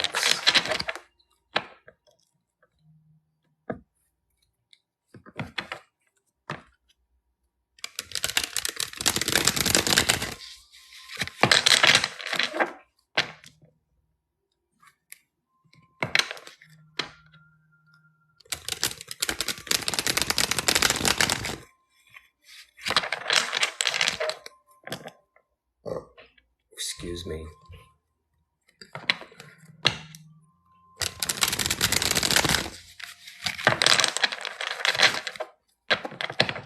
Doing my Asmir card shuffle.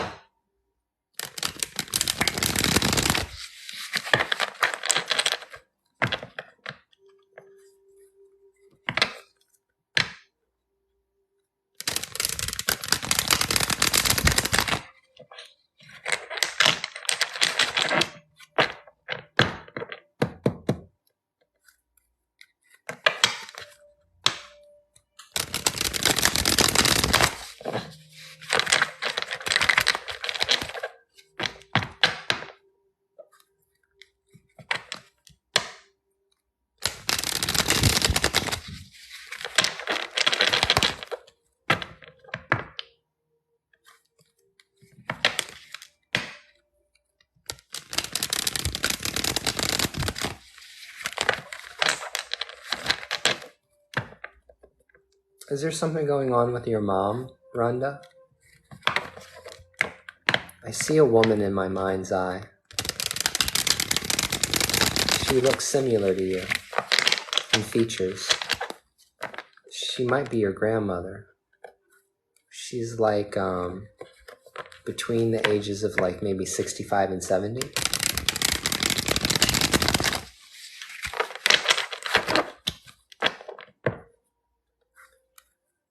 Is that who you're doing this reading on?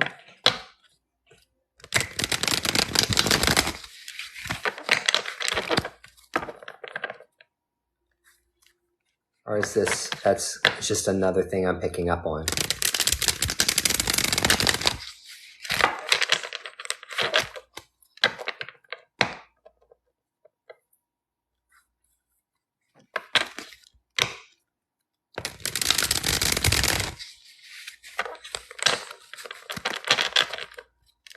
Lord.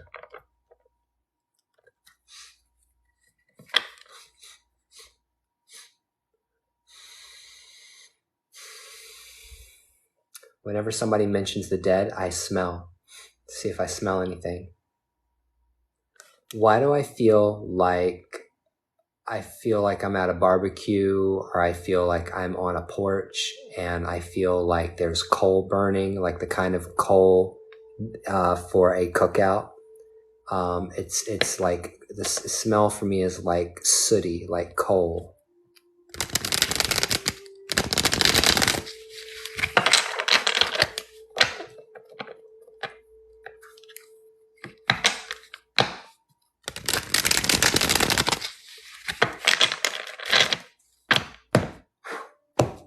Okay, hold on, Rhonda. You know I gotta shuffle up all my cards.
One more.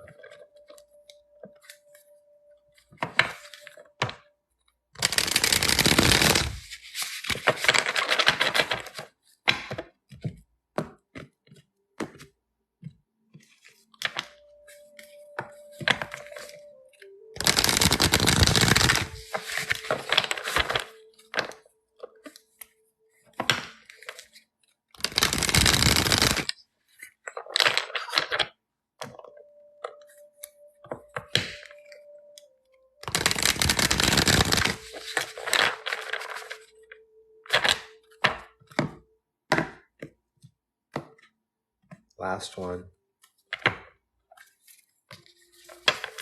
And then I'm just going to read you like I'd read anybody else.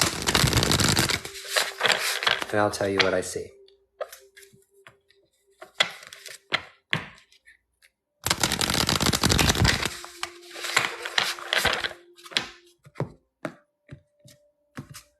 Okay, let's see what's going on over here.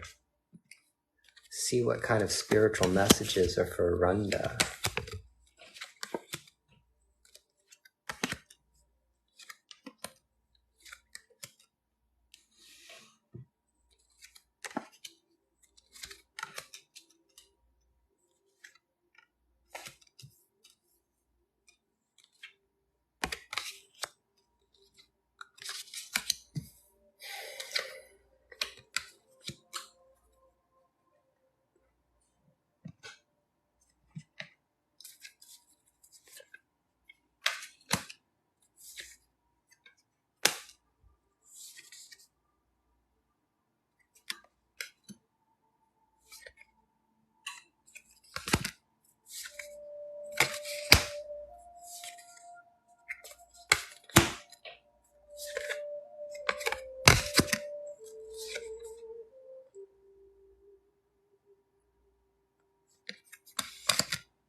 Okay, so I guess my question is,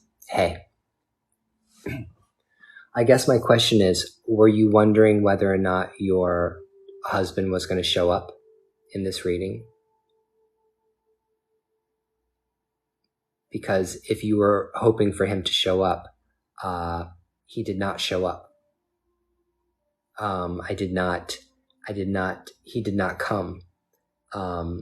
And I hope that you're not disappointed with me saying that, but I'm not getting that coming through in my reading. I'm getting other messages, but I'm not getting any messages directly from him. But I'll tell you who did come out for you at the very, very beginning of this reading, Oshun. You pulled, like Oshun energy came out really hardcore for you at the very, very beginning of this reading, that Oshun energy, okay? That energy. Spirit is talking about a lot of things. So if you want me to, let me keep going over here. You pull the Three of Cups. And whenever you pull the Three of Cups, it means that spiritualism and spiritism is what you should be focusing on. You should be focusing on your ancestors and spirit guides and maintaining that shrine. Are you dealing with depression or coping with issues, mental and behavioral health problems around like depression, sadness? Because you pulled the Four of Coins. No, I'm sorry. I'm so sorry. You pulled the Five of Swords. And you pulled the Three of Swords. So are you dealing with like any kind of depression or sadness surrounding this or interacting with that spirit? Or what's going on?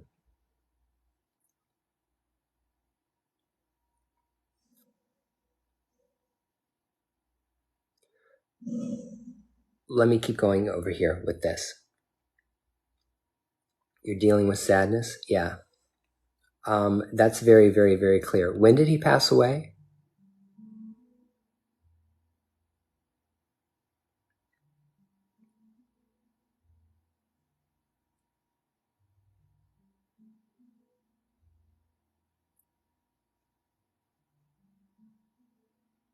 I mean, like how long ago?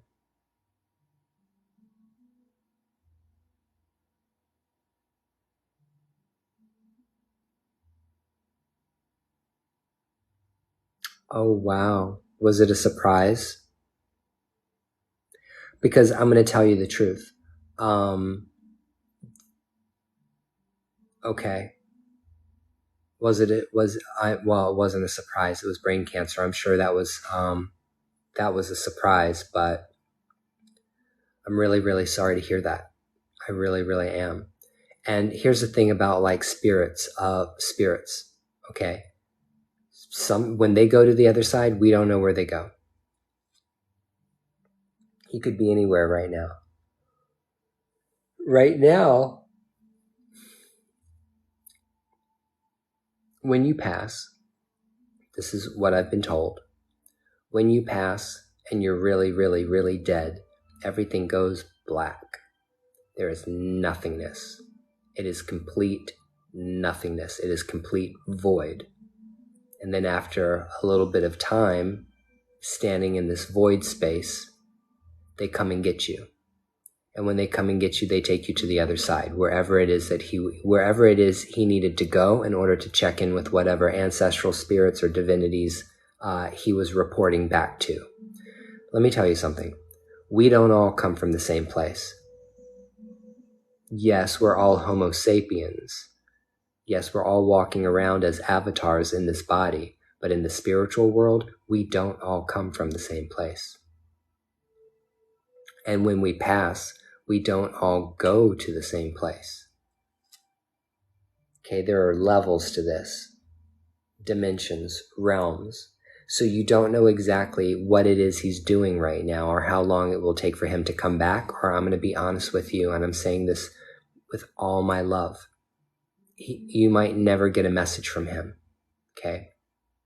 He might have departed and taken off, and for whatever reason, he's off. He might already be ushering towards his next incarnation, his future rebirth. We don't know. So it's very important for you to, say, well, if he comes back, he comes back. If he doesn't, he doesn't. And there's got to be a way, for you to accept that. But I'll tell you something about Jennifer Witchfoot. Jennifer loved her grandmother, and I know she wouldn't mind me sharing this information. She loved her grandmother like I loved my grandmother. But her grandmother passed away and didn't show back up for like 30 years. Literally. So and then when her grandmother showed up, her grandmother was like, hey, I'm here. I've been busy. Spirits on the other side, they don't have a concept of time. We have a concept of time because we're stuck here, okay? We're stuck in this body. But spirits of the dead, they don't have a sense of time. Time doesn't exist over there for them. So let me keep going with some of these other really positive messages, though. You pulled the star card. And the star card represents your holy guardian angel or your guardian spirit. Represents your guardian spirit and all the other spirits of the dead that are around you, that walk with you in your spiritual court. They're very, very close to you, and that's very, very important. They're telling you in that herbal astrology oracle deck, in the nettle card, that there's action that you need to take. You need to take action. There are actions, positive actions you need to take in your life in order to continue to move your plot line forward. Okay? Let me say something about grieving, though. Let me say something about grief just for a second. There is no time frame, okay, for grieving. There are people that will say, we'll give you 6 months to grieve. We'll give you a year to grieve. We'll give you some time. There are some people that might think that after someone passes away that you love, you can get over it quickly. And it's like, why are you sad? I'm sorry. People can struggle with depression and sadness surrounding someone's death for a decade, 2 decades. The pain never goes away. The pain is always there. It just gets easier to deal with over time. But don't let anybody make you feel bad about grieving, and don't let anybody tell you that there's a time frame that you need to finish grieving. Okay? You grieve as long as you need to. And here's the funny thing. Your spirits are talking to you tonight because you pulled the star card twice. So whenever I pull the same card from both decks, because I use 2 decks of tarot cards, that always means something. And what that means is that your spiritual court is very, very close to you. Now, there's some other kind of issue going on. There's some kind of conflict or fighting that's going on that is creating problems for you in life. Does that have to do with his estate? Does it have to do with like your children fighting and stuff? Or does that have to do with like financial related issues or family fighting? Because I get a feeling like there's some kind of like tension or discord going on in the family.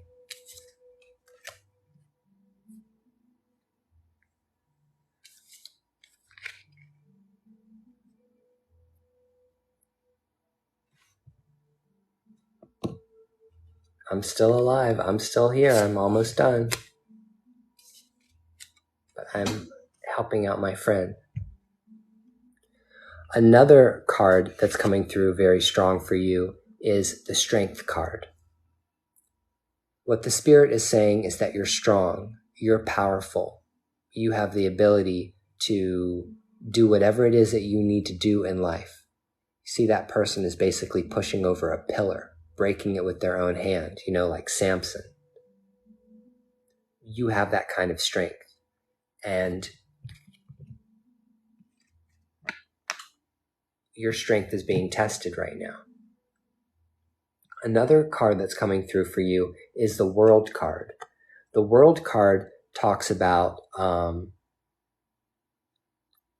that this is the end of a cycle for you, that you're reaching the end of a cycle. There's a cycle that's ending and there's a cycle that's beginning for you, and you're coming to the end of a particular cycle, completion. And the World card talks about that sucks. That's really, really, really, really, really bad. That's really bad.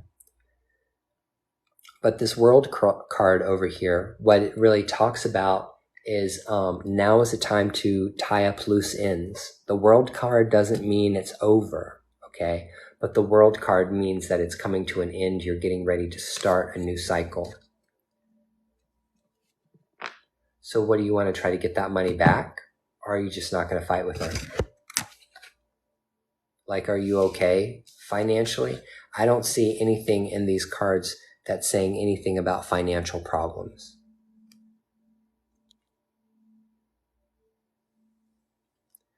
The spirits are recommend that you need to spa. You need to go get your nails done. You need to get your hair done. You need to get a massage. You need to go do a body treatment, that you need to take care of your body. You need to do some restorative balancing, okay? Doing some shopping therapy. That's that.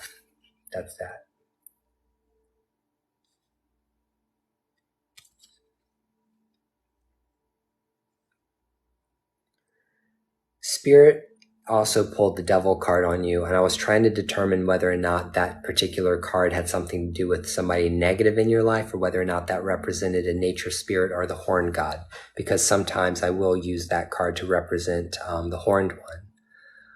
But it seems like there's people around you that shouldn't be there. And it sounds like there's somebody around you in your life that's creating a lot of problems for you. Is that the mother-in-law?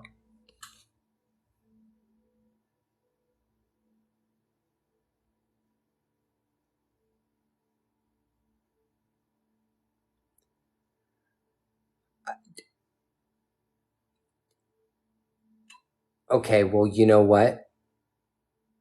That's your money, right? That's your money. We need to have a conversation real quick, okay? I'm sorry. Please bear with me. I'm trying to help you out. You have children? Just remind me. I'm sorry, I'm tired. So it's difficult for me to remember all the details. You have kids, right? Okay. Did he leave that money to you?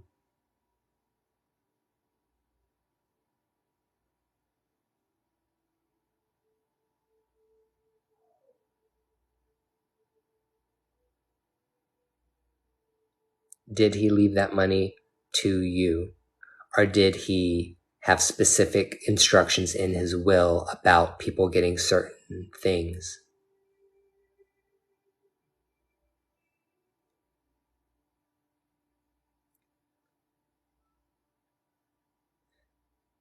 Because if he left the money to you, that is your money. It's not somebody else's money.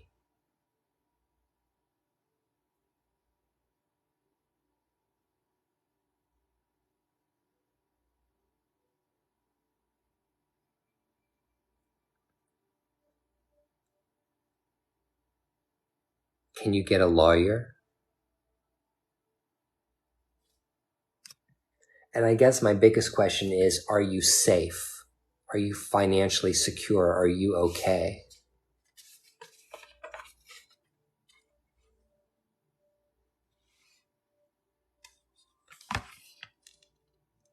Okay, you got a lawyer. Okay. Because you pulled the Tulsi card in my herbal astrology deck with the peacock on it, and that card talks about wealth. It talks about wealth. It's interesting that you're talking about money, but you pulled the wealth card.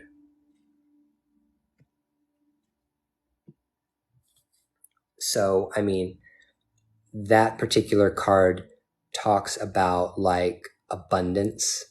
It talks about plenty. It talks about you having your needs taken care of.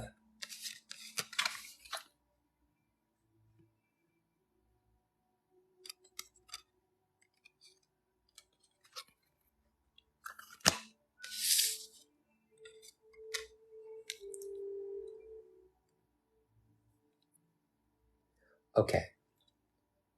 Well, if you have a lawyer and you're protecting yourself, that's all you can do. That's all you can do is protect yourself and fight for what is yours and keep what is yours. What is yours is yours.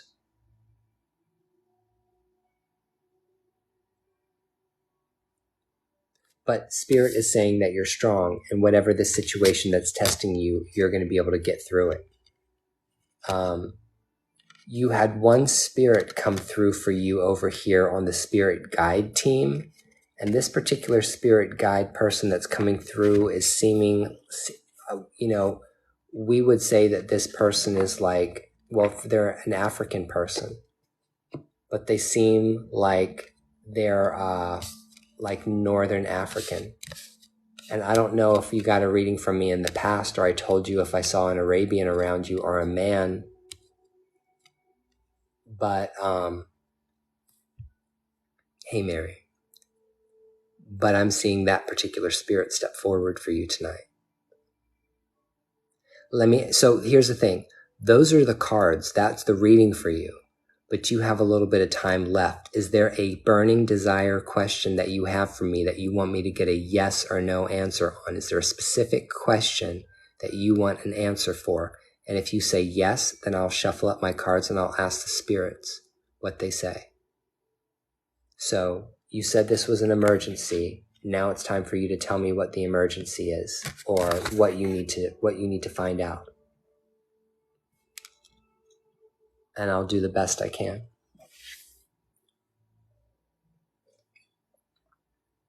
I'm hungry like a motherfucker, let me tell you. I'm starving now. I feel like I could go eat breakfast. I need a waffle. I need like a waffle. I need to go to IHOP. Hey, Sassy. What was the block that I did not get the job in the prison? Oh, can't answer. I can't answer that question for you. That's too much. I can't do that in 2 minutes.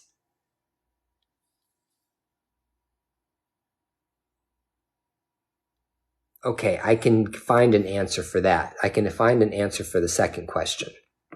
As far as the first prison question, that's a complex question. That is not a yes or no question. The second question, will your mother-in-law's conscience beat her in giving your money back? That's not the right question to ask. I'm trying to help you formulate your question, okay? Because in my opinion, psychically, what I'm picking up on is no. There's going to be nothing in her conscience that is going to prompt her to give you that money back. But the question is, will you get that money back? That's the question. Rhonda Pepper wants to know from the spiritual world whether or not she's going to get the money back that was stolen from her in-laws. Okay. I'm asking my spiritual team to help me out and give me an answer. My reputation is on the line here. My reputation is on the line. Man, these kinds of questions are so stressful for me. So we're going to find out yes or no, and we're going to find out pretty much like within what amount of time. What amount of time? If you do get the money back, like how long will it take for you to get the money back?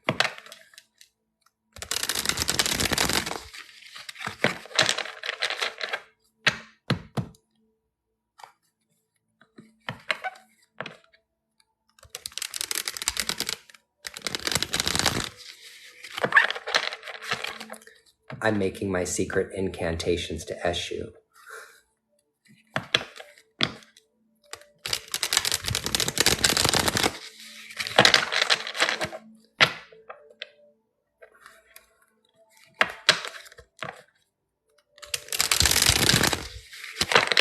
I don't need Jesus to love me. I'm not gay.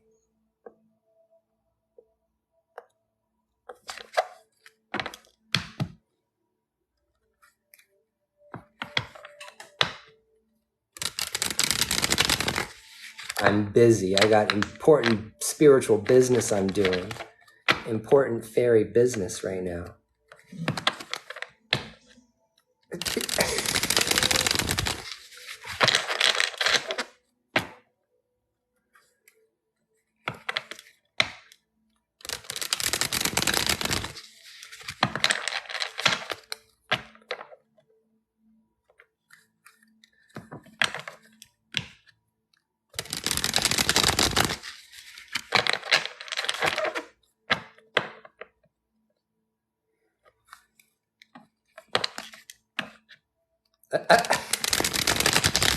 I'm sorry, Rhonda.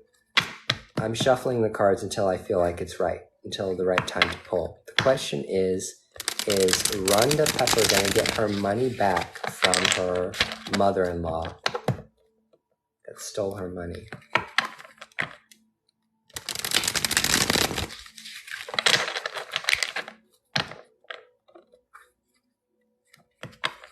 I know, right?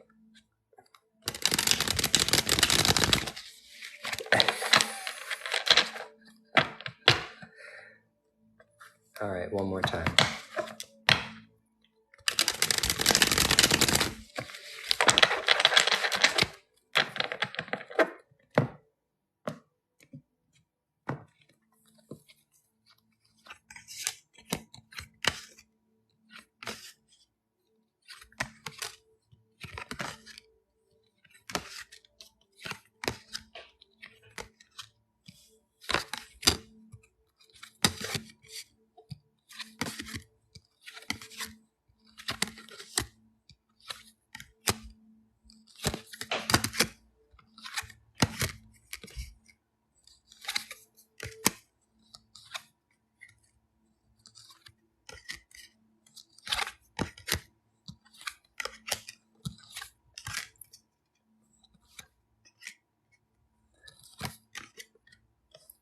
I don't understand why somebody would come into my life to tell me Jesus loved me, because Jesus clearly didn't love everyone when he was alive. Just read the Gospels. There were people he didn't like, okay? So if there are people he didn't like, I'm sure he didn't love them either.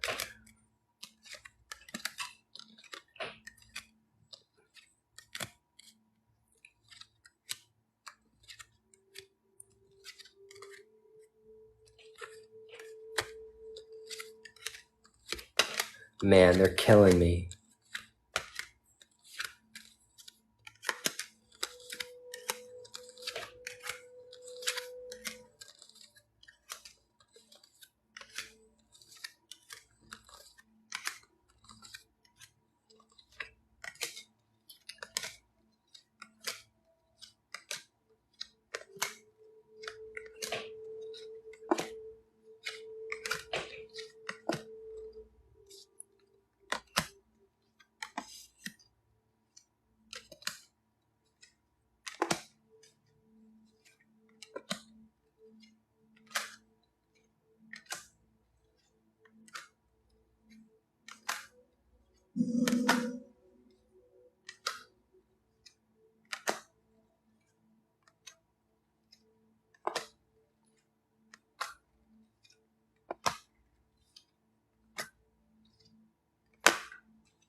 I'm working, Rhonda. I'm working. Trying to find out right now.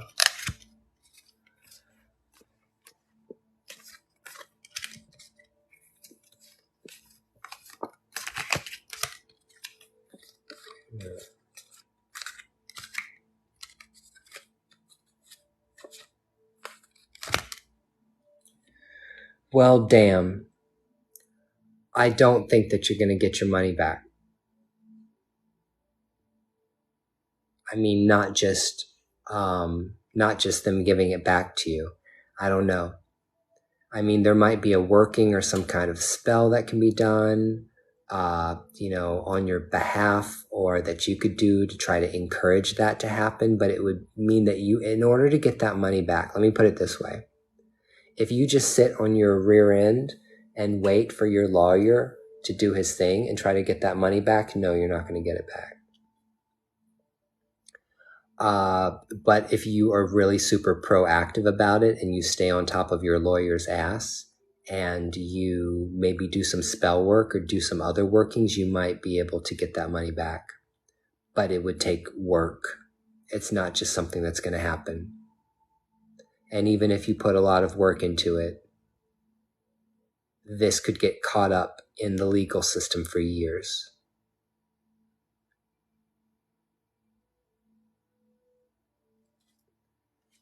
So I know you're going through a bad time, and I love you. I got nothing but love for you. And I'm sorry that your husband passed away, and I'm sorry that your in-laws are shit. But my biggest recommendation to you from tonight's reading is you really, really, really need to take care of yourself. You really need to take care of yourself. I want you to take care of yourself, okay? You can't lose any more sleep over this. You can't allow this to ruin your health. Okay? I'm sorry. Man, I feel like I fucked up on... I feel like that was... Oh, I hate doing readings where the outcome doesn't necessarily come out positive. Here's a positive thing. You can allow this to bother you, or you can, not allow it to bother you. And my recommendation is that it's time to, you need to end this situation and walk away from it. Sometimes you just got to cut your losses. And let me tell you something about what we believe. What we believe is that everyone is going to have to account for their sins. Everyone is going to have to do an accounting before God, before the spiritual world. When they end this life and they, the spirit consciousness leaves this carbon body and goes back to the spiritual world, you're going to report back about what you did. That's not a Christian thing, okay?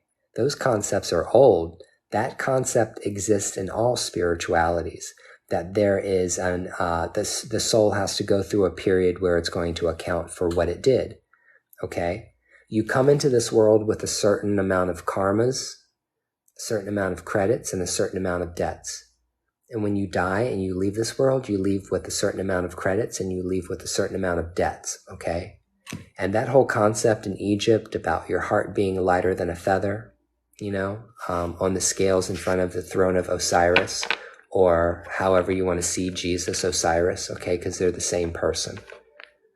The character, Mary is Isis and Jesus is Osiris, okay, in Egyptian mythology.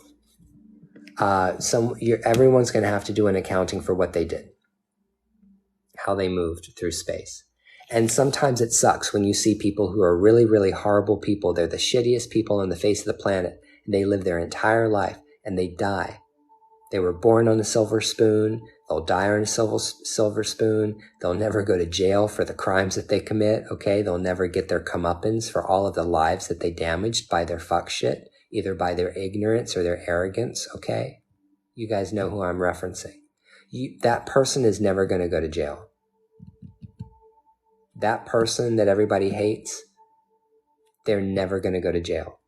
So if you're like rubbing your hands over here, watching MSNBC, watching Rachel Maddow, watching the Reed Report, if you're over here, watching CNN or listening to NPR radio and they got him now, they got him in a corner. They do. They have 100%. They have evidence to prove that this person is a liar. This person is a cheat, and that this person is a criminal. They knew that when they elected him the first time. The only thing they could do is try to discredit him from running, but he'll get pardoned because it would create a civil war in this country if whatever sitting president did not pardon the last president. It is a tradition in this country. Presidents don't answer for their crimes.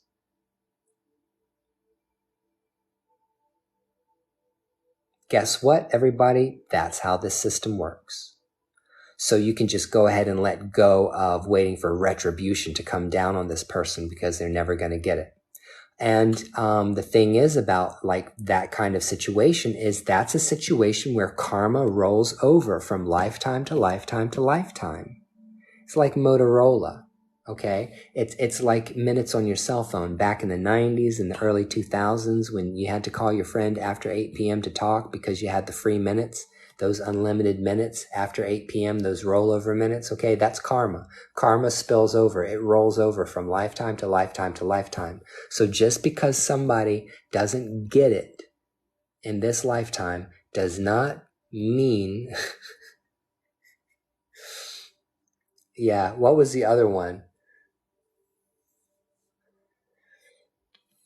God, back in the day when the cell phones were like that,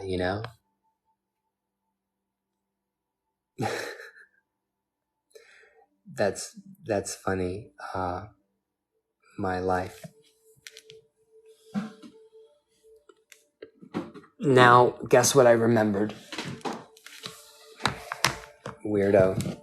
You just reminded me that I need to fix my website. So I'm going to go do that right now.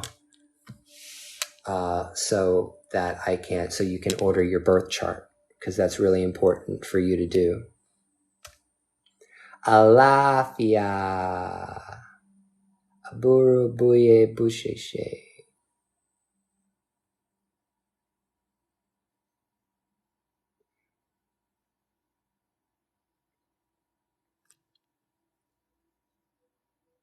Yo, I did run the marathon, and I'm supposed to be in Boston at 8 a.m. to have my tooth drilled at the dentist tomorrow. Ugh. Yay, Jackie, yay.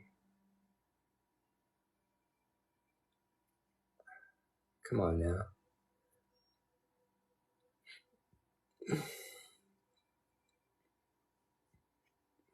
Shipping? Is it shipping? Or general? Who I sell to?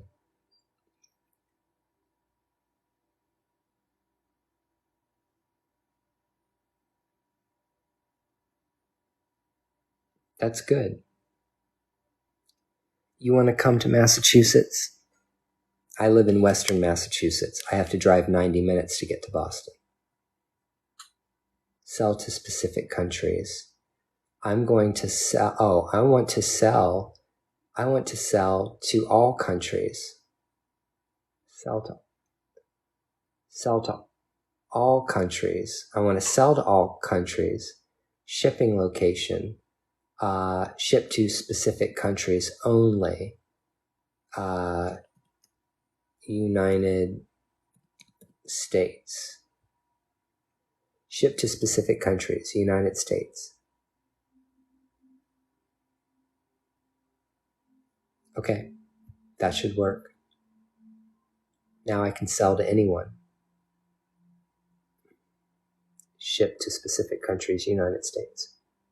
Okay, I fixed it. Thank you, Rhonda. Thank you for trusting me. You're going to Boston next weekend? All right, you guys. I got nothing but love for you. Hey, blessings. Ashe. I am good. I feel great. But now it's time for me to go to bed because I need to go to sleep and I need to get up and go see my dentist tomorrow. So I got nothing but love for you guys. Come to Florida. I'll come to Florida to visit.